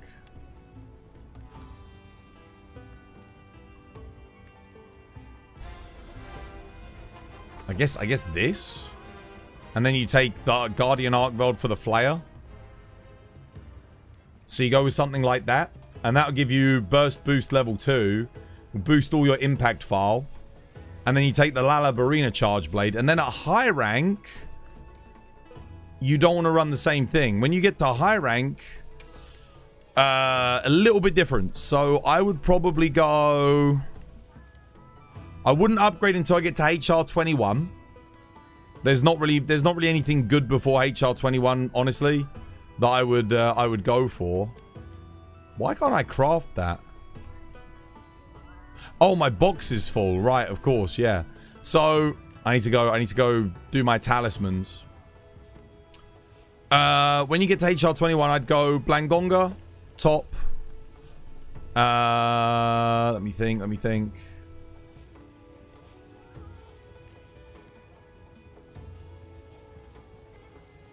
Probably go for Ebony Odo Gauntlets. Ebony Odo Waist. That gets you the burst boost. And then probably... Oh god, where is it? Probably Fulgur Anjanath Helmet. And then...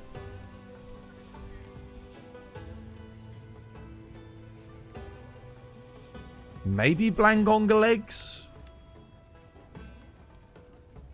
Wait, do Blango Legs give Agitator too? Yeah, no, Blango Legs. That would give you Burst Boost. You get the Blangonga's War Cry, which is okay. But you end up with Agitator 5, which is really good. And then Talisman, you can either make a Burst Talisman or a Wex Talisman or a Maximum Might Talisman. You'll have a lot of medium slots, though. So if you get Maximum Might, you can socket it in the build. Yeah. The alternative is you go Folger Anjanath top. That could also be really good. So instead of Blangonga top, you can go Folger top. There's options. Like, a lot of this mid-game armor is really good. So you can do Folger Anjanath top. And then just go Blango legs. That works really well. And then it's easier for you to get Maximum Might. But the Blango top is better. Technically. Because you get a medium slot which you can put Max Might in. And you get 2 Agitator. So it's really good. Noodle Super. How you doing, Noodle? Welcome back. Hope you have yourself a lovely jubbly one. Yeah. So that's what I would aim for.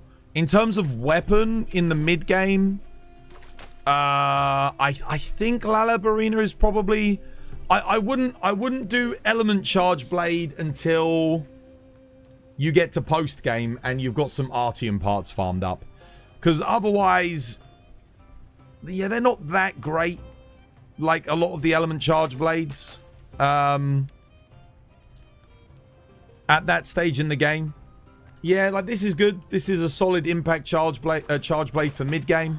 Master's Touch on it is nice. Got good affinity, decent impact file. What you really want is one with a high raw. So yeah, like the Guardian Arkveld upgrade is kind of nuts in the mid game. Really solid, like good raw impact file, 2 medium slots. You could definitely use this if you want. Lalabarina is okay, but I mean, look at the raw difference, right? Lalabarina you get early. I think you get this when you start high rank. Yeah?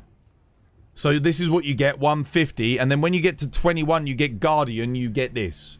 Because you only need to get Guardian. You need to do Guardian Rafflos, Guardian Doshiguma. And you can make this. And then you search the bone piles in Wyveria for a Dragon Bone Relic.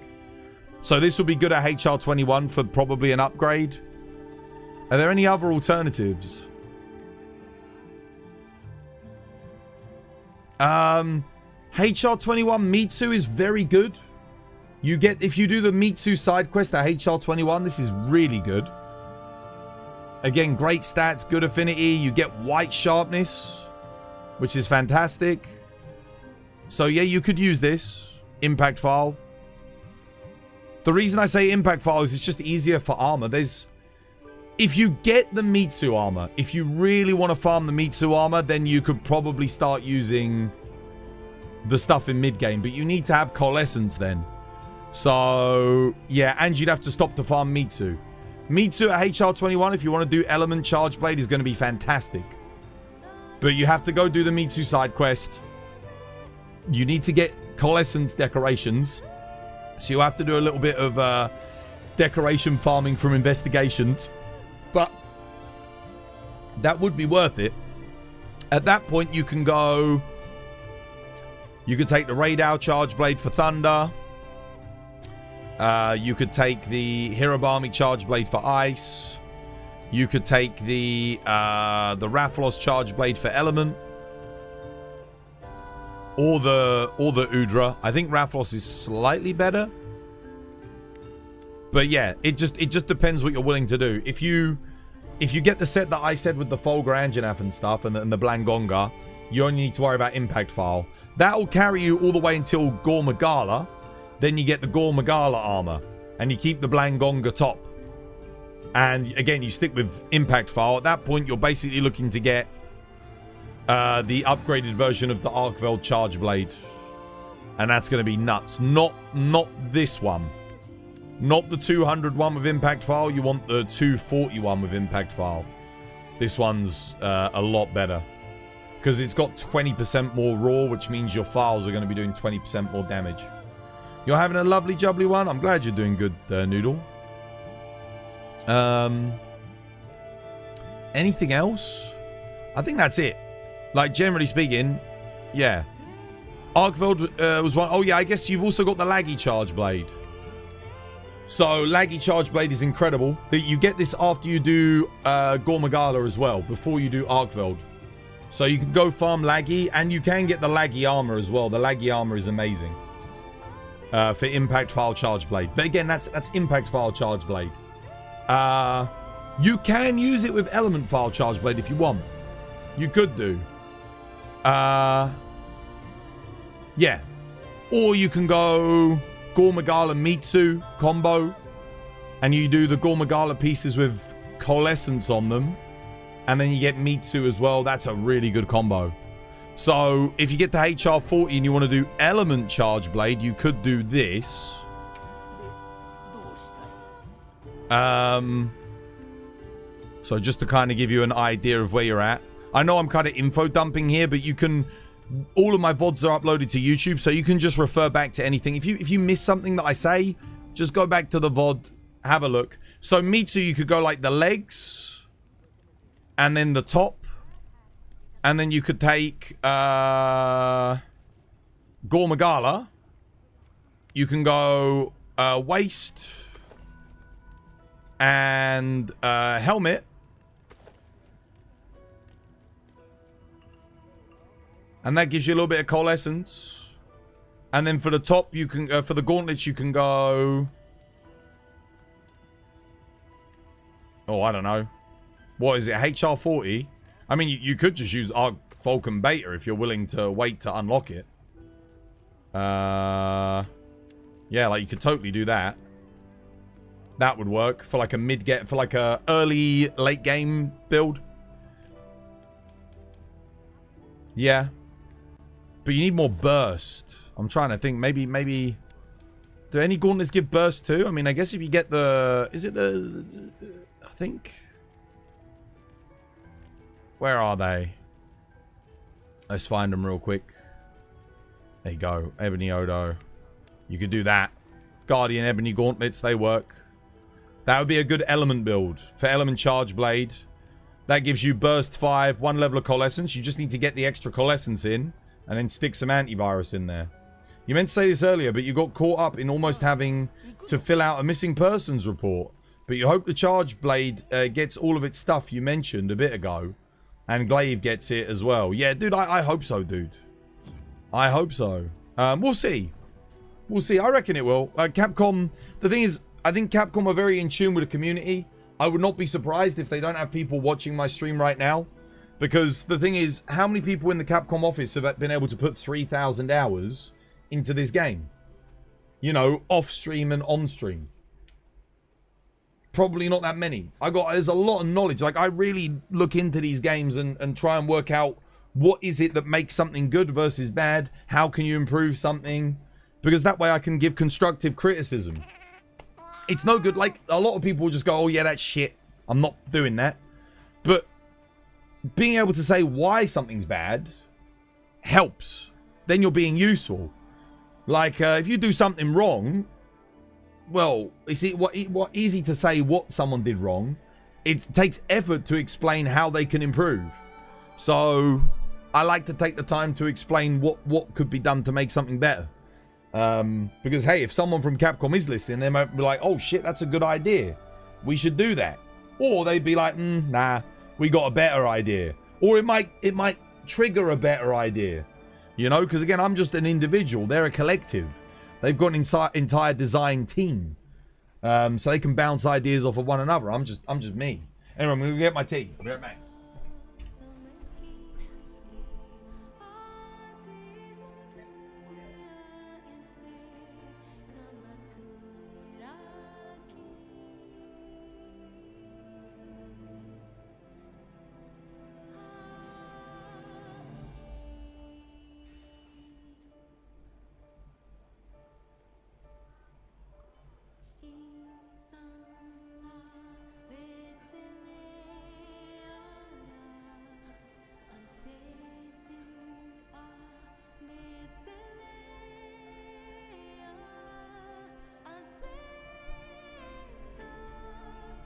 Alright. Got some tea. I'm ready. Jono made a joke about the fixed charge blade guy and the let me lay it over Akuma guy. They are well aware. Yeah. Honestly, I don't think Charge Blade's not in as bad of a state as it was. I think a lot of people are maybe blowing it a bit out of proportion. It's not as good as it was. It's not as smooth as it was when it comes to guard points and stuff as it was in World. But, like, it's definitely one of the strongest weapons in the game. And it's, yeah, no, I think there's a lot of vocal voices in the community. But there's weapons that need help more than Charge Blade. Definitely. Right. Oh, here we go. Let's go help Torhel. Oh, shit, dude. Oh, yeah, he's got to get your camps. Now's the time to get your camps, brother. If you're a high rank now, he's got no bloody camps.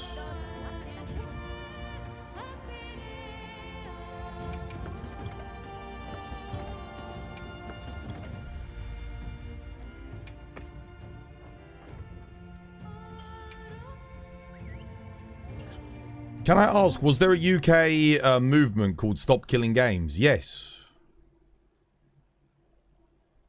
There's so many different ways to block the shield with the Charge Blade. Yeah, it's just guard points suck. That's the big issue. And I know a lot of people want to be able to SAED from neutral again. Those are the two big things. And I agree. I agree. Those two things should come back. Also, guard points should buff SAED like they did in Sunbreak.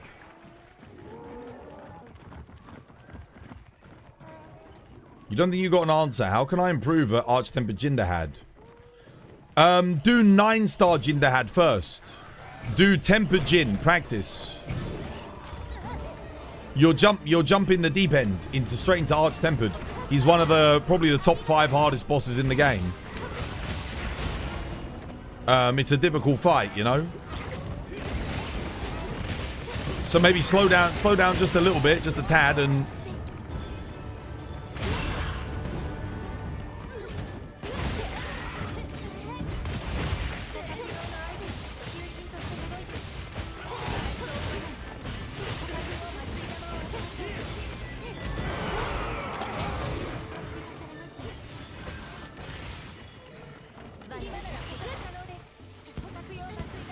there you go. Nice. Sunbreak's SAD's doing 1.5k per file. Yeah. No, you can do 1.5k in this game as well. So, and we're at high rank. That was 1.5k per file at master rank. Charge Blade in this game, like I said, it's absolutely insane.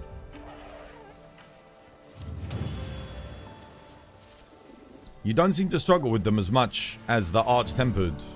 You did the 9-star one tempered, as you said. Yeah, I mean, it will help you get better. The Arch-Tempered's got a much harder moveset, and he hits a lot harder. It's going to just come down to a lot of practice. Definitely. But, if you... I mean, for example, I mean, let's have a look at my guild card, right?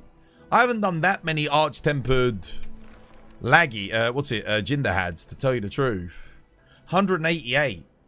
And I'd say maybe, what, like 20 of those are Arch-Tempered? So I still did like 160 Jinderhads before I did the Arch-Tempered ones. Oh shit, dude, I've actually got to go... I keep forgetting. I've got to go meld, man. My equipment box is full. Arch-Tempered Jinderhad loves to charge right at you. Yeah, you gotta be really careful not to overcommit. You've got to play it patient. If he's getting back up again, stop attacking and watch what he's doing. Observe. Be ready to counter. Be ready to block. Be ready to dodge. Do whatever you need to do.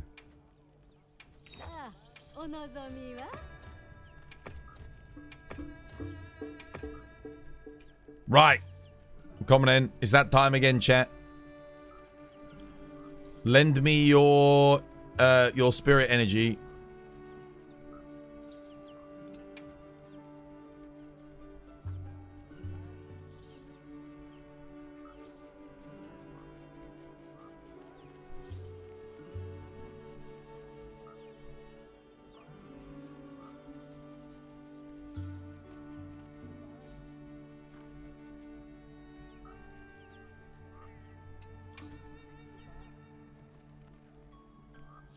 One, two, three. Come on, guys. 'Twas Jeebus.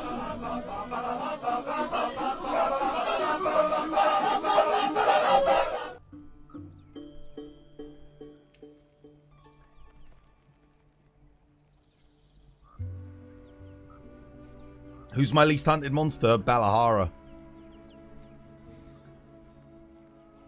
Balahara. I hate that thing, man. I hate it. I hate the fight. I do not like it at all.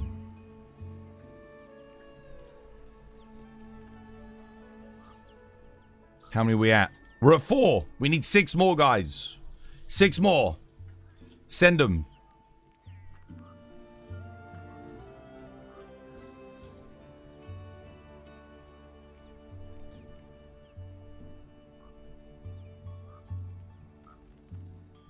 Five more.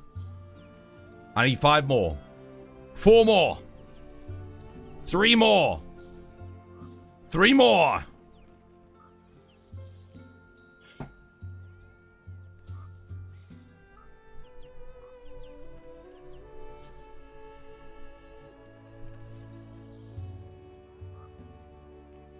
Three more.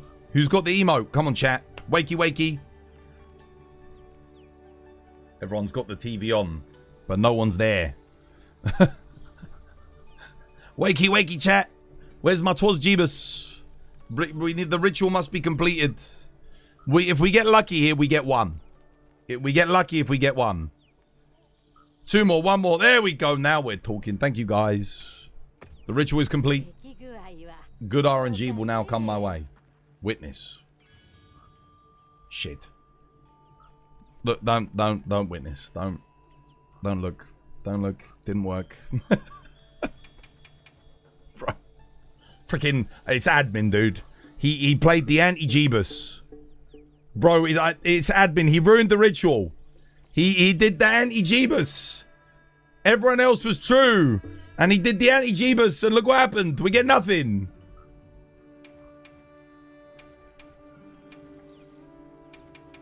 He destroyed the ritual. God damn it, admin, bro. Why'd you do this to me, man? Come on, man. Bro. I didn't deserve that. I didn't deserve the anti-Jeebus. Ooh. Max. Dude, if they buff ambush, holy shit, for speed runs, that's incredible. Load shells 2, ambush 2, medium small. Holy crap. That's like God Charm for Gravios speedrun, I think. Actually. I actually think that is God Charm for Gravios speedrun. Nice. Okay, we got a max roll. We got a good rarity 6.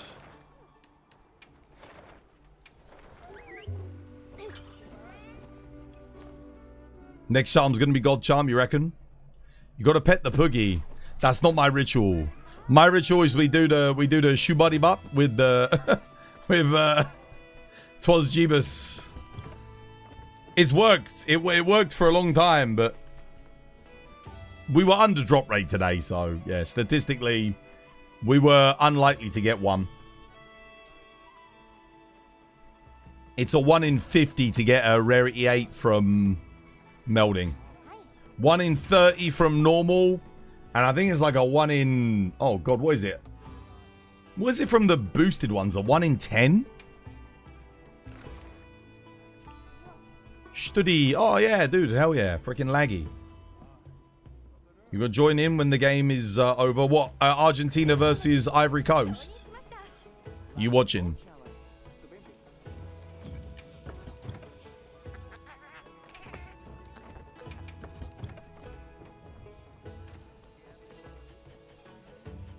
Has Messi scored yet?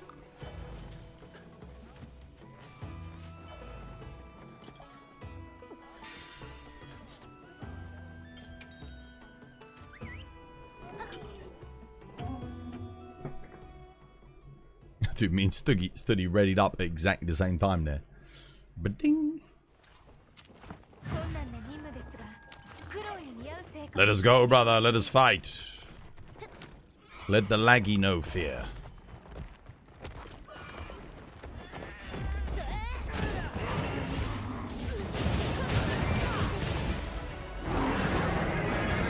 Adrenaline rush is activated.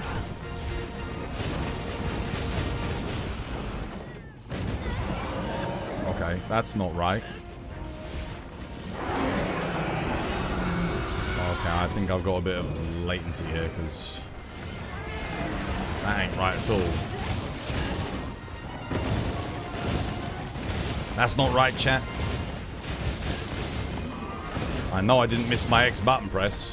In fact, I pressed it early and nothing even happened. I have to press it even earlier, clearly. I have to press it super early. Oh my god, what the hell?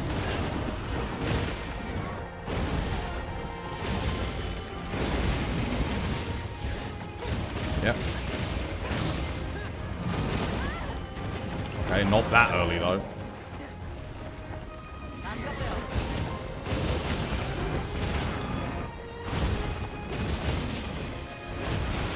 What the hell was that?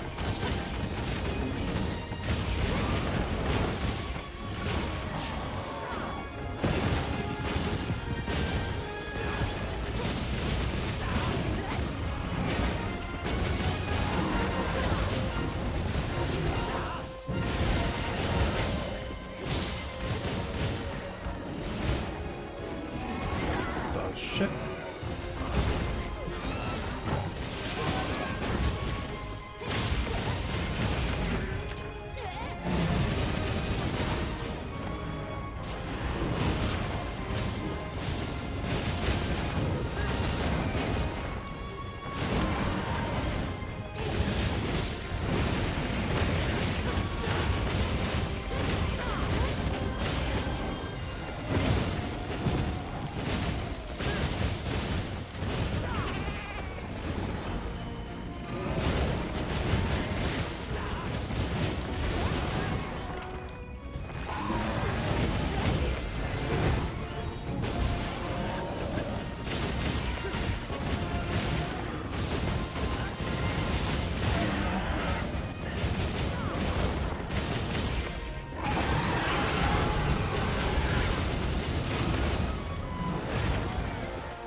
Ah, cock. Oh, I actually got the dodge off there. Holy shit. The lag actually played in my favor that time.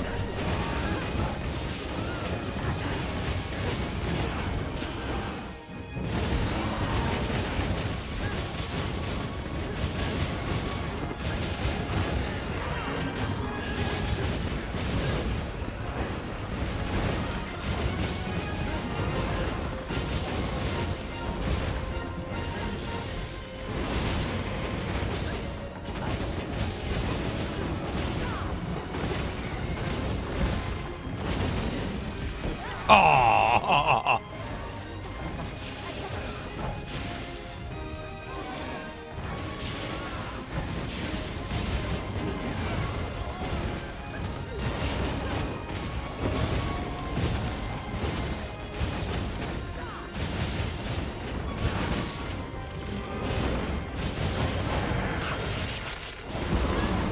what? Oh, I had no stamina. Shit.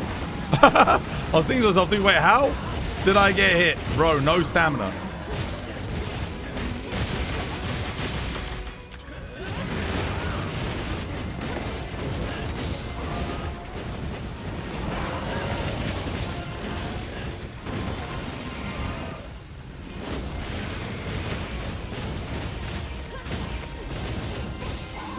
Aim for the back, guys.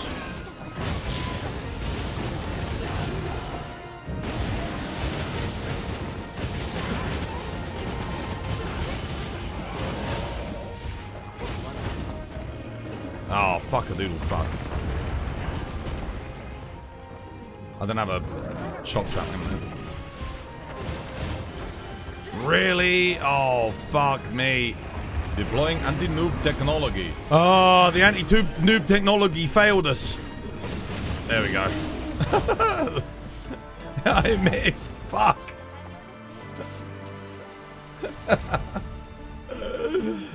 Double mount. Plus 1 minute to the end of quest. I think he was done. I think he was ready for capture because Study put down the trap.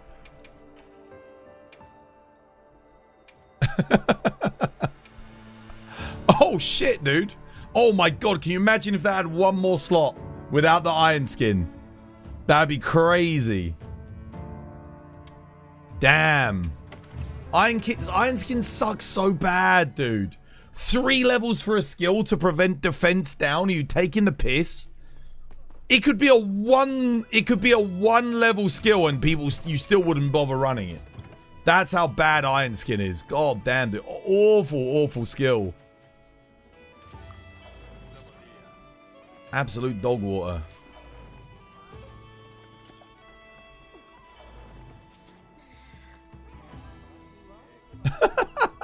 Perfect for Guardian Dodger.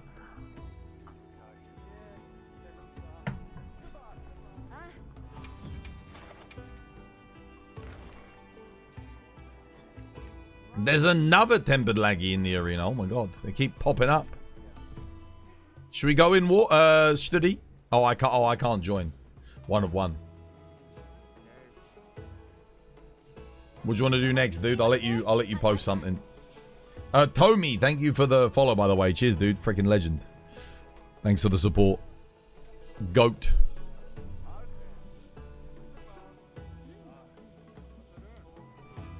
Iron skin should give a temporary defense boost after healing from a status. I mean, that would be more useful if it lasted for like 90 seconds. Gave you like plus 100 defense at level 3.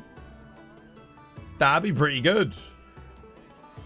Yeah, that'd be interesting. You could actually use that with like Mitsu and stuff to get like get Bubbly Dance to boost your defense. Oh wait, we got a new player, Berserker. Should I go help him? Okay, I mean, I'll join Studs. I do want to help the new player though. What tool blades am I running? Gogma Artian.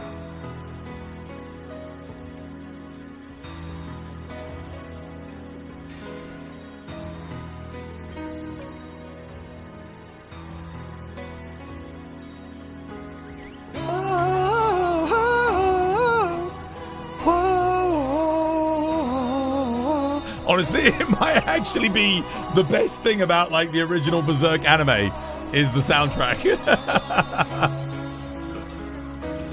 It might actually be the best thing about it. Soundtrack is peak.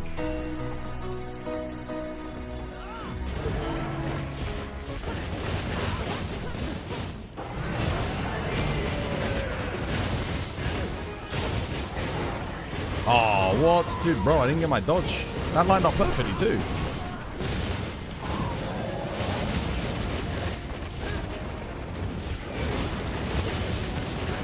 Let me get Zalathir's and my peak performances up. Oh, no, he's on Martin. There's no way he's running peak performance.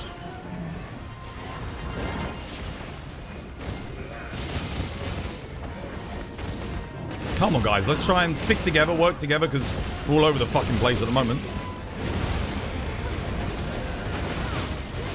I've seen Tommy Robinson rallies more organized. Let's go.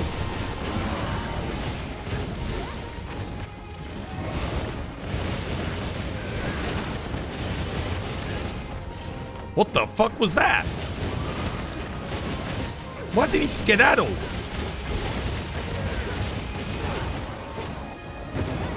Why did he skedaddle? What was that about?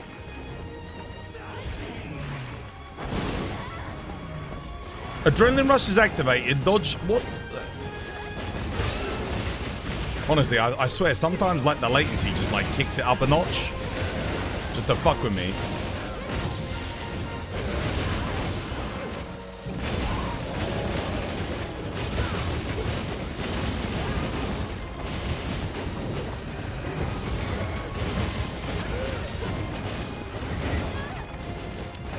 I ran out of stamina again. I even switched out of thingy mode, but wasn't enough.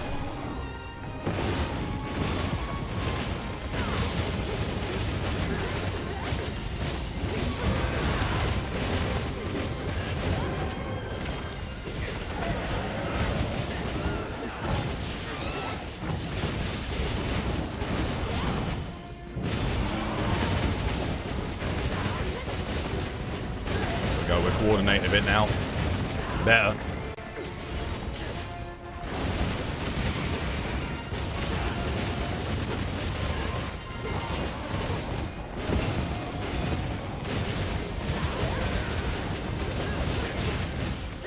Ah, some bitch.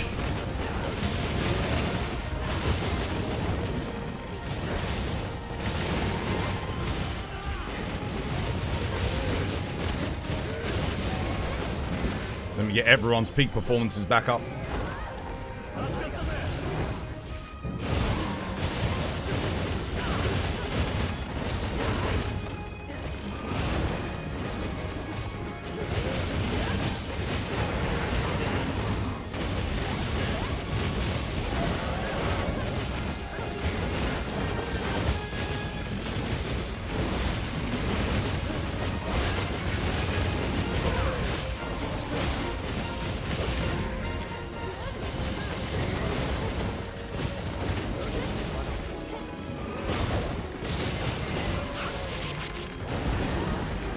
Okay, nice.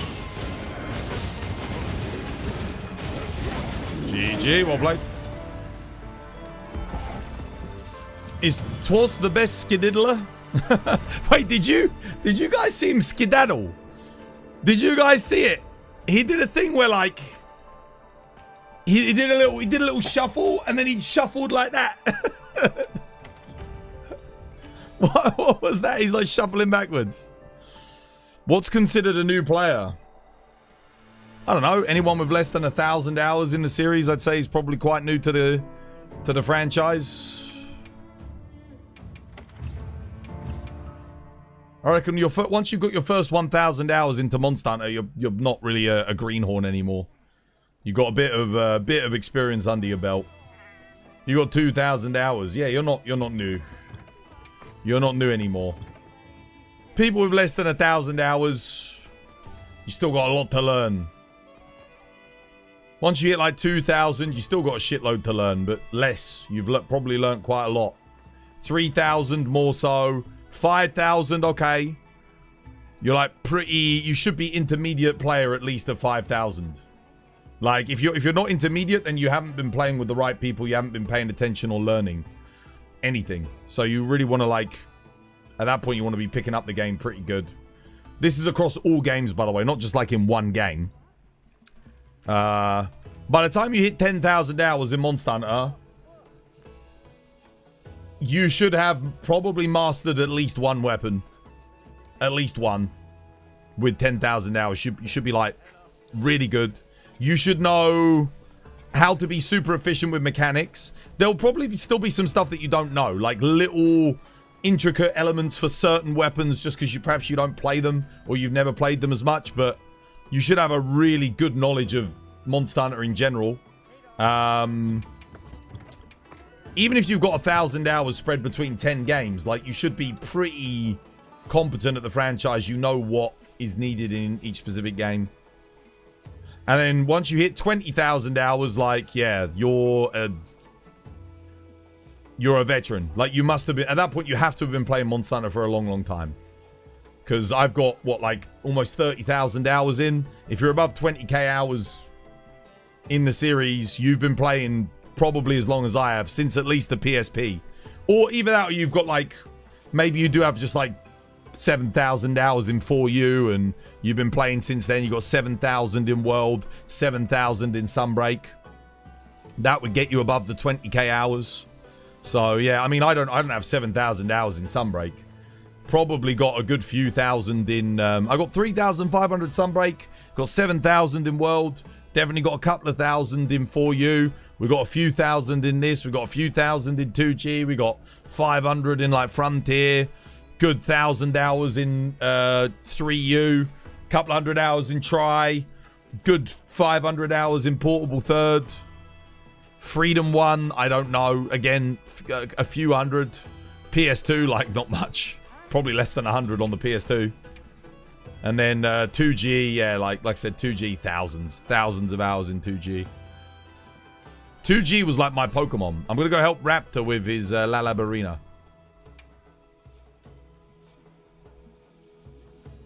But yeah. I'd say if you're under 1,000 hours in Monster Hunter, I'd still consider you new. You might be good at the game, but you're still new to the franchise. That's the thing. Monster Hunter is the kind of game where experience is measured in thousands of hours because of how difficult the game is, how hard it can be to play at a very high level of play, and just how much there is to learn. Like, I would be very skeptical. Anyone who's like, oh, I'm the best at the game, I know the game, and they've got 1,000 hours in the game, I would be very skeptical. I'd be like, take it with a pinch of salt. I think, for me, again, remember, I got about 30,000 hours in the franchise. Even I know there's a lot for me to learn. There's a lot for me to do. The more you have, the more hours you have, the more you realize there is to learn. The less you have, the better you think you are, but you're not. There's a name for it. It's something's law. Moore's law? Is it Moore's law? I forget the name. Someone in chat will probably remember. But there's a law that states the less you know about something, the more you think you know. And then the more you know, the more you realize you don't know enough. I think it's called being a dumbass. No, there's a technical name for it.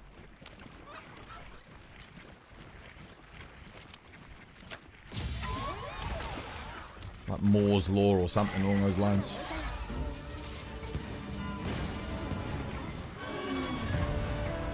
No, it's not Murphy's law. Murphy's law is if it can happen, it will happen. If it can go wrong, it will go wrong. That's Murphy's law. It's not that. I think it's Moore's law. Let me see. Moore's law. Is that it? I have been invited to Leech. Let me check. Moore's law? Oh, is that something from physics? That might be, No, that's that's physics. That's electrical physics. That's, observes the number of transistors in a microchip. Yeah. That's, the doubling of computing power. What's the name of the law? It's not Godwin's law, is it? No, Godwin's law is like, if you get into a competition, if you get into a conversation, Hitler will come up, like, eventually. Yeah. Any conversation that draws on long enough you'll come. The Dunning-Kruger, that's it. Dunning-Kruger. Thank you. That's the correct one. Yeah, so Dunning-Kruger effect is the cognitive bias that describes the systematic tendency for people with a low ability in a specific area to be overly positive in their assessments of their own ability. The term often refers to the tendency of high performers to underestimate their skills, whereas performers that are skilled in a task understand that there's still more to learn. That's it. That's the one. Thank you, Mojoxy. Dunning-Kruger. It's not a law. It's the Dunning-Kruger effect. That's why I couldn't think of it. Yeah, the Dunning-Kruger effect is very strong in Monster Hunter. Definitely. You'll get people around 500, 600 hours. They'll think they're like God's gift to fucking Monster Hunter. Everyone's been there. We've all had it. And then you're at the peak, and then you slowly start to realize, holy shit, I don't know anything. You'll meet someone who will make you realize I don't know anything. Happened to me. I thought I was amazing. I had like my 1,000 hours in Freedom 2. And I was like, dude, I'm freaking amazing at this game. And then I was playing with some dudes in Silver Rathlos, and like, dude, they just weren't getting hit. They were just like absolutely kicking ass. I was like, what the hell? Like, okay, I've got a lot to learn. You got hit by that so hard. You thought you were good, and then you met Kate. Well, Kate is an expert at light bowgun. And Kate also understands as well that there's a lot that they can learn from different weapons and stuff. So, like, if Kate wants to try something else, they know to refer to experts. A lot of people don't do that. They'll be like, oh, yeah. If you're picking up a new weapon for the first time. That's the difference between an expert Monster Hunter and a novice. A novice will just think, oh, I've got nothing to learn from anybody, even if they've got 1,000 hours. An expert will realize, well, actually, I should probably ask people. Defer to someone else who knows the weapon a little bit better than me, because it will accelerate my learning progress. Studi's the same. Look at Studi with dual blades. You're 108 hours into Wilds and was never using coats with my bow. You thought you knew what you were doing. Yeah, there'll be other stuff that you're doing with bow that you don't know. And you'll realize that 200 hours in, 300 hours in, 400, 500, 600. It never stops. Trust me, hippie Jesus, it never stops. There'll always be more. What would you eat if you had pizza, burger, and chips, or Mexican food, or Chinese food? What, right now? I'd have a cheeky Chinese.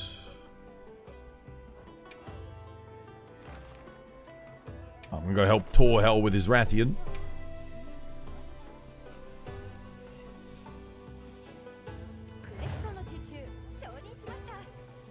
We've got a lot of people to help at the moment. What Chinese food? Oh, dude, I get a Singapore noodle, bro. Singapore noodle. That's what I'd have. Oh, very nice. Very cool, very nice.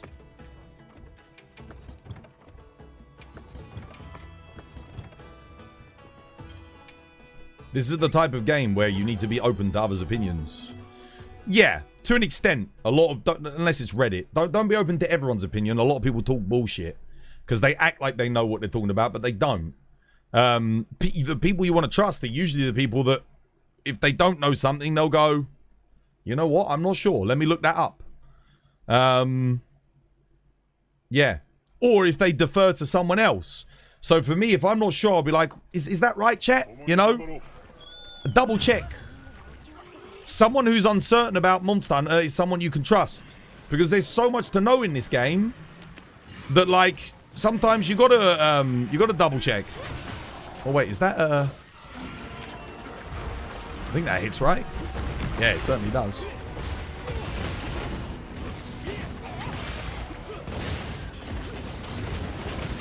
Shit.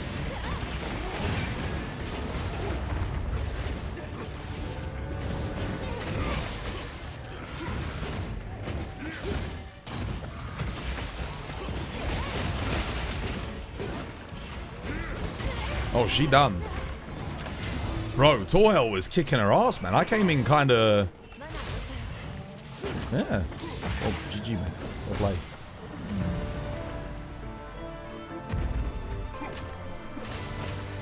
You're trying to help your friend to farm the Tempered Emblems so you can prepare properly for Proof of a Hero, but he carts so much. Well, if he's carting a lot, dude, you need to help him do the earlier stuff first. Help him improve his build. You're probably, if someone's carting a lot on the content that they're doing, help them on the lower stuff first, get them comfortable, and then work them up. You'll always see me say it. I'll genuinely tell somebody, I say, I don't think you're quite ready for that. And I don't mean it in a rude way. What I mean is, let's do something else. Let's help you get a bit more comfortable first. Let's farm up some better gear. Let's farm up some armistices, farm up some decorations. You get a bit more confident with your weapon, and then we'll do that.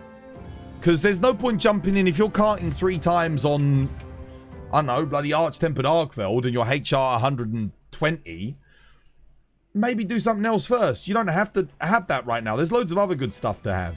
There's lots of other good stuff to do.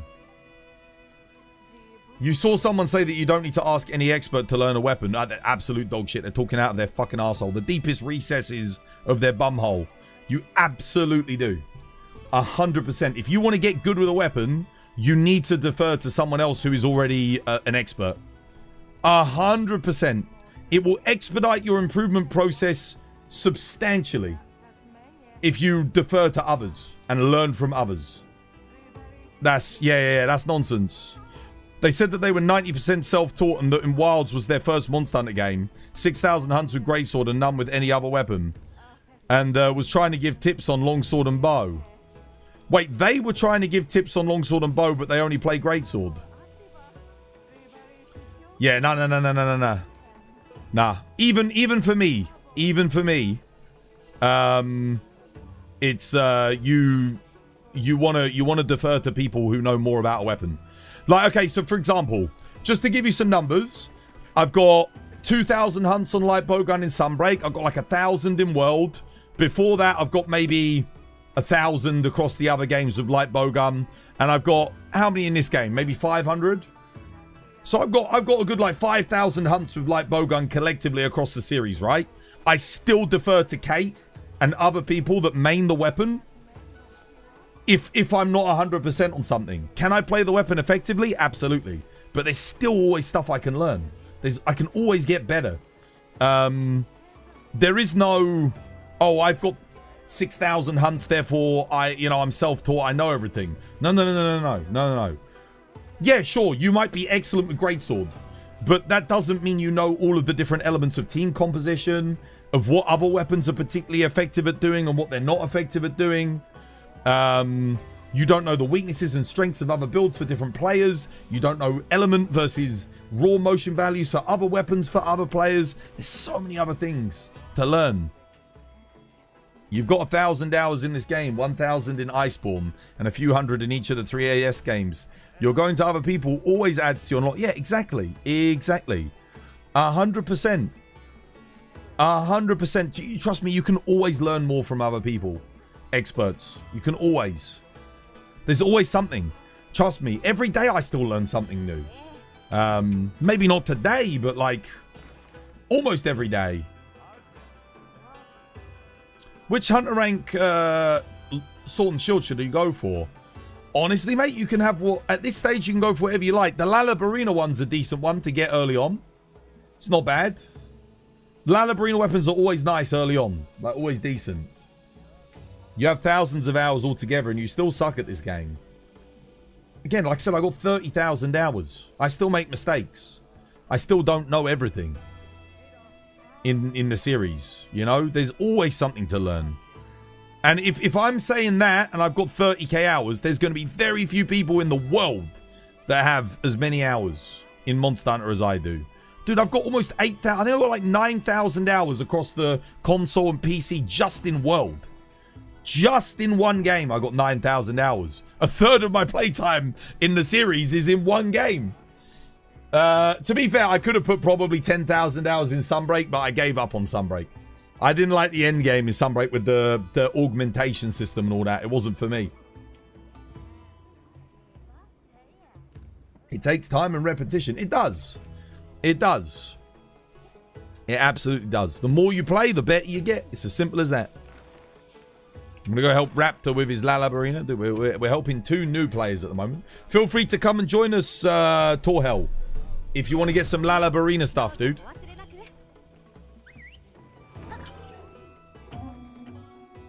You have around 50,000 hours and you still suck. So you've been playing since the PS2 as well, then? 50,000. Holy shit, dude. That's way more than me. No, I don't have anywhere near. When I say 30,000, I'm probably more at like 27,000. I just round up. Because it's easier. I don't know the exact number. No, you're kidding.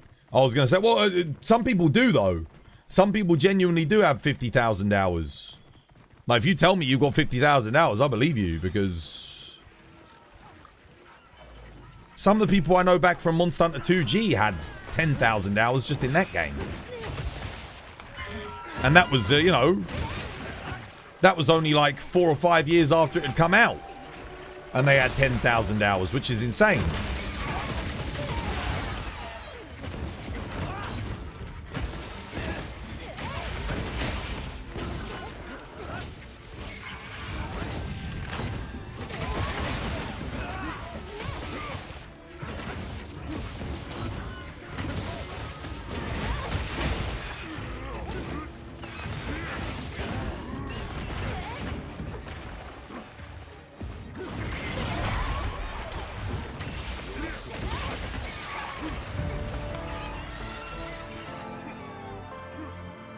You're stuck on a quest. You can't join.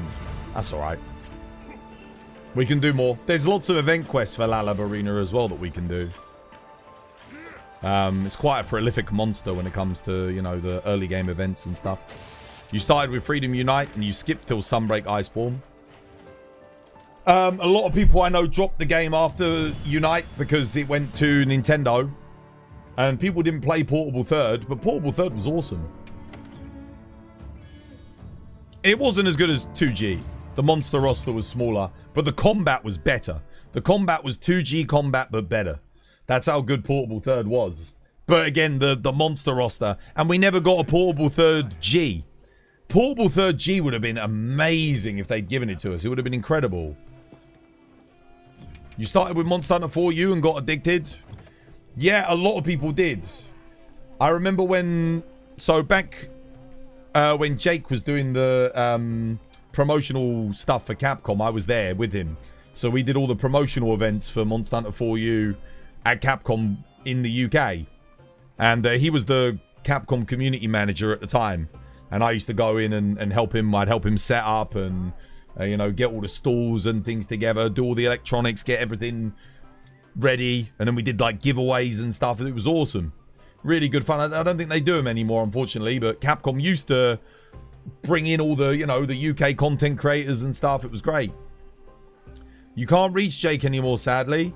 No, not at all. He's still got his Twitch channel, though. You never know. He might come back. You said he was living in, like, the Philippines, didn't you, Brown Chew? He moved. He's not in the UK anymore.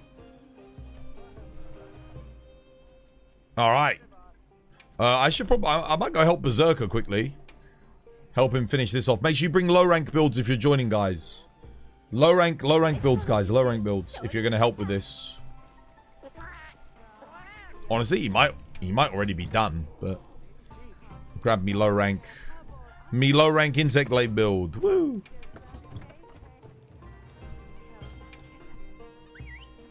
Oh, yeah, Vietnam. His wife was from Vietnam, so that makes sense. Yeah.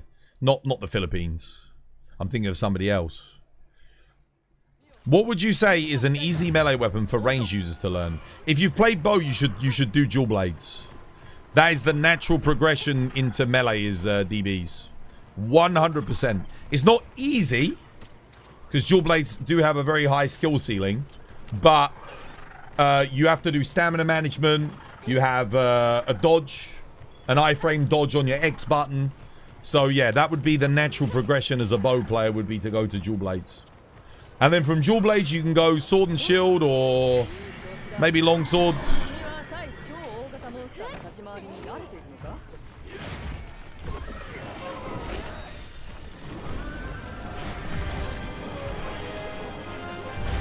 Sometimes your Kinsect just stops in mid-air, doesn't it? And then hits shit. You just hit me with that, by the way.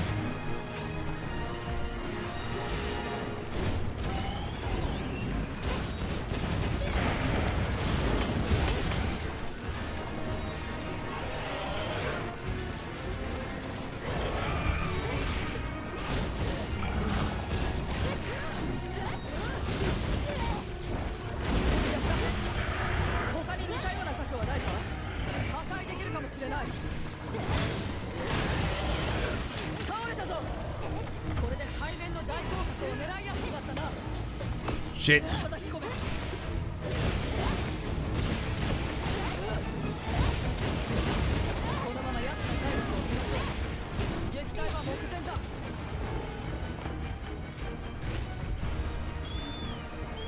You're surprised that flop doesn't have infinite air hitbox? It does. Bro, it does. Almost. The worst one is Savage Omega. Savage Omega, when he does like the explosions, the AoE spin explosion thing, dude, it's disgusting, the hitbox on that.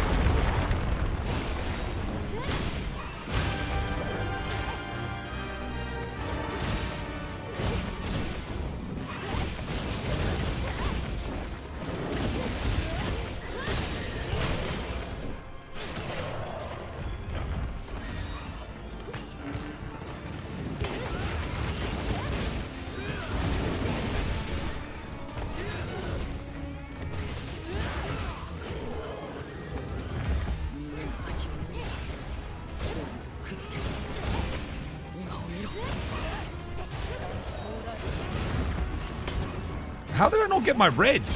I know I saw my Kinsect collect the red essence.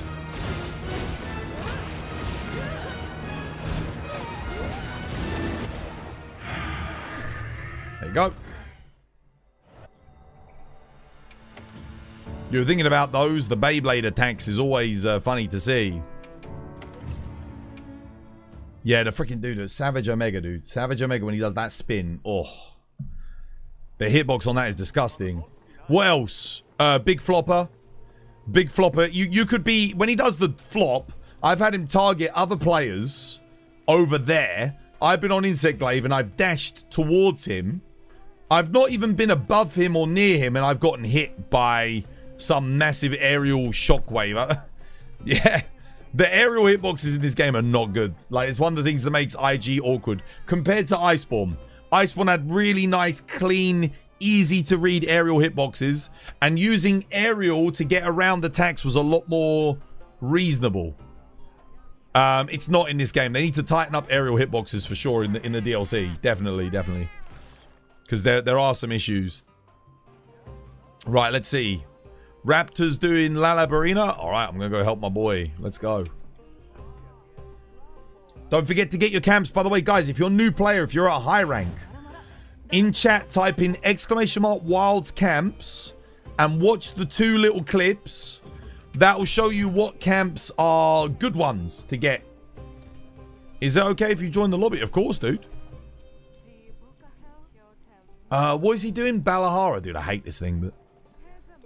Just bring a lance. There we go. Lance is... Wait. Whoa. What's this lance build? Oh, actually, this lance build's fine. Yeah, this works. It's usable.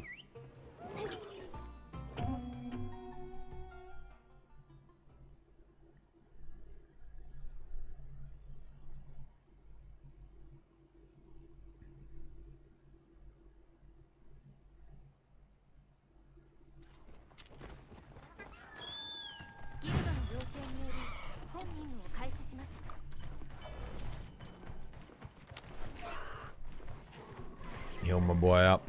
Dude, look how nice the desert looks, man. Oh. Looking good. Heal my poor lad.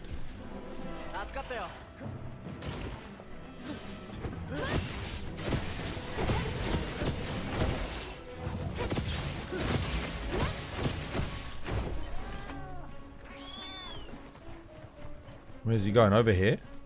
Down? Where is he going? What's going on here? Says he's going over there, but he's coming to the...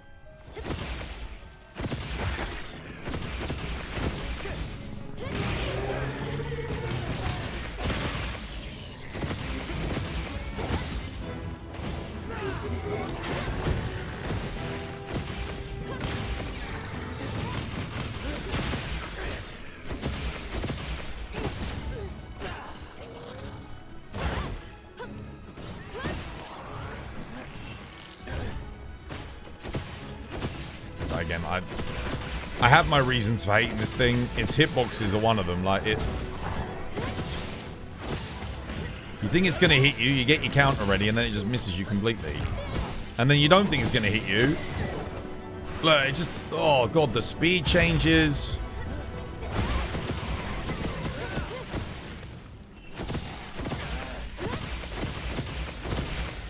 Infinitely annoying.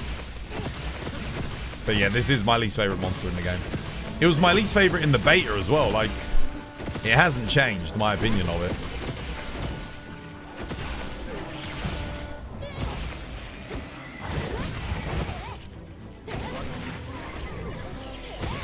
Nice, well played.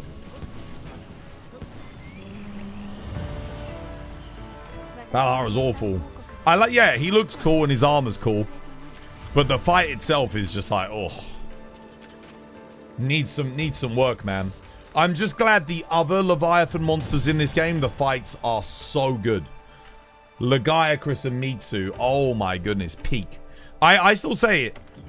This version of Mitsu is the best version of Mitsu. This version of Lagiacrus is the best version of Lagiacrus. The only thing I don't like about Laggy in this game is when he gets to, like, what is it, 30% HP, he always makes a run for the cave, and that feels so heavily scripted and annoying. I don't like that. I would much prefer it if he went to the cave dynamically. Or, like, if he was in the cave, then he'd go underwater, but otherwise he wouldn't. That would, for me, that would be more fun.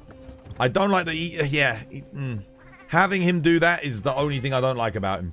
Other than that, the fight is actually incredible. You'll watch the camp videos. Yeah, they're just there in chat. They're only like 60 seconds each. But that'll show you like what I think are the most important camps to have.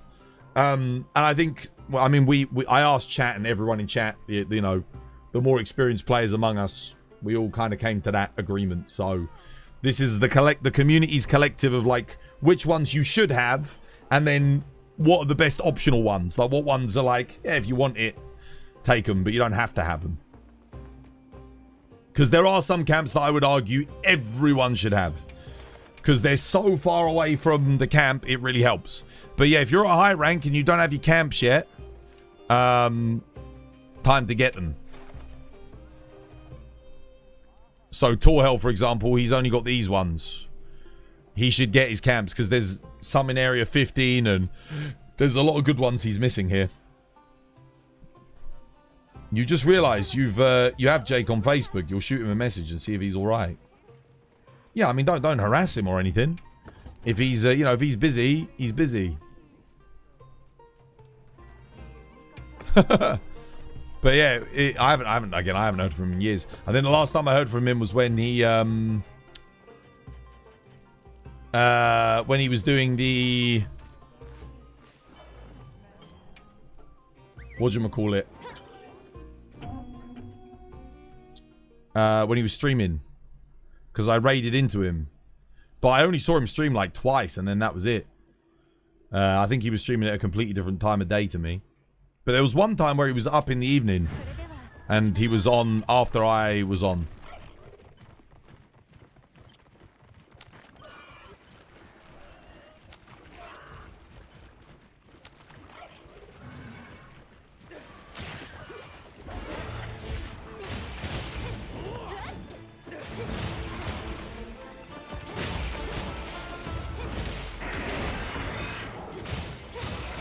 Bro, come on. Finally. Honestly, sometimes.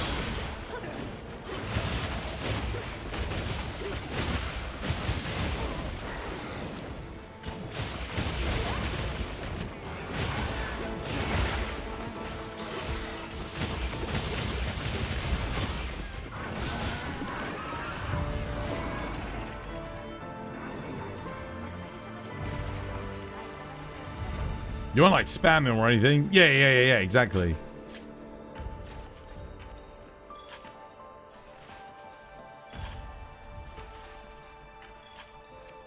Yeah, I hope he's doing good.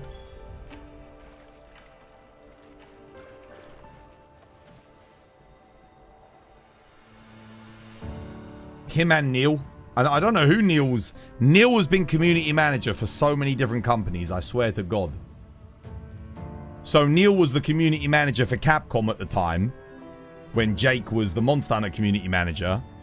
And he ended up going to Square Enix, then Bethesda.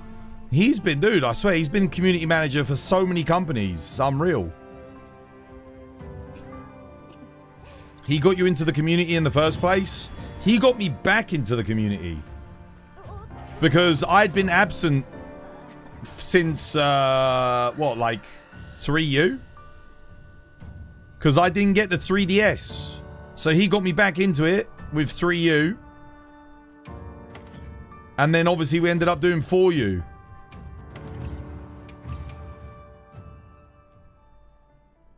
Without Jake, you wouldn't have found me either. There you go.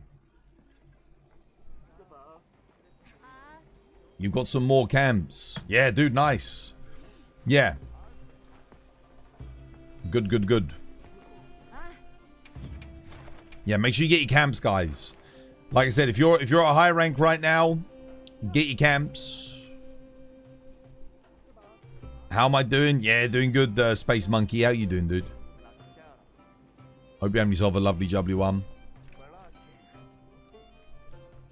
Don't panic, please. Oh, okay, he's doing his Folga Anjanef.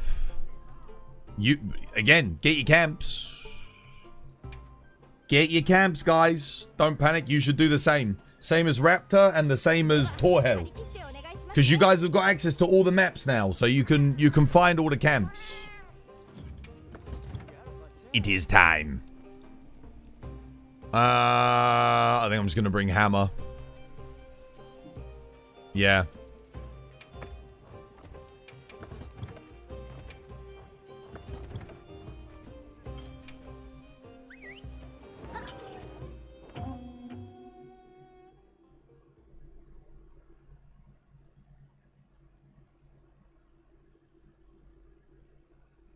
You're wondering if you could check out the TBD General chat in the Discord and tell me what I should look for in a build next. You're on the light bowgun. You haven't done GOG yet. If you're on light bowgun, you haven't done GOG yet. It's Gore Magala helmet, Zoshia top, Gore Magala gauntlets, Gore Magala waist, Gore Magala legs. That's it. Every single light bowgun build. That's what you want. Pre HR 100. Damn, dude, what the hell?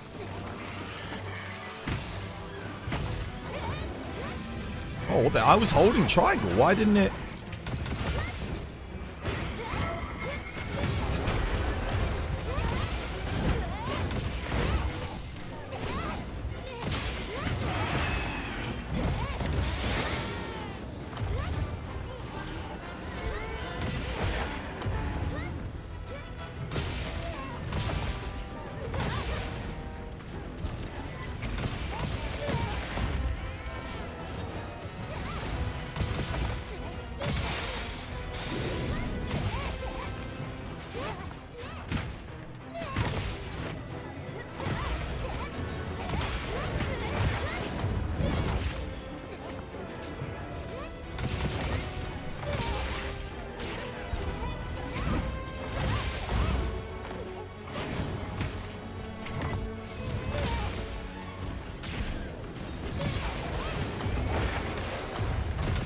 Damn, cancelled my KO. That sucks.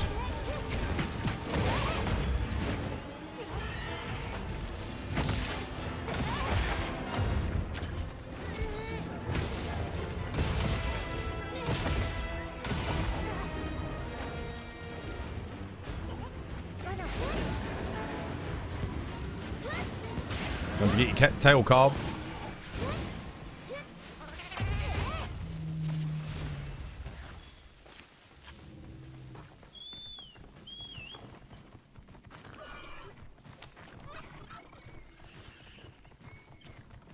It was such a good time, but sadly it didn't last that long. No, it didn't. Monster Hunter Capcom UK. It honestly, when Jake left, I don't know why, but Josh didn't do any events, or at least if he did, like, I don't know. He never contacted me or anything. Jake used to contact me, let me know. I used to go, but I don't remember Josh ever. Oh, what the hell? I don't remember Josh ever doing anything. Which was a real shame. It was a real shame. Jake used to get it done. It was awesome. I know, like, I think somebody still does them, but who was it? Like, Phantom Brawlers still does some events and stuff. I know he, like, gets together with people every now and again. I haven't been to one of the events yet, but I know he does some stuff.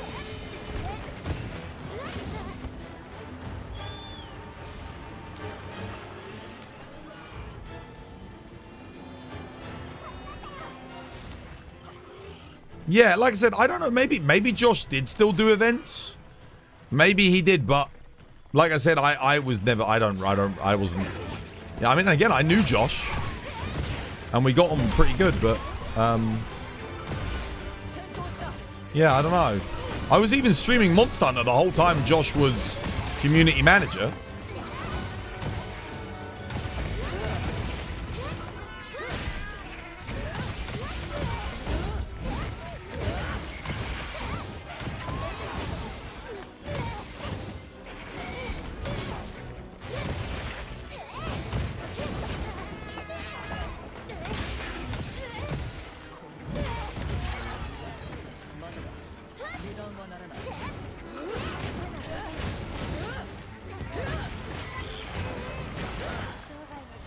There you go. You played Monster Hunter 3U with Phantom Brawlers. You did? You went with them after, yeah, after it died out. I do miss the official stuff, though. The official meet and greets were awesome.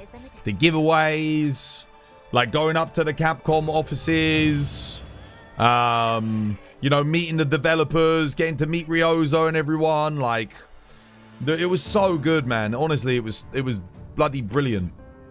Like, genuinely, it was I think that was some of the peak Monster Hunter community times. Really, really good. I missed that. I missed that a lot. That was bloody great. Jono doesn't do it either.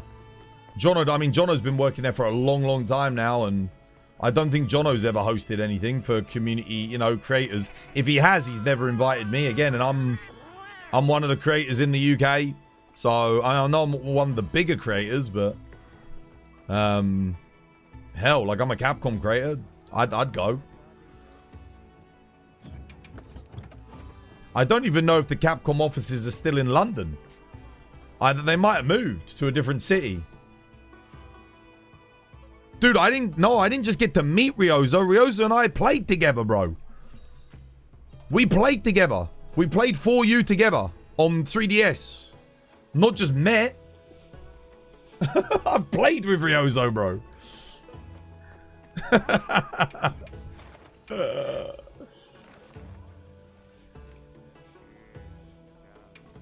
I've hunted with the man, the myth, the legend.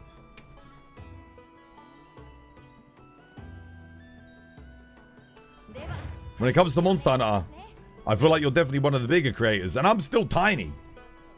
Like, I think if Wilds had done really well, I think if it had been received better, and if the launch hadn't been so rocky, dude, we'd have 100k followers. My goal was to get 100k followers with Wilds. We would have done it easily, because with the momentum that we were on when it came out was absolutely incredible. And then it completely died off, unfortunately. But yeah, I think we would. We'd have 100k. We'd at least be at 50,000. We'd at least be at 50,000, I reckon.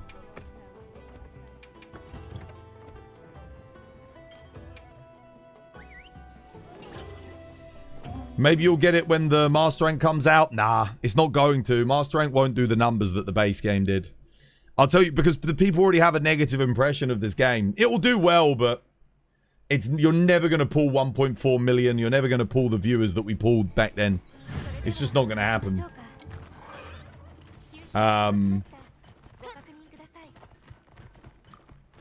The thing that I keep reminding people is the first impression matters. It's the same thing with Dragon's Dogma. Like, Dragon's Dogma will never do the numbers again that it did with Dragon's Dogma 2 launch, because people don't trust it. And I would say, obviously, yeah, you've got every reason to trust this game now. It's in a really good spot. It plays great. It's really good fun. But, you know, that doesn't reverse people's opinions, unfortunately.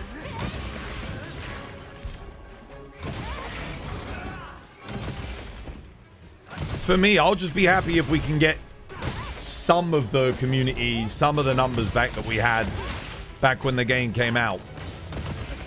You know, if we can fill our lobby with 100 players every day again, that'd be sick.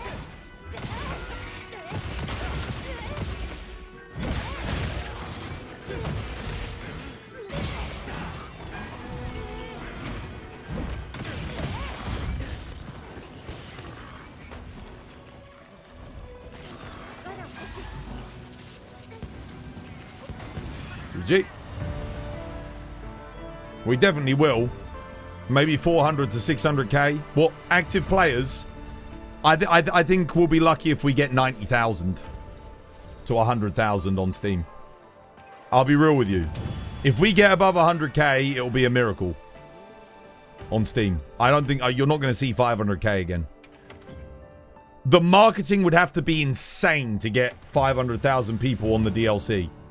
That's almost half of the entire launch player base. Last small patch was like 200,000 now. The last patch was 125k. It didn't get to 200k. The Argfeld didn't hit 200. Not on Steam. I think it was 100, 120, 140. Yeah. And I think we can expect to see probably about... No, I don't think it did 200,000. GOG Update had about 80,000, I think. I think it was 75, 80,000. 300k. You have to remember as well, the final update, GOG Update, it's free. People didn't have to pay for it. So, people have to pay for the DLC. So if you've got like 100k active players on the final update of this game, for the DLC, it's probably going to be about the same, maybe a little bit more. I don't think it won't be much more. It's going to be expensive. Dude, 100k is good. Like, 100k is very good. 100%. Like, it's good numbers. But you're not going to get 1.4 million. You're not going to see 1.4 million again. That's not happening.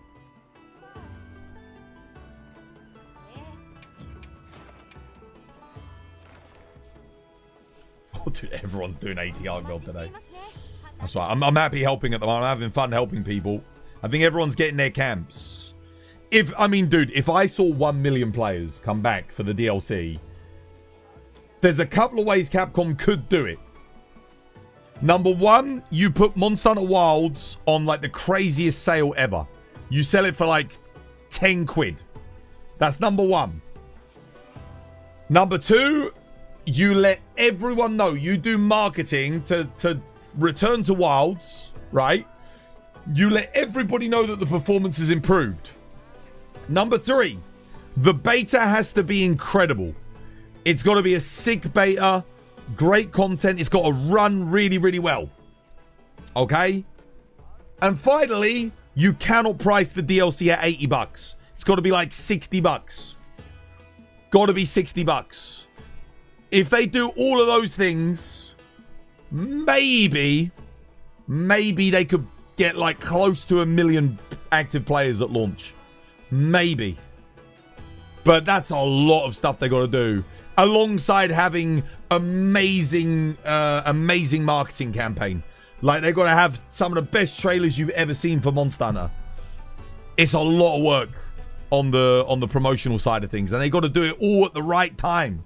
You can't keep people waiting too long. Like, if they say the campaign's coming out in December of 2027... you're going to lose all of your, you're already going to lose a lot of your base. A lot of the base players are gone. We're already disappearing. They're dropping like flies, you got to do something. You don't think they'll do even one of those things? They have to. They'll know it. They'll know that they've got to do those things. If I know it, then the multi-billion-dollar company that is... Capcom, they'll know it. They'll know. 100%. The downtime says it all. Yeah, the downtime is not promising. But they might pick up again. Maybe like next month or the month after, they'll start doing some event quests. I mean, that is the copium of all copium. That's literally like pure, unfiltered copium straight into my veins at this point. But I mean, a man has to dream, alright? A man has to dream.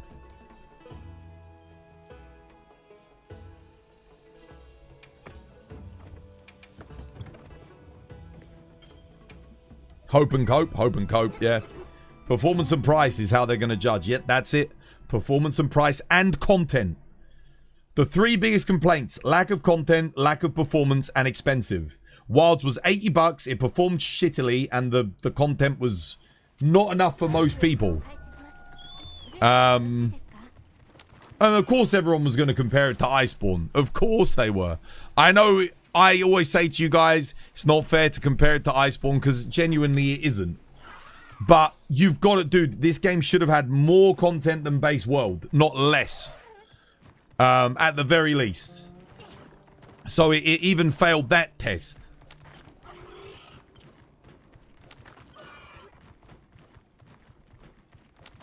Yeah, they got, like I said, they got a lot of hurdles to climb. There's a lot of hurdles that they got to get over in order to get people back on board with this game. The people that are playing it now are loving it though. New players that are coming into the game are having a fucking blast. So that's like really promising. God damn switch axe, bro. Honestly, this fucking weapon, like, sometimes, I swear to Christ. What?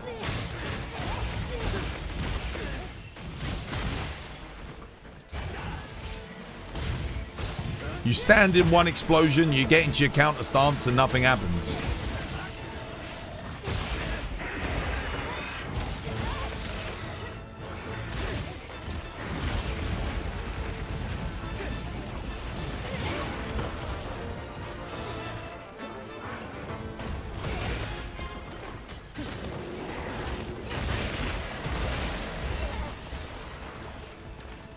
I tried getting out of it.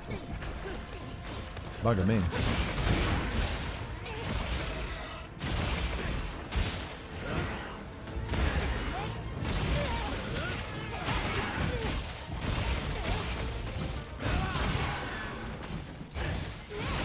Interesting. I just took a weak spot on his leg and it didn't knock him over.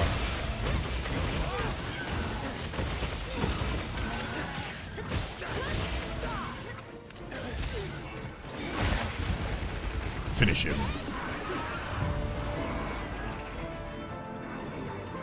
It's like you said, they could just train their junior developers with event quests. That's exactly what I would be doing. If I was in charge of what's going on with Monster Hunter, that is what I would be doing.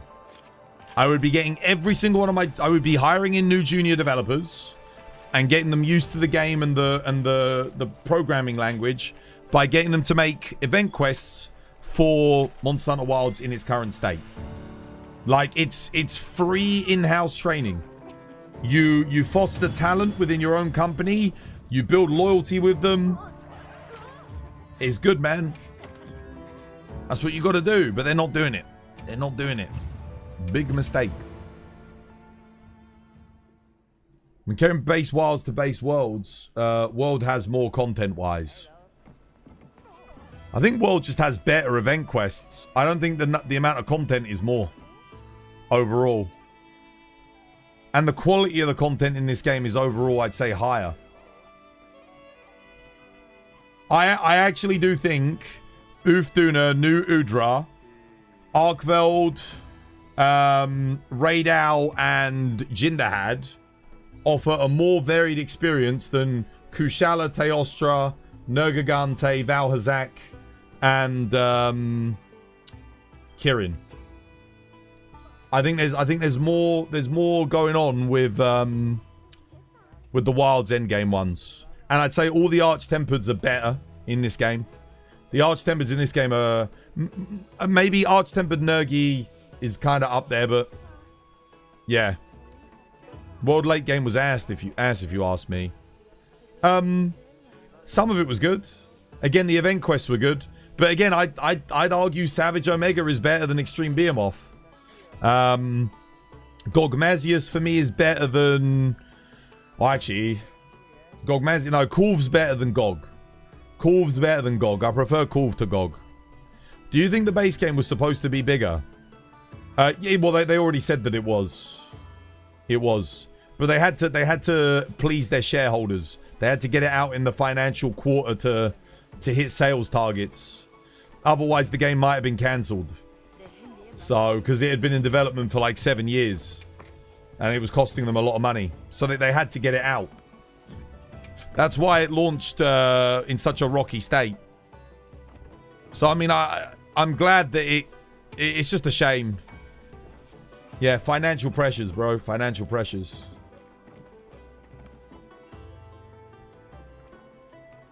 Kulv has a better final phase.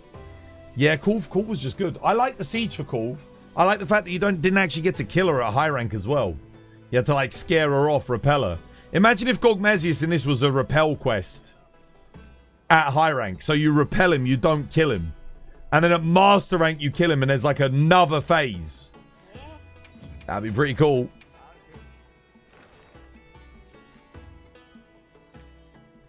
I'm gonna take my low rank build. I'm gonna help Berserker. Get your camps, brothers. Get your camps. Get your cams. Exclamation mark merch. Get your cams mugs. Don't forget to farm your camps. Grab my low rank build. If you're going to join, guys, make sure you bring low rank builds. Honestly, I'm actually kind of glad I made the low rank IG build. Like I said, it's my least played weapon, so it gives me an excuse at least to get some gameplay in with it. I need to go do some natter farm in a minute because my god bugs are about to run out. Yeah, no, for me, I enjoy Wild's endgame a bit more. Not the Gogma Artium system. That I preferred the cool system. But the talisman system with the decorations, that I think is... Overall, I think I have a little bit more fun with that than I did with World. I am a little bit concerned how far they're going to go with the talisman system at G rank, though. Like, are they going to end up doing Sunbreak talismans where it's like a 1 in 5 quintillion to get a specific skill or something stupid like that? Like, I really hope not. I think the level of RNG at the moment is acceptable. It's still a bit extreme if you ask me, but it's not as bad as Sunbreak. So I'm just, yeah, so long as they don't do a Sunbreak endgame system, I think it's going to be good.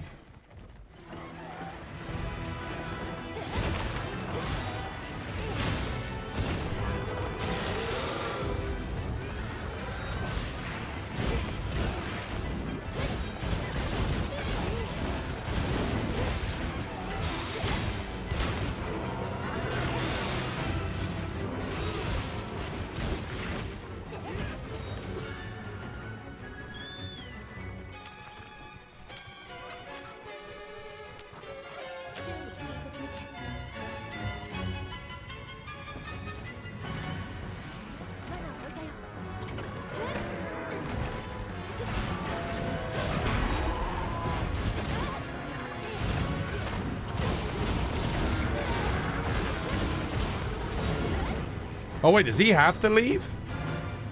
Oh, apparently so. It's not like AT Arc build, he's AI.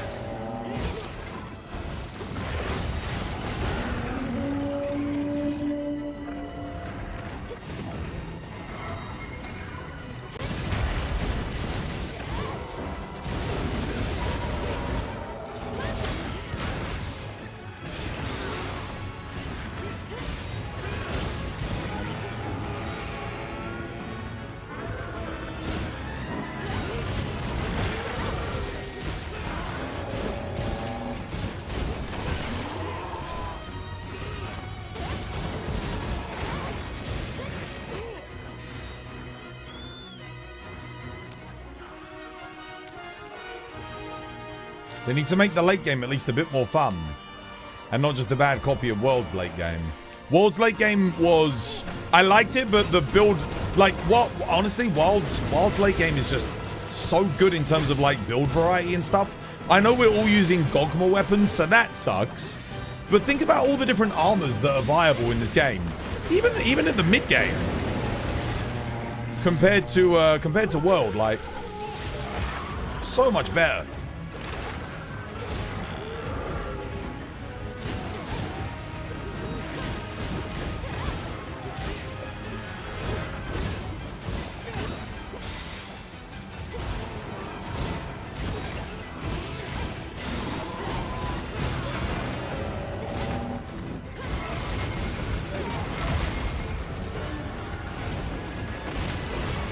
Oh, hello.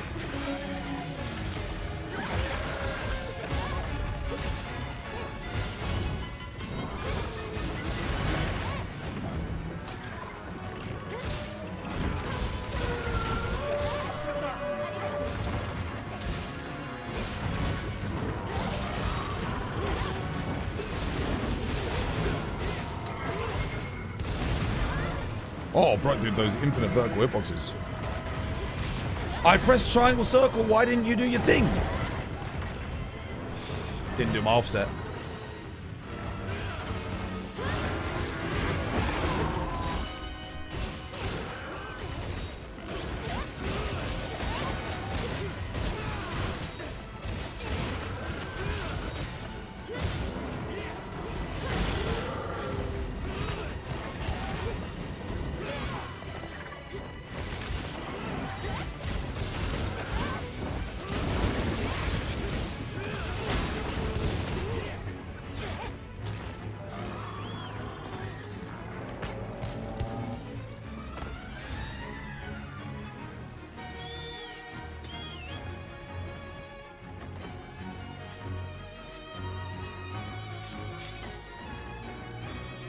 You hope the armor curio crafting or something equivalent won't come back again.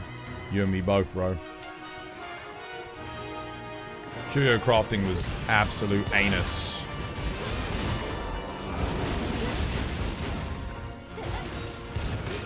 It made, basically, curio crafting ensured that every single speedrunner you ever saw cheated. It ruined the competitive scene completely. Dude, it just ruined everything.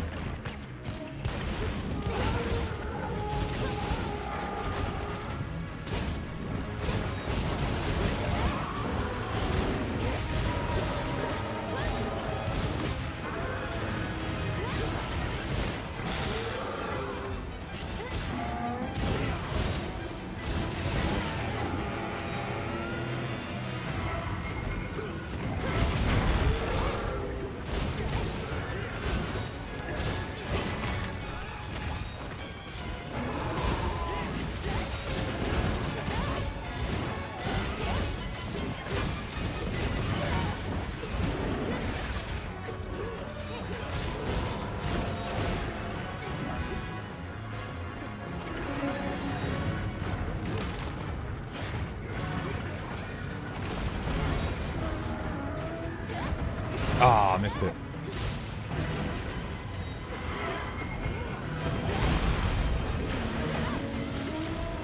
Oop. Oh, nice.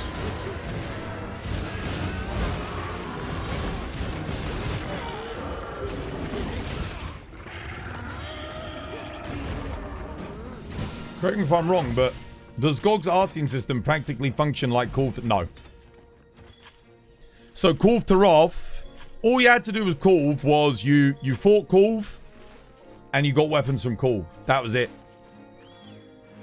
And then when you got the weapon that you wanted, that was it. You got the weapon that you wanted. And there was about, in terms of rarity 8 weapons, I think there was about 140 something rarity 8 weapons, or 120 rarity 8 weapons that you could get. And those were all the best. Like, a lot of those had best in slot in them. You were guaranteed to get like 1 to 2 rarity 8s a time. So to get any specific one, you more or less had like a 1 in 50 chance every Kulv that you did. So if you did 50 Kulvs, you should get the weapon that you want. Obviously it didn't exactly work like that, but yeah. That was for the Kjar weapons anyway. Which they added a bit later. But they also had Taroths, of which there was, again, probably about another 100 and something Taroth weapons. So when you had both of them combined, it got a little bit harder. So you looking like a 1 in 200 to get like a specific weapon. So that could take a while. That genuinely could. But no. Back in World, you only used Kulv Taroth weapons until Safi Jiva update. And then you switched. That doesn't make any sense. Safi Jiva weapons came out before Kulv. Like, we didn't get the Kulv Master Rank weapons until after Safi Jiva. So you were using high rank weapons at Master Rank? All the way up until Safi Jiva? What? You couldn't upgrade Kulv weapons to Master Rank until after Safi. MR Kulv didn't come out until post Safi Jiva. I don't think. I don't think I'm mistaken in that. Yeah. No, because I remember when Safi came out, we had, what was it? We had one of the best dragon weapons we could use before Safi was the freaking Stygian Zenoga weapons. So we had like Stygian Zenoga and, what else? Some other stuff. Master Rank Kulv. Yeah, that came out after Safi.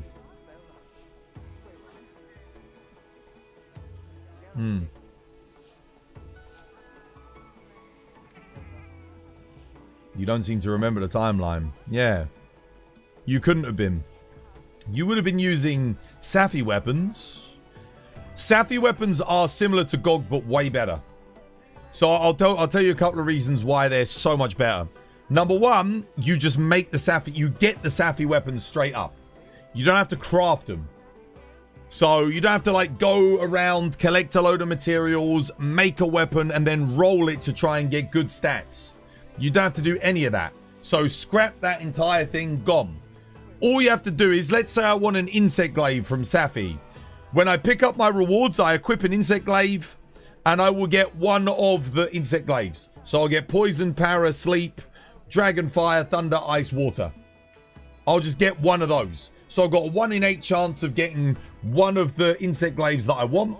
And then I get more chances with the subsequent rolls. But I always get one guaranteed. So it was pretty easy. If you did 8 runs with Safi, you're likely to get a good few different Safi versions of the weapon that you want. Now, you roll the stats, but you roll them individually. And you upgrade them as you go. So you take the Safi materials and you upgrade your Safi weapons. You don't just like have to roll them and then you either have shit stats or max stats. No. You gradually improve them.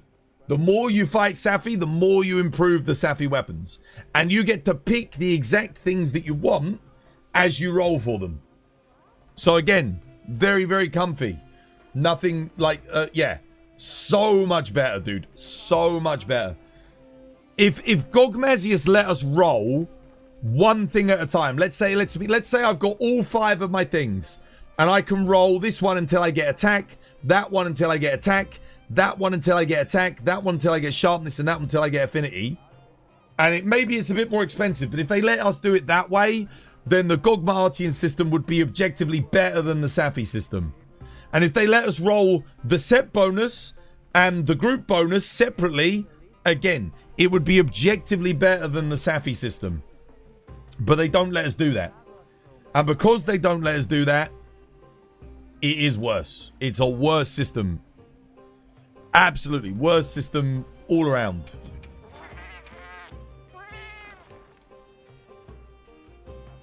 Okay, we've got a Hirabami to help with.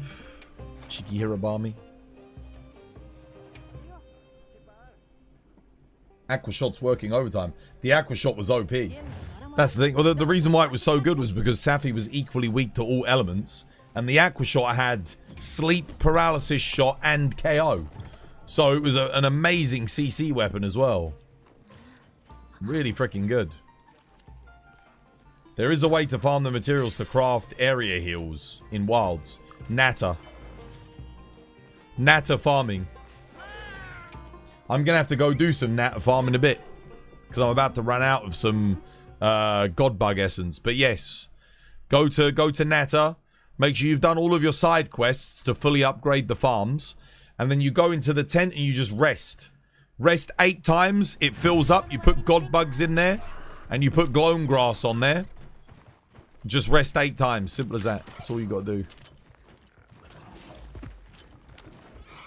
Double monkey.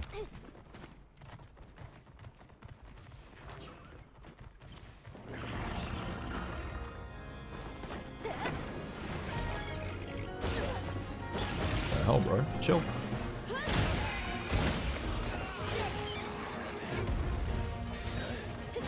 But it's quite obvious why they made the Gogma system as dog shit as they did.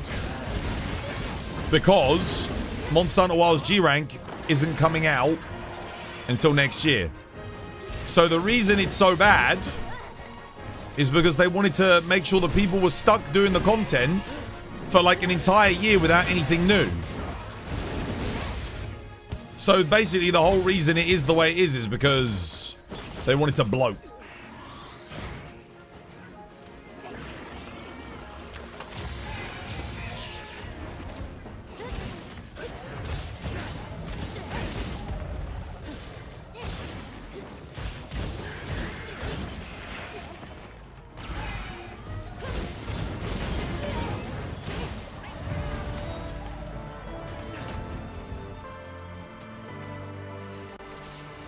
But I'll be honest with you, I actually think the game would have been better if they just made it exactly the same as the Safi Jiva system. It would still take you a bloody long time to farm up and get all the weapons that you want, but at least you'd have some control over the upgrades for them. So imagine if, like, when you upgraded the first bit, you'd get to attack 2, and then you could upgrade it again to attack 3, 4, and then EX. Imagine if they just did it like that, and you just upgraded it as you spent more materials. That would have been better. That would have been way better. Wait, if you rest 8 times, then Natter collection from the village is fully filled. Look, watch. I'll show you. I'll do it right now because I need to do it. I need to get Godbug Essence. So, if I go Godbug Essence... I think I can put Godbug Essence on here as well. Yeah. Yeah, and we just go... We go here. We rest...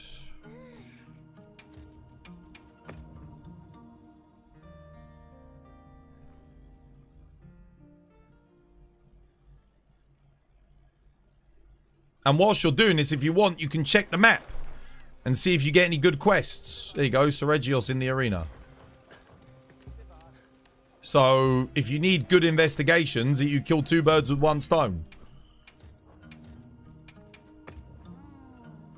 Because it will cycle all your invests. It was so funny to remember back then, the randoms on day 1 Elatron update, they all bought their blast weapons in. I actually bought a dragon weapon in, so I ended up getting it done pretty quick. I just assumed he'd be weak to dragon. But no, he was ice and fire. Yeah, the event one you wanted to bring an ice weapon for. Kjar Ice. For Elatrion. We didn't have access to Frostfang Barrioth at the time.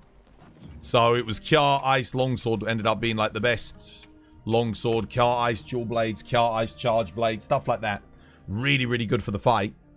And you just had to break his horns and then he'd stay in fire mode. That was it. Easy peasy. And honestly, if you had a Kjar Ice weapon and you actually upgraded it, Elatrion was like, dude, you'd knock him down 3 times in phase 1. And there's like, the Eschaton would never kill you unless you're a complete idiot. Again, once again, the Monster Hunter community, and dude, it was all the same on Twitter. Oh my god. They should let me use whatever weapon and build I want. Why should I be punished? It's like, dude, fucking hell, dude. These people wouldn't survive 2 seconds in OG Monster Hunter. They would not survive, dude. There you go, that's it, see? And it's full. That's all you gotta do. Rest. Keep resting. It cycles 8 times. Fills up your loot. Done. Do you have to change the rest of the time to data? No, you do whatever. It doesn't matter. Doesn't matter.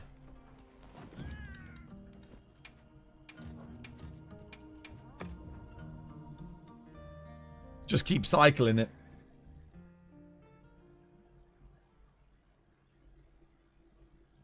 Nah, dude, they'd be done. They'd be done for. I actually preferred it. Like, the thing is, I don't get why everyone complained about that. Because Korv Taroth, for example, if you wanted to do Korv effectively, you had to bring a thunder weapon and then switch to an ice weapon in the middle of the hunt. So, like... Were they just all bringing blast weapons for that as well? Maybe they were. Hey, Dunalbow, welcome back. Hope you have yourself a lovely, jubbly one. 5th gen and post 5th gen Monster Hunter is kind of easy mode compared to OG. It really is when it comes to just... Because again, you just bring a raw build for everything. I hated that about World. That was my... Other than the clutch call, that was my least favorite thing about the game. Oh, what's the best thing? Just put Elementalist in a raw weapon, done. No, don't bother with Element. Most weapons don't bother with Element. At least in this game, Element is actually, you do gain. Like, there is a big benefit to running Element. And I love that. Remember the Fatty Lance in Monster Hunter 1? Yeah, but that wasn't exclusive to Fatty Lance. That was just Lance in general. Lance in general in Monster Hunter 1 was just broken. It's like, yeah, but do you remember Pierce Heavy Bowgun in World? Like, and again... Monster Hunter 1 was... That game was dog shit anyway. Like, it was badly balanced. The controls were awful. The game was terrible. So, World was just a good game other than the balancing. The balancing was a problem. Like, big issue. Insect Glaive can clear Elatrion with Blast. Yeah, dude, if you put an Elemental Kinsect on, that's enough for IG in Elatrion. Because when you do the DT and it pierces through, it inflicts so much element damage. So much element damage. That enough? is more than enough to like knock him out. So yeah, on that you only have to bring the Kinsect with element. But the bulk of Insect Glave's element damage is from the Kinsect anyway. Because it is predominantly a raw weapon. It's the Kinsect that does all the element. Same here. It's the Kinsect that does the element. It's just the element absolutely sucks in this game. I'm going to go help Berserker with his assigned quest. Generations Ultimate is probably the last hard Monster Hunter. Yeah, Gen U from... Again, I haven't got that many hours in Gen U. Only a few hundred. But it does feel like it suffers from the issue of raw being king. Like, you just get the weapon with the highest sharpness and the highest raw, and that's it. Job done. It does, again, it has balance issues. Genuinely, before the final update of Sunbreak had the most diverse and best balancing I have ever seen in a Monster Hunter game. Like, the disparity between different weapons was not too great. Every weapon had element. Every weapon had element and raw builds. It was just so good, man. Genuinely, like, there were things that Sunbreak did wrong, but weapon balance and, like, build variety was not one of them.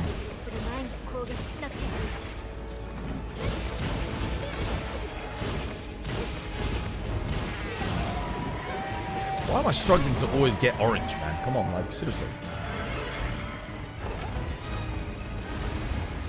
It's like right there in his body. I'm aiming with the pierce and it's just not getting it.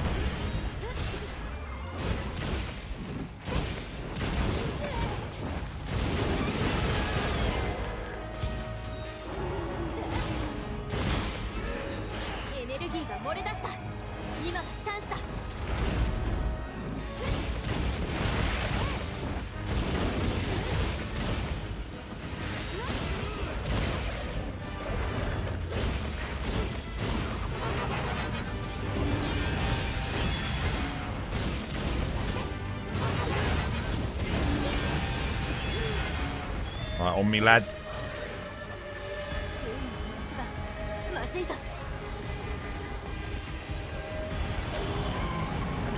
Clear the way for him.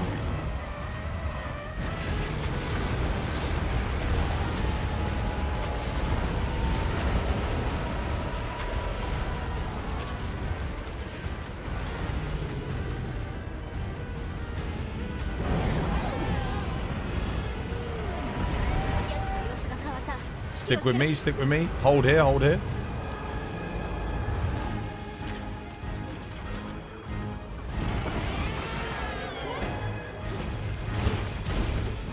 Well played, dude, well played.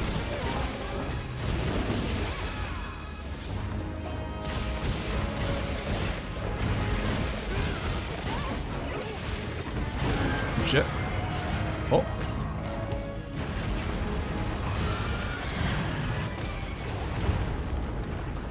Healing.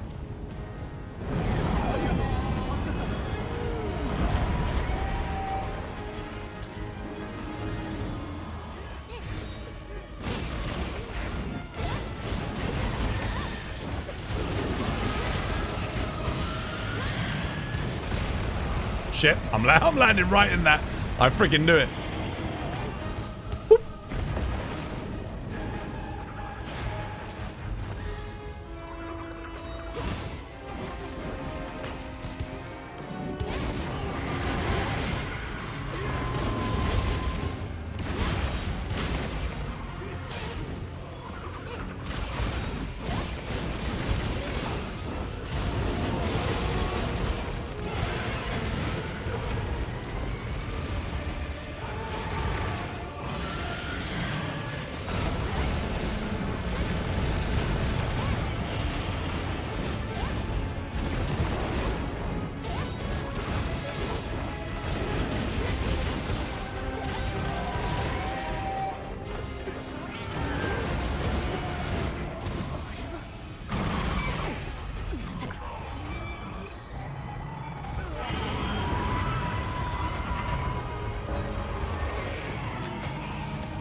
Oh, hello.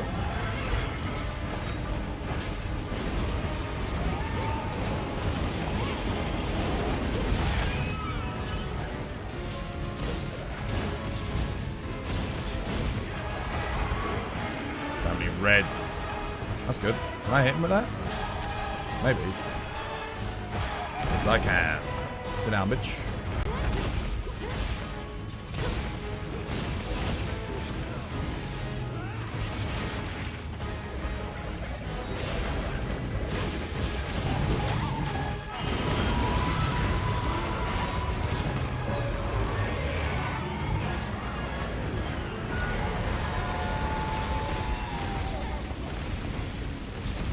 Shit.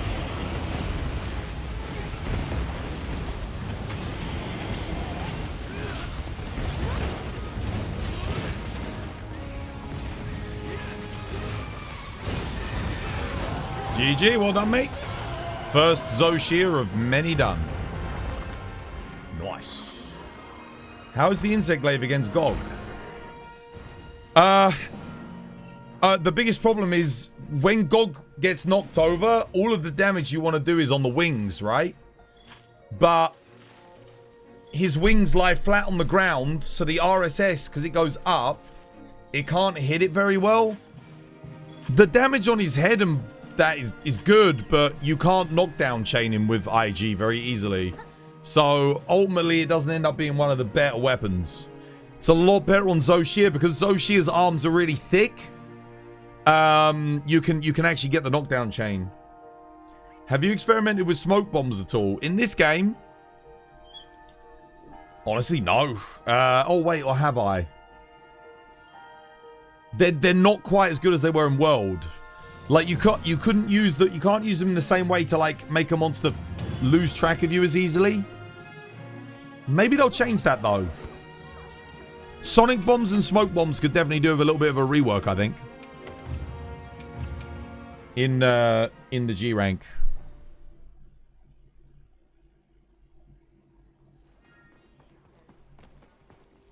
IG's the harder weapon for the Gog fight. It plays okay. It's just, yeah, the RSS is not great. It's not good. That's why Charge Blade's so good, because when his wings are down, you've got a big area to hit the entire SAD for a massive amount of damage, because it's got good element hit zone. But that's why Zoshir is so good with IG, because you go up through the whole arm, everything. It's amazing. Do you think we'll get Ivory or Abyssal Legiacris in Mastering? We might even get a new one. Yeah, I'd expect to see something. I think Abyssal Legiacris is a real possibility, because we've got the underwater zone. And they might want to do like some stuff with him underwater. Like have a really tough underwater segment. We'll have to wait and see. Right. It's been fun helping all the new players today. It's a shame more people aren't here with their low rank builds to help out in that, but I'm doing my best, you know. I'm spread a little bit thin, because I think there's like 4 new players we've been helping. But, yeah. Been good. Been good fun.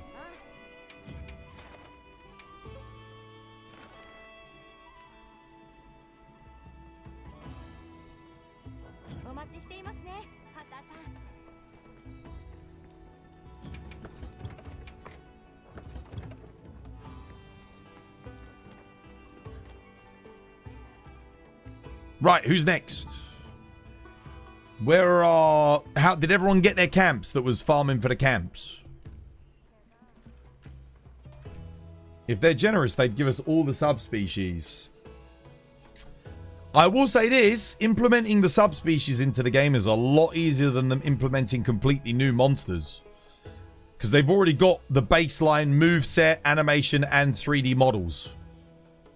So honestly, if I were Capcom, I would be being economical and increasing the monster roster a lot by adding as many subspecies as humanly possible.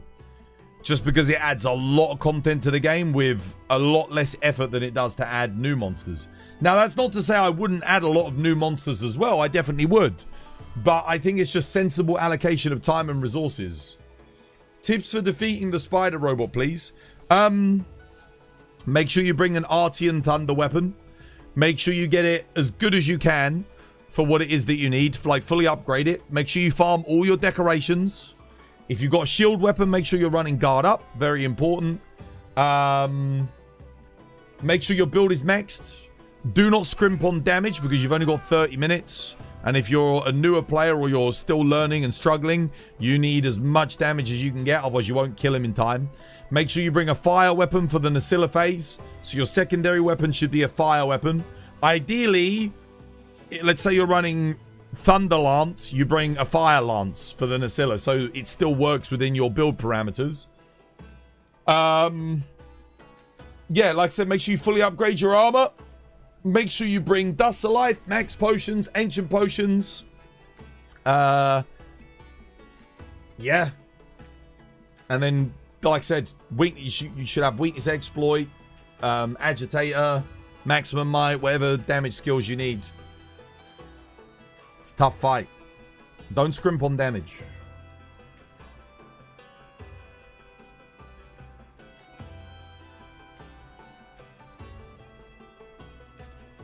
Swalls, it's been a while. The camera quality is looking good, man. It is. How you doing in Sanctuary? I hope you have yourself a lovely, jubbly one. I don't know. I've had this camera for a couple of years now. It really must have been a while for you. This camera I bought in 2024. So yeah, been a while. You'll give it a try. Thanks for the tips. You're welcome.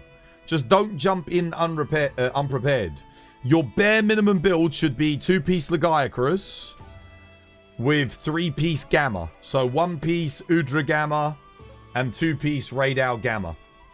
That's your bare minimum. And you should have, like I said, a Thunder Artian weapon. So, for example, let's say you're taking a Thunder Artian Sword and Shield. You should have 1 sharpness and 2 attack minimum on the rolls. You need to craft your weapon with 3 attack pieces, all of the Thunder element. And then, obviously, if you get Affinity and Element after that, that's fine. But your bare minimum should be 1 sharpness. Yeah. If you're tanking the monster and you're using a bladed weapon, not a crush weapon, you need to bring Mind's Eye. Because when you're attacking the forelimbs and the head, the hit zone is below 45. So Mind's Eye actually activates there. Those are some other tips I can give. Save the mount for the final phase if you're struggling. The mount, if you put a weak spot on the head, can give you an instant shield. Make sure you let whoever's tanking the spider, Omega, make sure you let them get the shields, pick up the shields.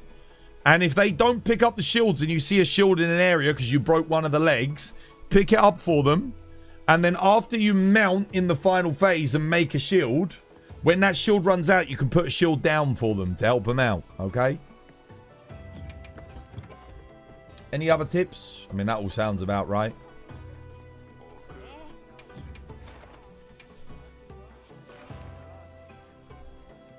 Right, what we got?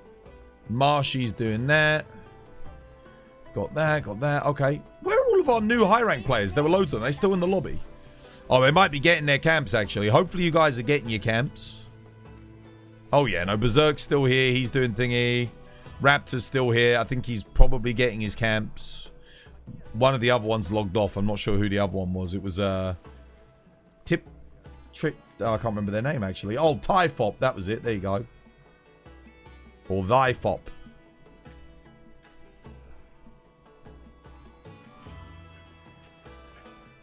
You get your camps. Get your camps. I think he's doing the capture... I think he's doing the capture cuckoo quest already in the forest. I can't join it yet. Twas, guess what? Netanyahu's dead.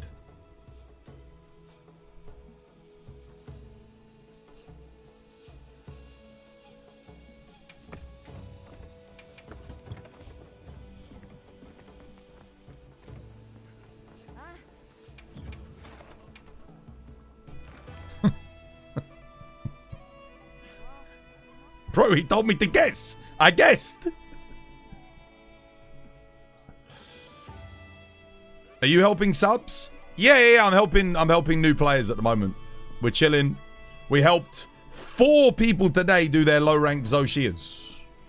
4 people to get into high rank.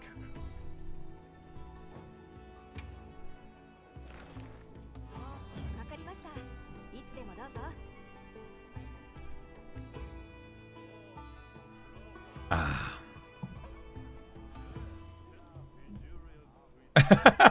Him being switched in by an AI. Dude, have you seen those conspiracies?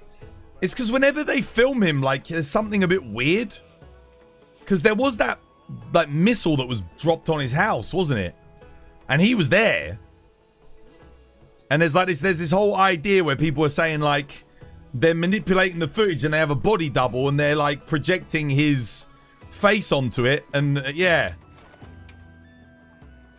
It's dude, it's a crazy conspiracy, but, like, some of the shit I've seen, yeah.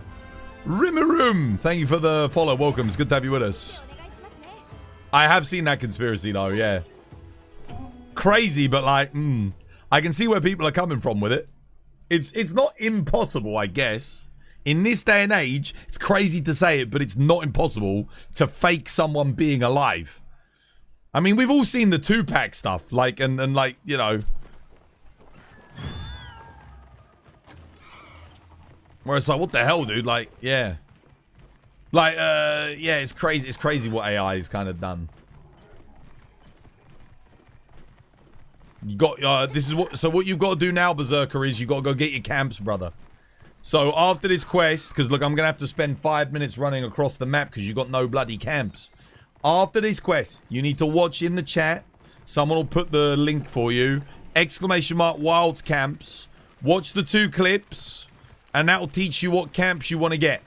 So we don't have to spend all this time walking across the map anymore. We'll be able to just quick travel. Ideally, you should do that as you're going through the game, guys. So you get access to your camps, you know, fairly soon.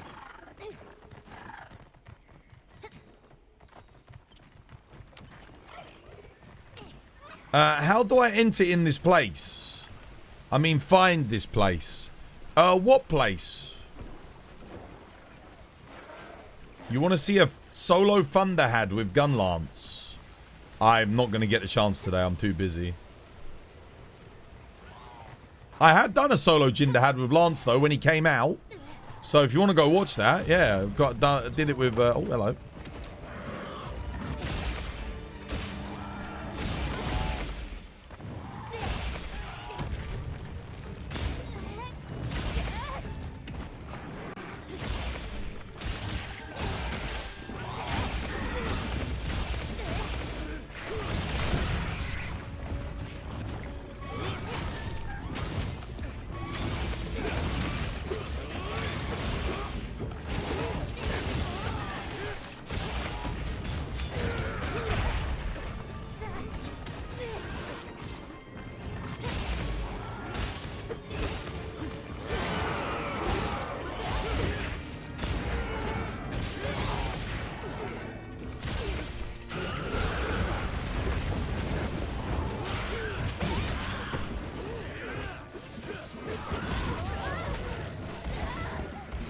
I went for the offset, but I did not hit it.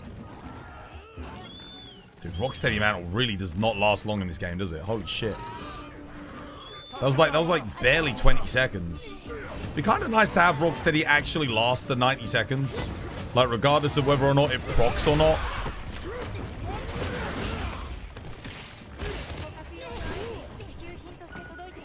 He's ready.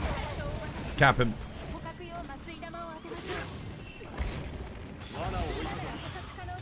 Bro, the trap went down and I still got hit by the attack.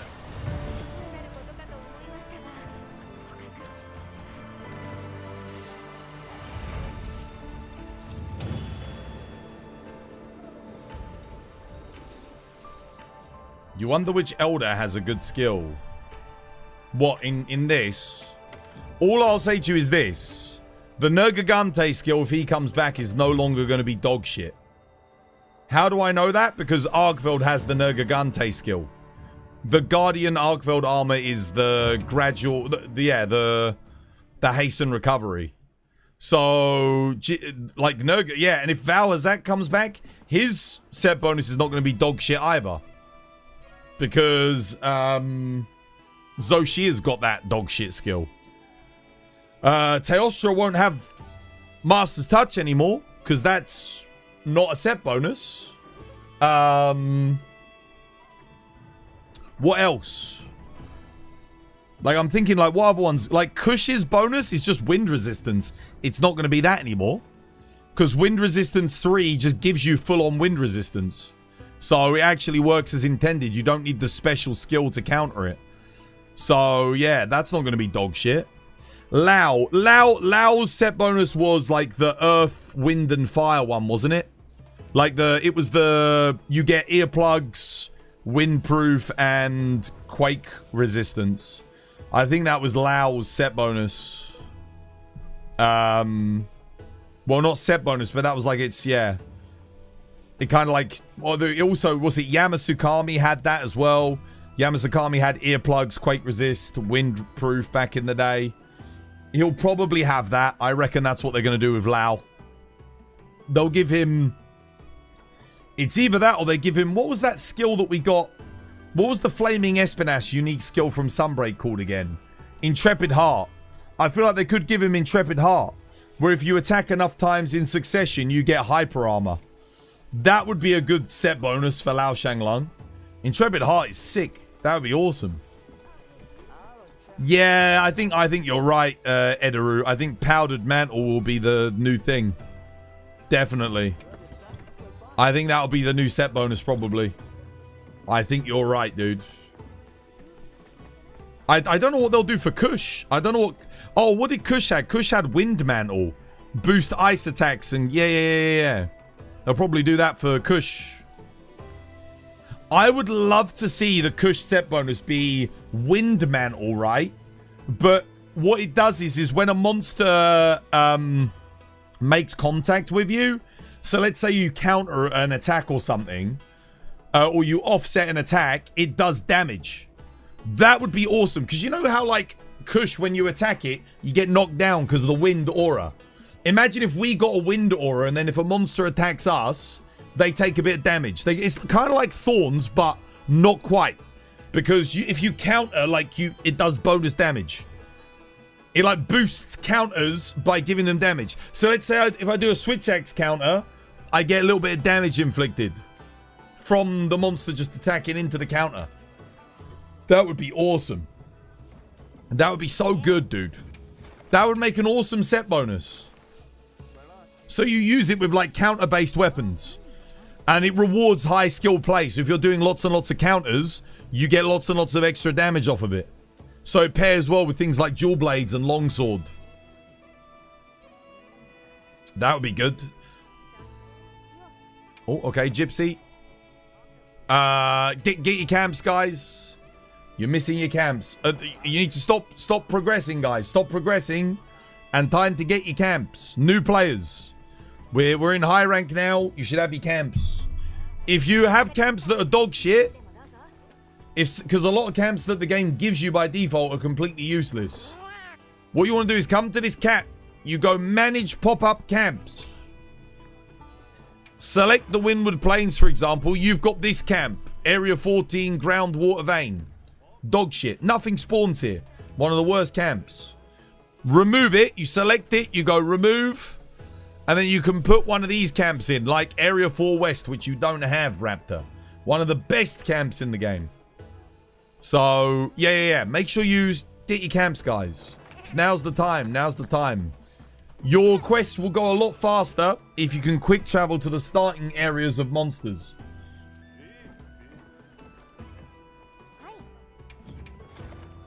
So it is time. It is time to get your camps. If you haven't got them yet, grab them. Right. What am I doing in the meantime?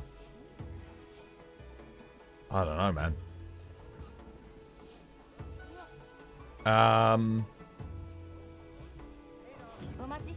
I'm not sure. Tors, what does it mean when your pick's in the back as it is for donating? That's just the most recent follower or gift subber or... Yeah. It's whoever defeated the last stream boss, basically.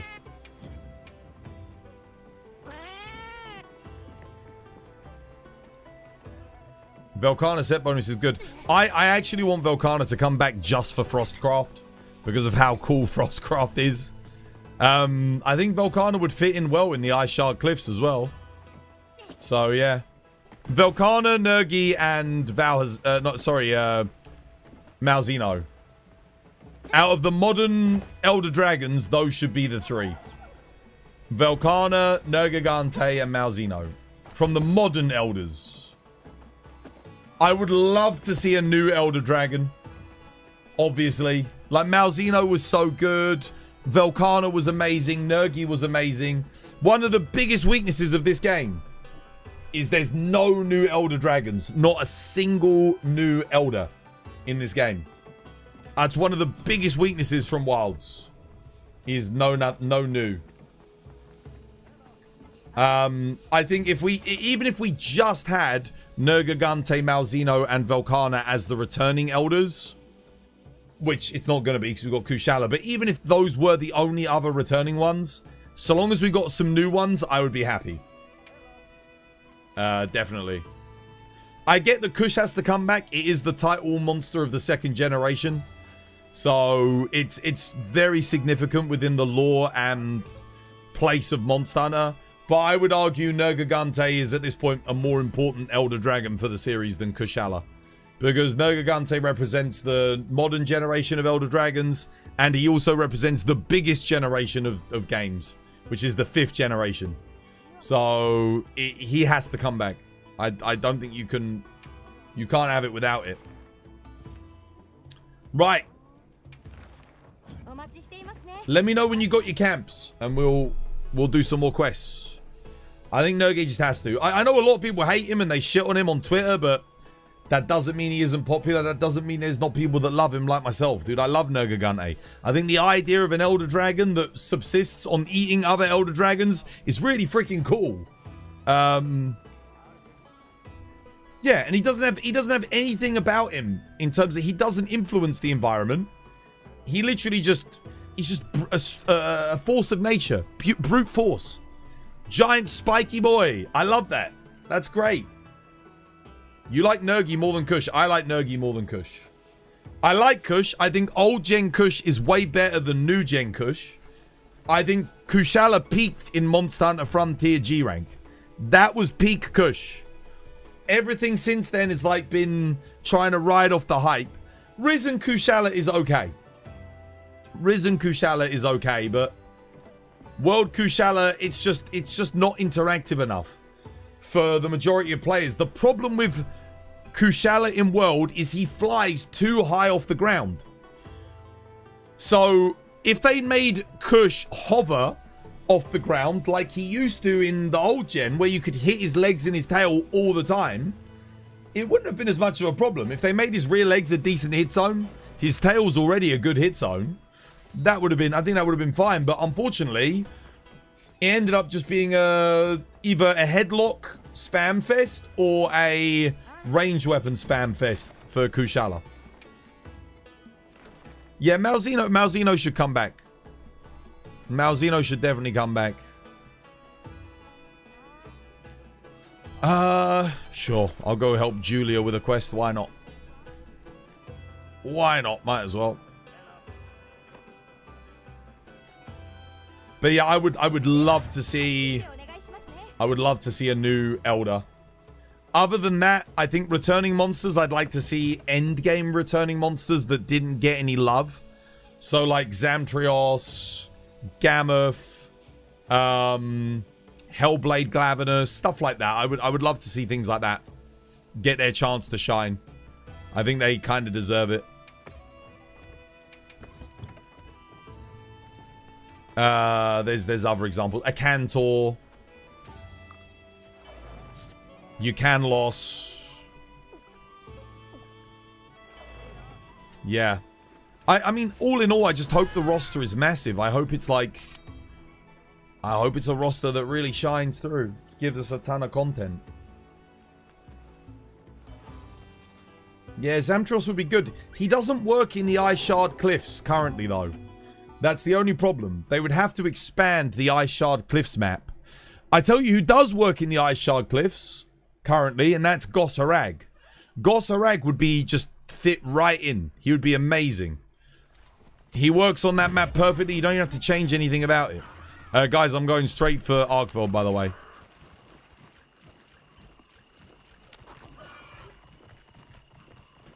Valstrax in the Sky Islands. Yeah, it looks like he'd fit quite nicely, I think.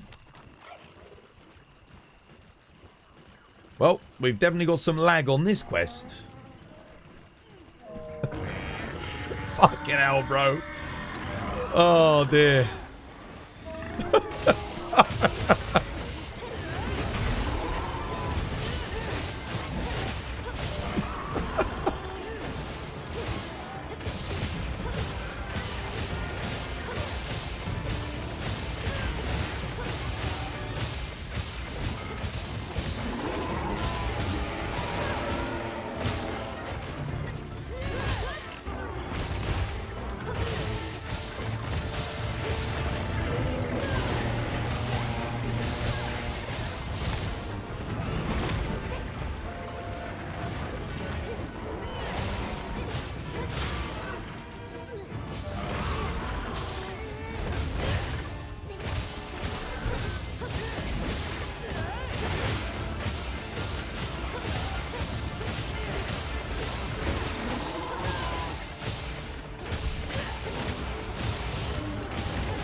Your thoughts on GU variants? Bloodbath, Diablos, Soulsit, excellent. I actually wouldn't mind if we got really strong variants like that back again that have a rare spawn chance on the map as investigations only. I think that would be fucking sick, dude. Like, genuinely. Imagine if they had rare monsters to this game that have like a 1 in 100 spawn chance on map and everyone's working together to try and get the investigations.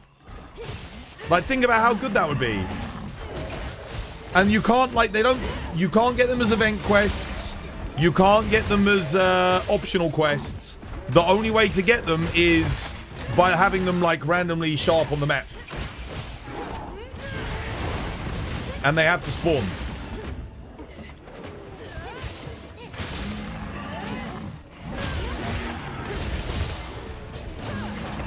I think that would be really cool. It would be bad for speedrunners, but it would be good for, like, I think in terms of, like, engagement and fun and, like, you know, expanding upon the gameplay and stuff, it would be really good. And then again, just make their materials, like their rare materials, super rare. So, like, you actually have to farm for them. You've really got to work. You know, you might have to kill them 50 times.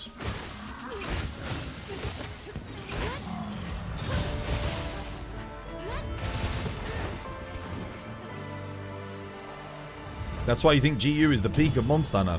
GU did some great things, man. There's a lot of stuff that GU did that never came back.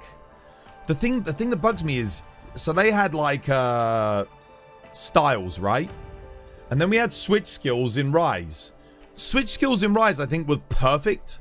if you remove the wire bug. Like, if you got rid of the wire bug and had switch skills, that is the perfect way to allow players to modify their moveset in a fun and interesting way, to give them more diversity in combat and allow for more build diversity as well, because different moves have different motion values and so on and so forth. Honestly, getting switch skills back and having that as a permanent thing in Monster Hunter, I think would be a good thing. Minus the wire bugs, of course. You hate the wire bug. I do not like wire bugs. No. I like the moves that you get with wire bugs, but I don't like the wire bug mechanic. It feels detached and arbitrary. It doesn't feel as well baked into the gameplay systems as... So, for example, Wyvern Fire on the gun lance. You have to charge it up, and then you can do a Wyvern Fire, right? It's pretty cool. Imagine if Wyvern Fire was just a wire bug. And you have to wait an allotted amount of time to get your wire bug back to then do a gun lance Wyvern Fire. It's just not as good. You know?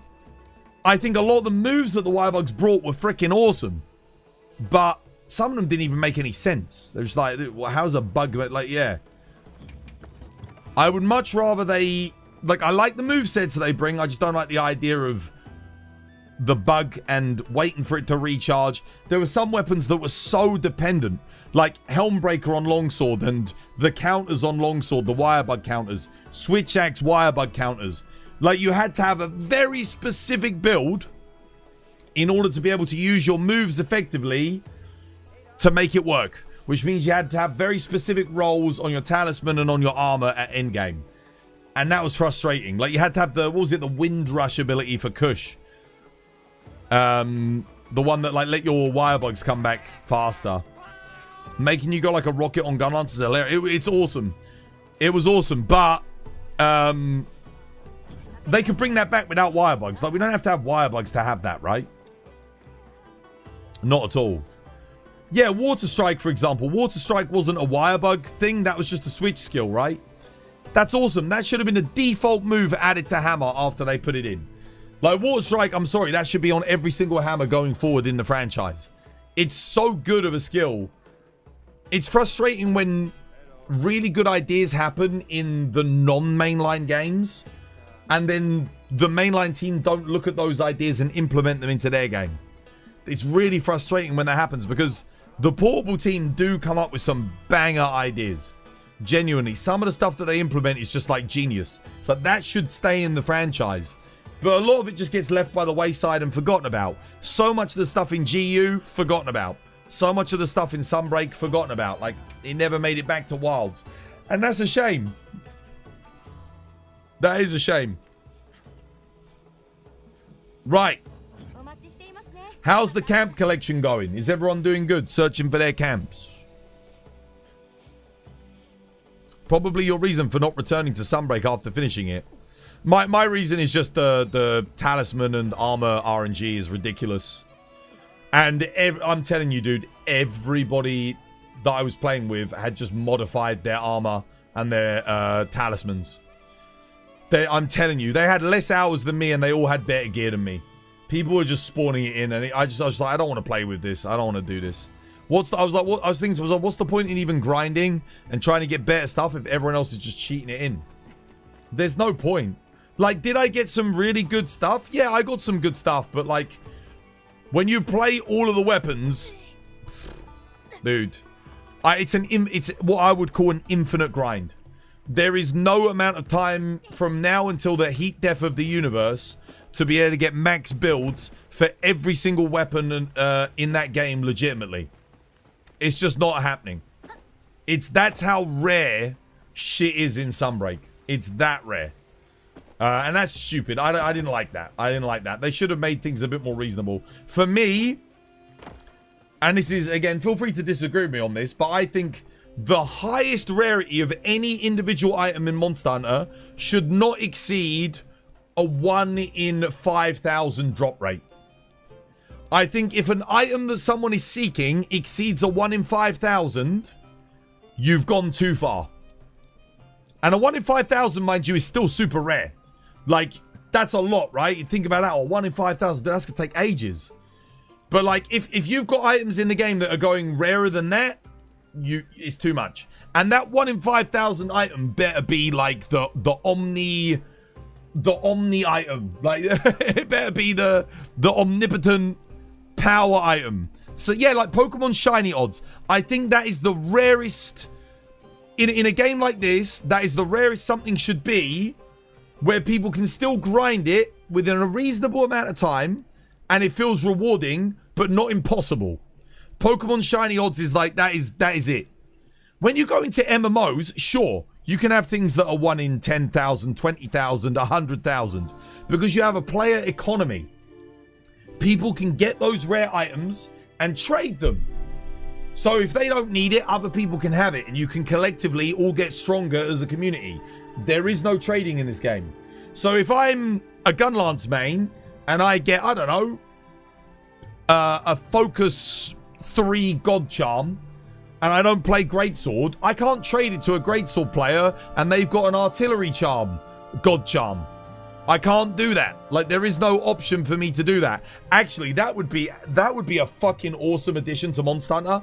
Not trading for Zenny, but an equivalent exchange trading system. So let's say I've got a Rarity 8 Talisman and you've got a Rarity 8 Talisman, but mine's a dupe and you need it. You can trade me a Rarity 8 Talisman with the same stat distribution, and we could trade each other. So there's no like cheating. You still have to grind to get a really good thing, but you can trade it with someone else if it's got the same stat distribution. Because you that way you wouldn't have real world trading. You wouldn't have real world trading because let's say, for example, I've got an attack 3 Wex Talisman, you've got a crit eye 3 Wex Talisman, max slots. They're equivalent, but maybe I need the crit eye and you need the attack. We can trade. That could work. Trading talismans. Yeah, but you couldn't trade like a Rarity 6 Talisman for a Rarity 8. Or you couldn't trade like a Rarity 7 for a Rarity 8. It would have to be equal. So you couldn't trade one with 2 slots for one with 3 slots. Yours would also have to have max slots. So you can't just like cheese the system and give your brand new character the best decoration or talisman in the game. There's no cheesing it. Like, you actually have to still work and farm. It just means if you get a really good talisman that's completely useless to you, and someone else gets a talisman that's really good but completely useless to them, you can find other people in the community and switch them. That could work. It would take quite a lot of programming because you'd have to manually put all the parameters in to make sure that you work it out, but it could work. Just an idea. How you doing, Nietzsche? Welcome back. Hope you have yourself a lovely, jubbly one. Right. How are my new players doing with their finding their camps? How is it going? Let's have a look. Are they? Yeah, they're still here. I think they're still finding their camps. Don't forget, !Wilds camps if you need to watch the clips. You like that idea? Capcom, are you listening? It could be good. Obviously, I'm not saying like open trading. Open trading would be really bad for the game. But equivalent exchange could be quite good. Jindahat is just insufferable. Not just low mobility weapons. You really don't like Jin? Jin? I don't mind Jindahat. I like him. I don't know why everyone hates him so much. Fight is a snooze fest. Oh, maybe they'll up the pace on him a little bit at Master Rank. Maybe he'll be a bit faster. The thing is, if Jindahat was too fast, the fight would be awful. He does move around a lot. He's a bit too big. He is very big. Yeah. He is a big boy. Maybe they could have made him a little bit smaller. But he is a spectacle fight as well. He's designed to be the spectacle fight. Yeah. I believe in Jin. I like him. Okay, Nightblood's doing... I mean, that's an amazing quest, Nightblood. But I don't think any of our new players are a high enough level to do it yet to get their gems. But that is really good. Definitely worth holding on to that. So I'm just waiting now for our new player. Dude, that's actually really good for... That's really good for decorations. I should save that. Hang on a minute. Gotta get rid of something again. That's quite good for Artium parts. Oh, that's really good for level 2 decorations and for nourishing extracts. Oh, that's also really good.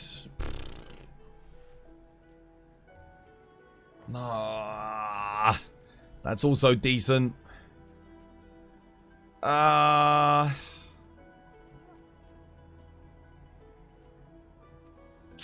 really good. Oh, dude, something's got to go. Dude, I'm saving. I need more quest slots, bro. I need more. Shit. I got to get rid of something. I need a lot of these for helping people. That's really good. Ah, this is frustrating. I have to get rid of the Zoshia. Goodbye, Zo. Zo's easy to get. This is amazing for new players because it's 7 decorations just for a regular Steve. So they can get some Steve armor pieces and decos. That's good. You wish they made investigation slots infinite? What? How many do we get? 50? It will go up to 100 at master rank, but I do feel like they should have given us 100 already. Yeah. Your best time for the 89 star is like 6 minutes 40 with Greatsword. What's this?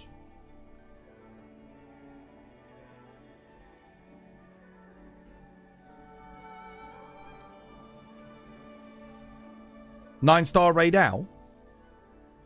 9-star... What fight?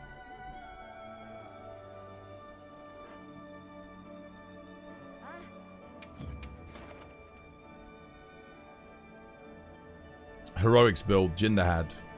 Oh yeah, nice. That's good. That's very good. Yeah, that's really good time. I think the problem with Jindahad is most of the time when I do it with people, they don't have a fucking clue what they're doing. No offense, guys. But like, what you want to do is you want one person to break something, take enmity, just hold him down at the front, and everyone else goes for the rear legs. And then he literally, you can just damage the rear legs and the back portion just easily. That's what you want to be doing on Jindahad. Kind of like Omega. You play it very much like Omega. You know, one person is at the front and everyone else goes on the rear legs with their bladed weapons. You wrote them all down? Nice. Good, good, good. Yeah, do it for every map. Get them all. It's worth doing. Is there a reason ED is not around in base game? Except GOG. Elder Dragons? Yeah, because I think they wanted to really emphasize the power of Elder Dragons in the story of Ascendance. That's what they've been saying in the early marketing material.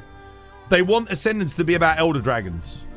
So I think if they put loads of Elder Dragons here, the final boss being the only Elder in the game means that you're like breaking into the Elder Dragons. So Master Rank is like exclusively Elders, so they're going to have a really big effect on the game. I think it also allows them to make normal monsters really shine, and they can really up the level of difficulty and creativity on monsters that aren't Elder Dragons. And then the Elder Dragons, they can just go crazy with them. They can go absolutely... Look how hard AT Argveld is at the moment, right? Look at the level that it pushes players to. Imagine what they're going to be able to do with Elder Dragons now.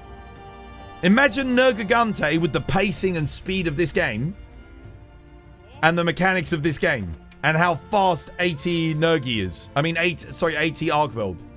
He's going to go crazy. Personally, you focus one leg at a time. Yeah, that's what you do. Do the rear legs. Do the rear legs and then go to the forelegs. Or do the forelegs first and then do the rear legs in the final phase. That's a really good way of doing it. Yeah, baiting him to the boulders is good. And then when you've broken all the legs, make sure you focus the legs with the tempered hit zones on them. So you can get an extra knockdown. That's it. That's the trick. I mean, Nietzsche knows the way, dude. He's got a 640 solo. Very good. Considering 2.5 minutes of the hunt is just waiting on transitions, 640 means you basically only 4 minutes of combat and he's done. If normal monsters can be so hard already, you feel that Master Rank with the Elders are going to be like, oh, they're going to be amazing. I will be very disappointed if Master Rank is easier than Endgame High Rank. I will be extremely disappointed. One of the worst things about Iceborne, it didn't get hard again until the updates. Like, Arch-Tempered Nergi, what's it? Ancient Leshen, Extreme Behemoth, Arch-Tempered Xenojiva, Arch-Tempered Kulv Taroth were all way harder and more engaging than Shara Ishvalda and Tempered Ruin Energy. Way, way more challenging. Those hunts were so easy at Master Rank. It was ages until we got another challenge. Wasn't until like maybe Rajang or Safi Jiva that stuff started getting difficult again. I don't want them to make that mistake again, like they did with Iceborne. Reset, take us back to easy mode. Yeah. Obviously, for new players going through the game, a lot of people got stuck with Barrioff. Fair enough, but that's because you had shit gear and shit weapons, right? That's why it was a challenge, and because you're new to the game. For those of us that had good gear, farmed up good gear at base game, and were used to the game, Barrioff was piss. It was really easy. Like, I don't think anyone who was actually experienced and stuck with base world had a challenge with Barrioff. I really want them to go brutal, dude. I want it to be... I want to do like a Tigrex in Master Rank, and it's harder than like... I don't know. What's like a good thing? Like 9-star Gore. Like, he should be like really freaking tough.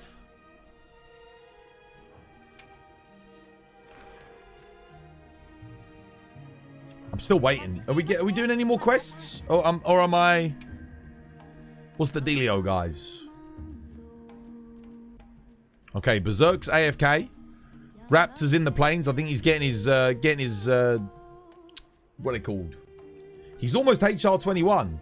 So we'll be able to get some new armor. Hey, dude, VNRG, dude, welcome back. Hope you have yourself a lovely, jubbly one. I mean, while I wait for them to post the quest, we could, oh, the bowling's kind of crap today, isn't it? Thing is, they could be posting a quest any minute now. You think at the moment no one wants to do any quests? There's nothing on the board.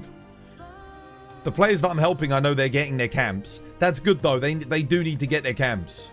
So many of them had, like, 1 or 2 camps on their maps. You've got the basing to do. That's quick. The basing's not too long. You can only have a few camps in there anyway, so, yeah.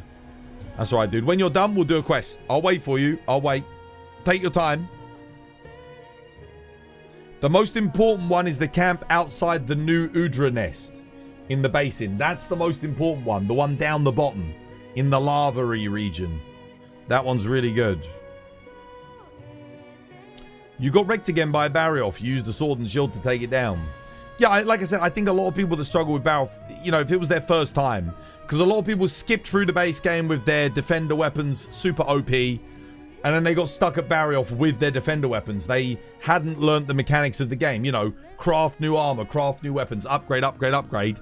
That wasn't instilled in them as something that they need to do because of the defender gear. You want to see a fight between all 4 of the Apexes versus Bloodbath Diablos? It would be cool to see Bloodbath Diablos come back, wouldn't it? It would be. I think he would be awesome in this game as well. Can you imagine with all the counters that we've got? Like, oh. Barrioff was your favorite monster from World. You like Barrioff? I liked his design as well. I like the fact that it really rewarded you for breaking his wings. I think Frostfang Barrioff was even better. The only thing I didn't like about Frostfang Barrioff was the ice hit zones. Like, the hit zone was bigger than the ice on the floor, rather than smaller. General rule of thumb, always make the hit zone a little bit smaller than the visual indicator. It feels a bit more fair. They actually learned their lesson with that in Wilds. Most of their AoEs have a smaller hit zone than suggested, outside of freaking Ufduna. I don't know what's going on with Ufduna and its flops, and no, that's way too big. Ufduna's AoE is like ridiculous. Using the defender gear and having your friends carrying you through Raging Bracky. Oh, dude, that annoyed me so much when people were doing that. I was like, bro, come on. They just sat in the camp. They died twice and then sit in the camp.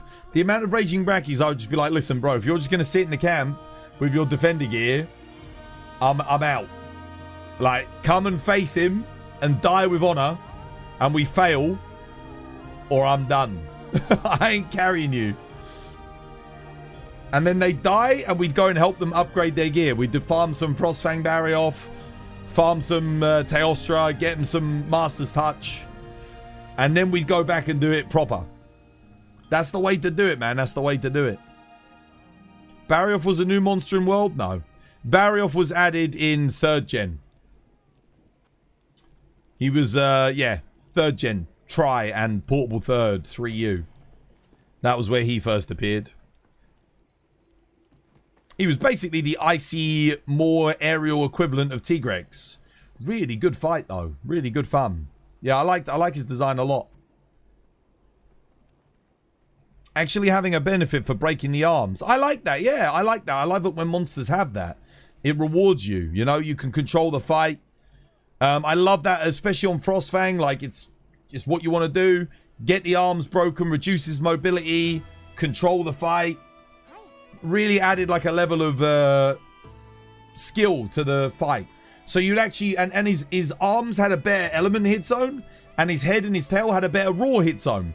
So you could bring like raw builds. If you're on greatsword or hammer, you'd go for the head and hit the raw hit zones. If you're on like dual blades or bow, you'd go for the wings. It was, dude, I loved it. I loved it. Really, really good. I might go help Rathia with his spider. I think he's doing his spider, so I'll go give him a hand. Because I think he's got to get his oil well base in and stuff. Might as well go do something, eh, while we wait. I'm starving hungry, I tell you. I am so hungry today. Gotta go cook some dinny din dins. I can't wait for Ascendance, man, dude. I really hope it's everything we deserve as a community. I hope it's good, man. I think the Monster Hunter community deserves a win. We deserve a W. Because Wilds has come a long way from where it was at launch. I think this G rank has the potential to be the best G rank we've ever seen. If Capcom gets it right, you know? Oh, I've got to eat my food bonus.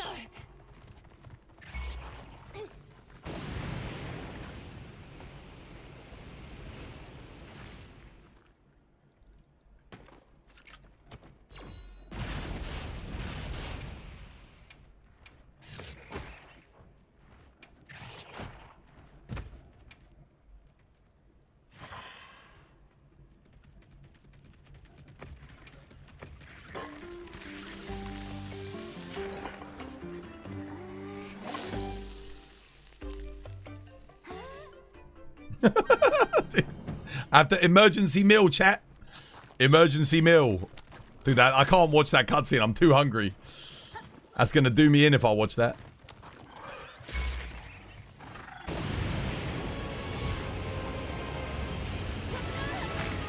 I actually did press X twice there. Nothing.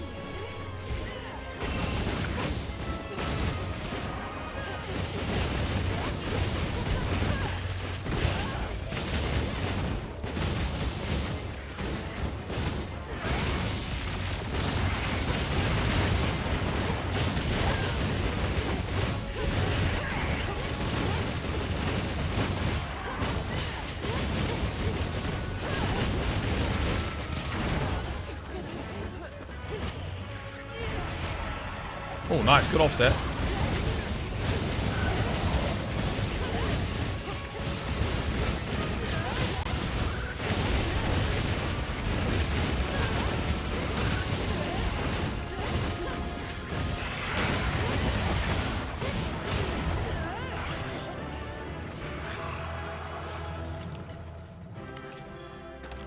Would Valstrax fit with Monster Hunter Wilds Ascendance? Absolutely. You know the guy that's doing Ascendance, the lead designer, he was the designer of Valstrax. So he's probably a bit partial to it. I'm gonna guess Valstrax gets added as a post-game fight again. So it's highly likely that he's going to put Valstrax in. Because he came up with it. He was part of the... Yeah. Well, he was the lead designer on Gen U. And Gen U's title monster is Valstrax, and he was the lead designer on Valstrax. And Monster Hunter devs are biased towards their own creations. We already know this. We already know this for a fact. You know Tokuda worked on Blangonga and Kongalala. And Tokuda did this. Who's in this game? Blangonga and Kongalala. They were two of the first monsters he ever designed. And they make it back in this. It's no coincidence. Creators have like a special place in their heart as a designer for their creations. He'll love Valstrax. Valstrax will probably be one of his babies. So he'll bring it back. I reckon Valstrax will be in there, yeah. You got as many camps as you can, dude, legend. Post your next quest, let's do a quest. My question is, do you think we'll get the same returning variants or new variants? They typically like to do different ones. So like instead of Brute Tigrex, we'd get Molten Tigrex, for example. So I'm expecting to see some different ones. But your guess is as good as mine on that front. I can't speak to the minds of the designers on that. I can speak to the minds of like what I know, what monsters they worked on and stuff like that. So, yeah. We'll see. You find it impossible to not focus strike a wound as dual blades as soon as you see it. It depends on your team composition. If you've got like a great sword, a hammer player, and a bow player, then freaking go for it. They don't gain anything from it anyway, not really.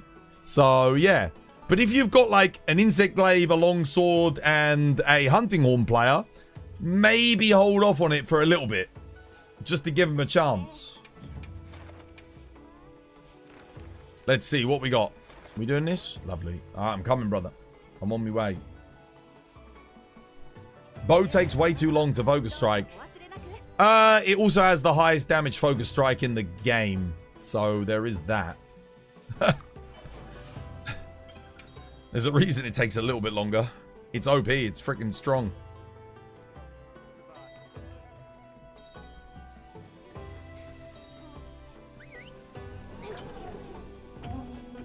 Oh, bro, I forgot to tell you. You can come and chill in the lobby with us. When you get to HR 16, you get access to the lobby. So you can actually come chill in the thingy. I forgot to say that. You might already know, but in case you didn't.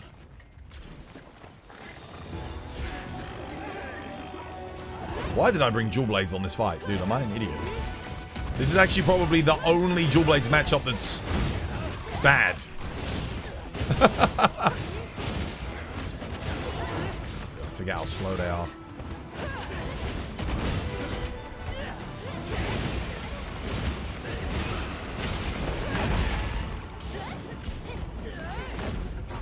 I can reach him.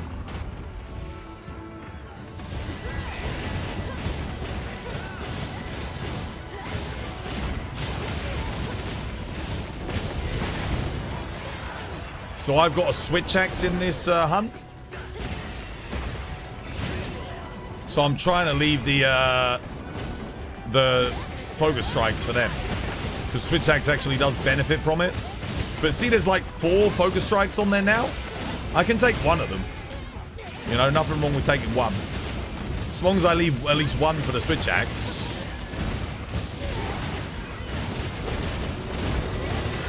Allowing it to quick fill.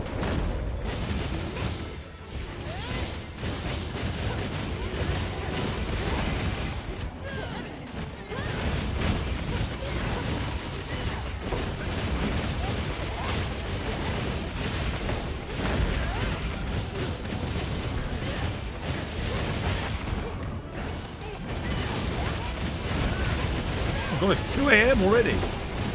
God damn, dude. Dude, I was thinking to myself, I am starving. Frostfang Nagakuga would be dope.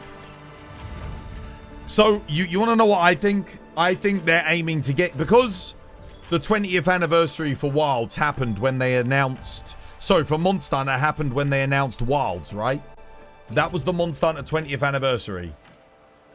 I think they're going to want to get every single title monster from every single game in G rank. Because Kushala's already announced. That's a title monster. We got Rathalos. We got Rathalos already. Well, what other title monsters have we got? We got Gormagala. We've got Seregios. We've got Mewtwo wasn't a title monster. We've got Lagiacrus.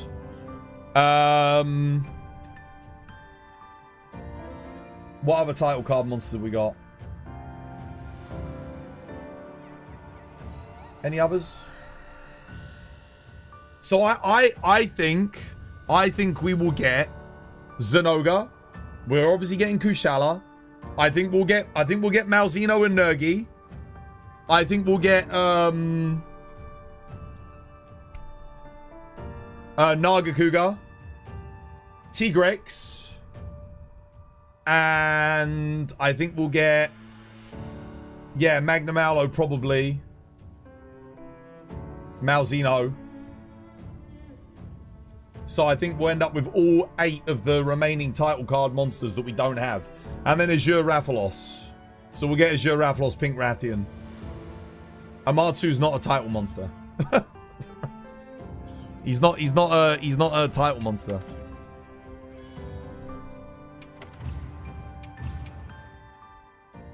Yeah. So oh yeah, and Valstrax.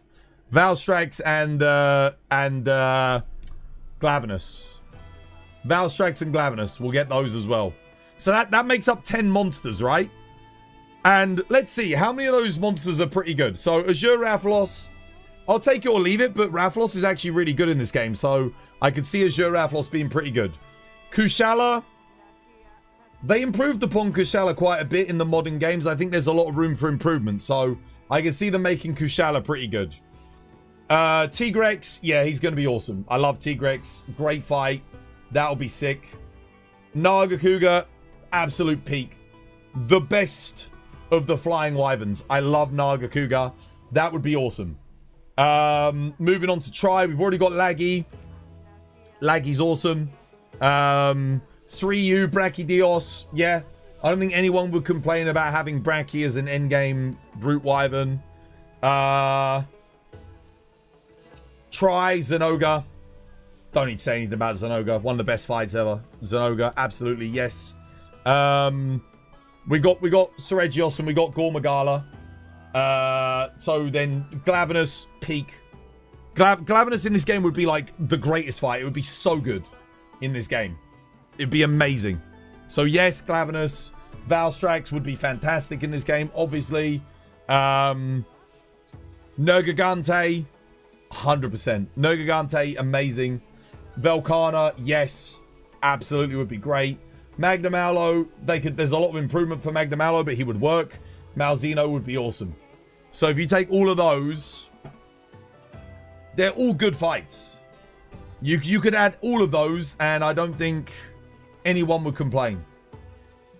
I don't think anyone would complain. Bloodbath is the GU flagship too, no. No, it's Valstrax and Valstrax. The official ones are Valstrax and Glavenus. Glavenus is the title monster of the Fated 4. Valstrax is the title monster of Generations Ultimate. Yeah. Bloodbath is not... He's not a title monster. He is like one of the final bosses, but he's not a title monster. I guess you could say he's like one of the unofficial ones. Every Monster Hunter game kind of has unofficial ones. Gammoth's not a title monster. It's one of the Fated 4, but it's not the title monster. It's like Arkveld is one of the Forbidden 5, but he's not the but he's the title monster, right? Raidao is one of the Forbidden 5, but he's not the title monster. Bring the Fated 4 back. The only way they bring back the Fated 4 is if they add more areas to the Ice Shard Cliffs. That's the only way. Because at the moment, the Ice Shard Cliffs, the level design does not work for Gammoth. Gammoth can't traverse it. Gammoth can't exist in that map. I think the likelihood of Gammoth coming back at the moment, with the game in the current state, is 0%. If they expand upon the existing maps, then it's more likely. It's the same thing with Zamtrios. Zamtrios does not work in the current map. It just doesn't work. But if they expand upon it, Zamtrios could work. It could come back. This was by design. Yeah, Kirin works. Kirin definitely works. They could bring back Kirin or Orochi Kirin. 100% they could do, but it does work with the current like setup that we've got. If they did that, how would they ever top this expansion? I think that's what they're aiming to do. I think that's what they're aiming to do, because you look at what they've done so far. They've added quite a few title monsters. We got Rathalos. We got Laggy. We got Seregios. We got Gore. So we've got like one half of 3rd gen. We've got all the 4th gen stuff. We got Rathalos from the 1st gen. They've got a lot of the skeletons. The animation skeletons and rigs are here for them to do a lot of them as well. So it wouldn't take much extra work for them to get them in. Like, relatively. Are you happy with the release date? No, of course not. Of course I'd want it sooner, but that's alright. The game just needs to be twice as good as I was imagining it being. Yeah, it needs to be even better than I was imagining so that it's worth the wait. Otherwise, well, let's hope it's not disappointing. Let's hope there's not like 15 new monsters and that's it. And then they do 3 title updates and cancel the game. Let's hope that doesn't happen, right? Get the raid message. Where now?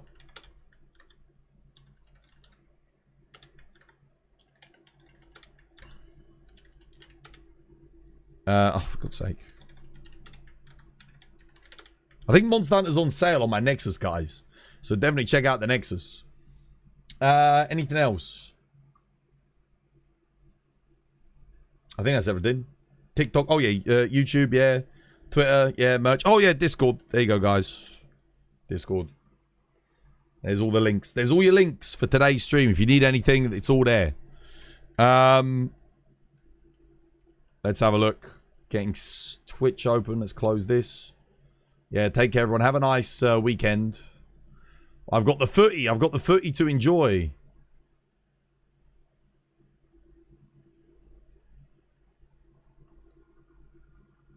Let me have a look. Who's on today? Who is on?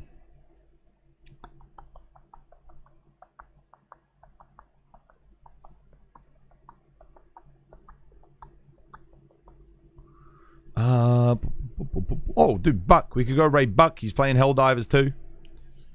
Sure, why not? Let's go watch Buck do some Helldivers. That sounds good to me. That sounds good to me, brothers. Let's go.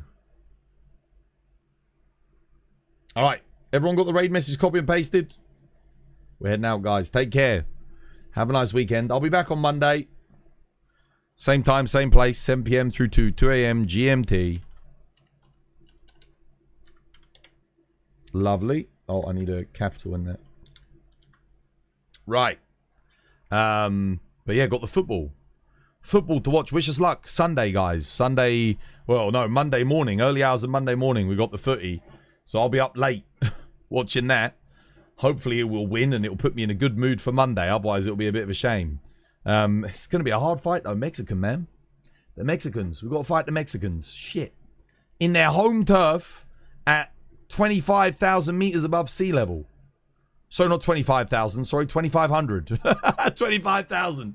Bro, can you imagine? We're in fucking space, bro. Fucking space football to 2,500 meters above sea level. Oh, man, that's going to be tough. You're Mexican. You got to go Mexico. Yeah, let's see. Like I said, they've lost 2 in 88 games at their home stadium in the past 8 years. 2 games on their home turf. That's it. 2. The altitude. I was hearing that scientifically, at that altitude, for people that aren't used to it or aren't acclimatized, you are 20% less energy efficient.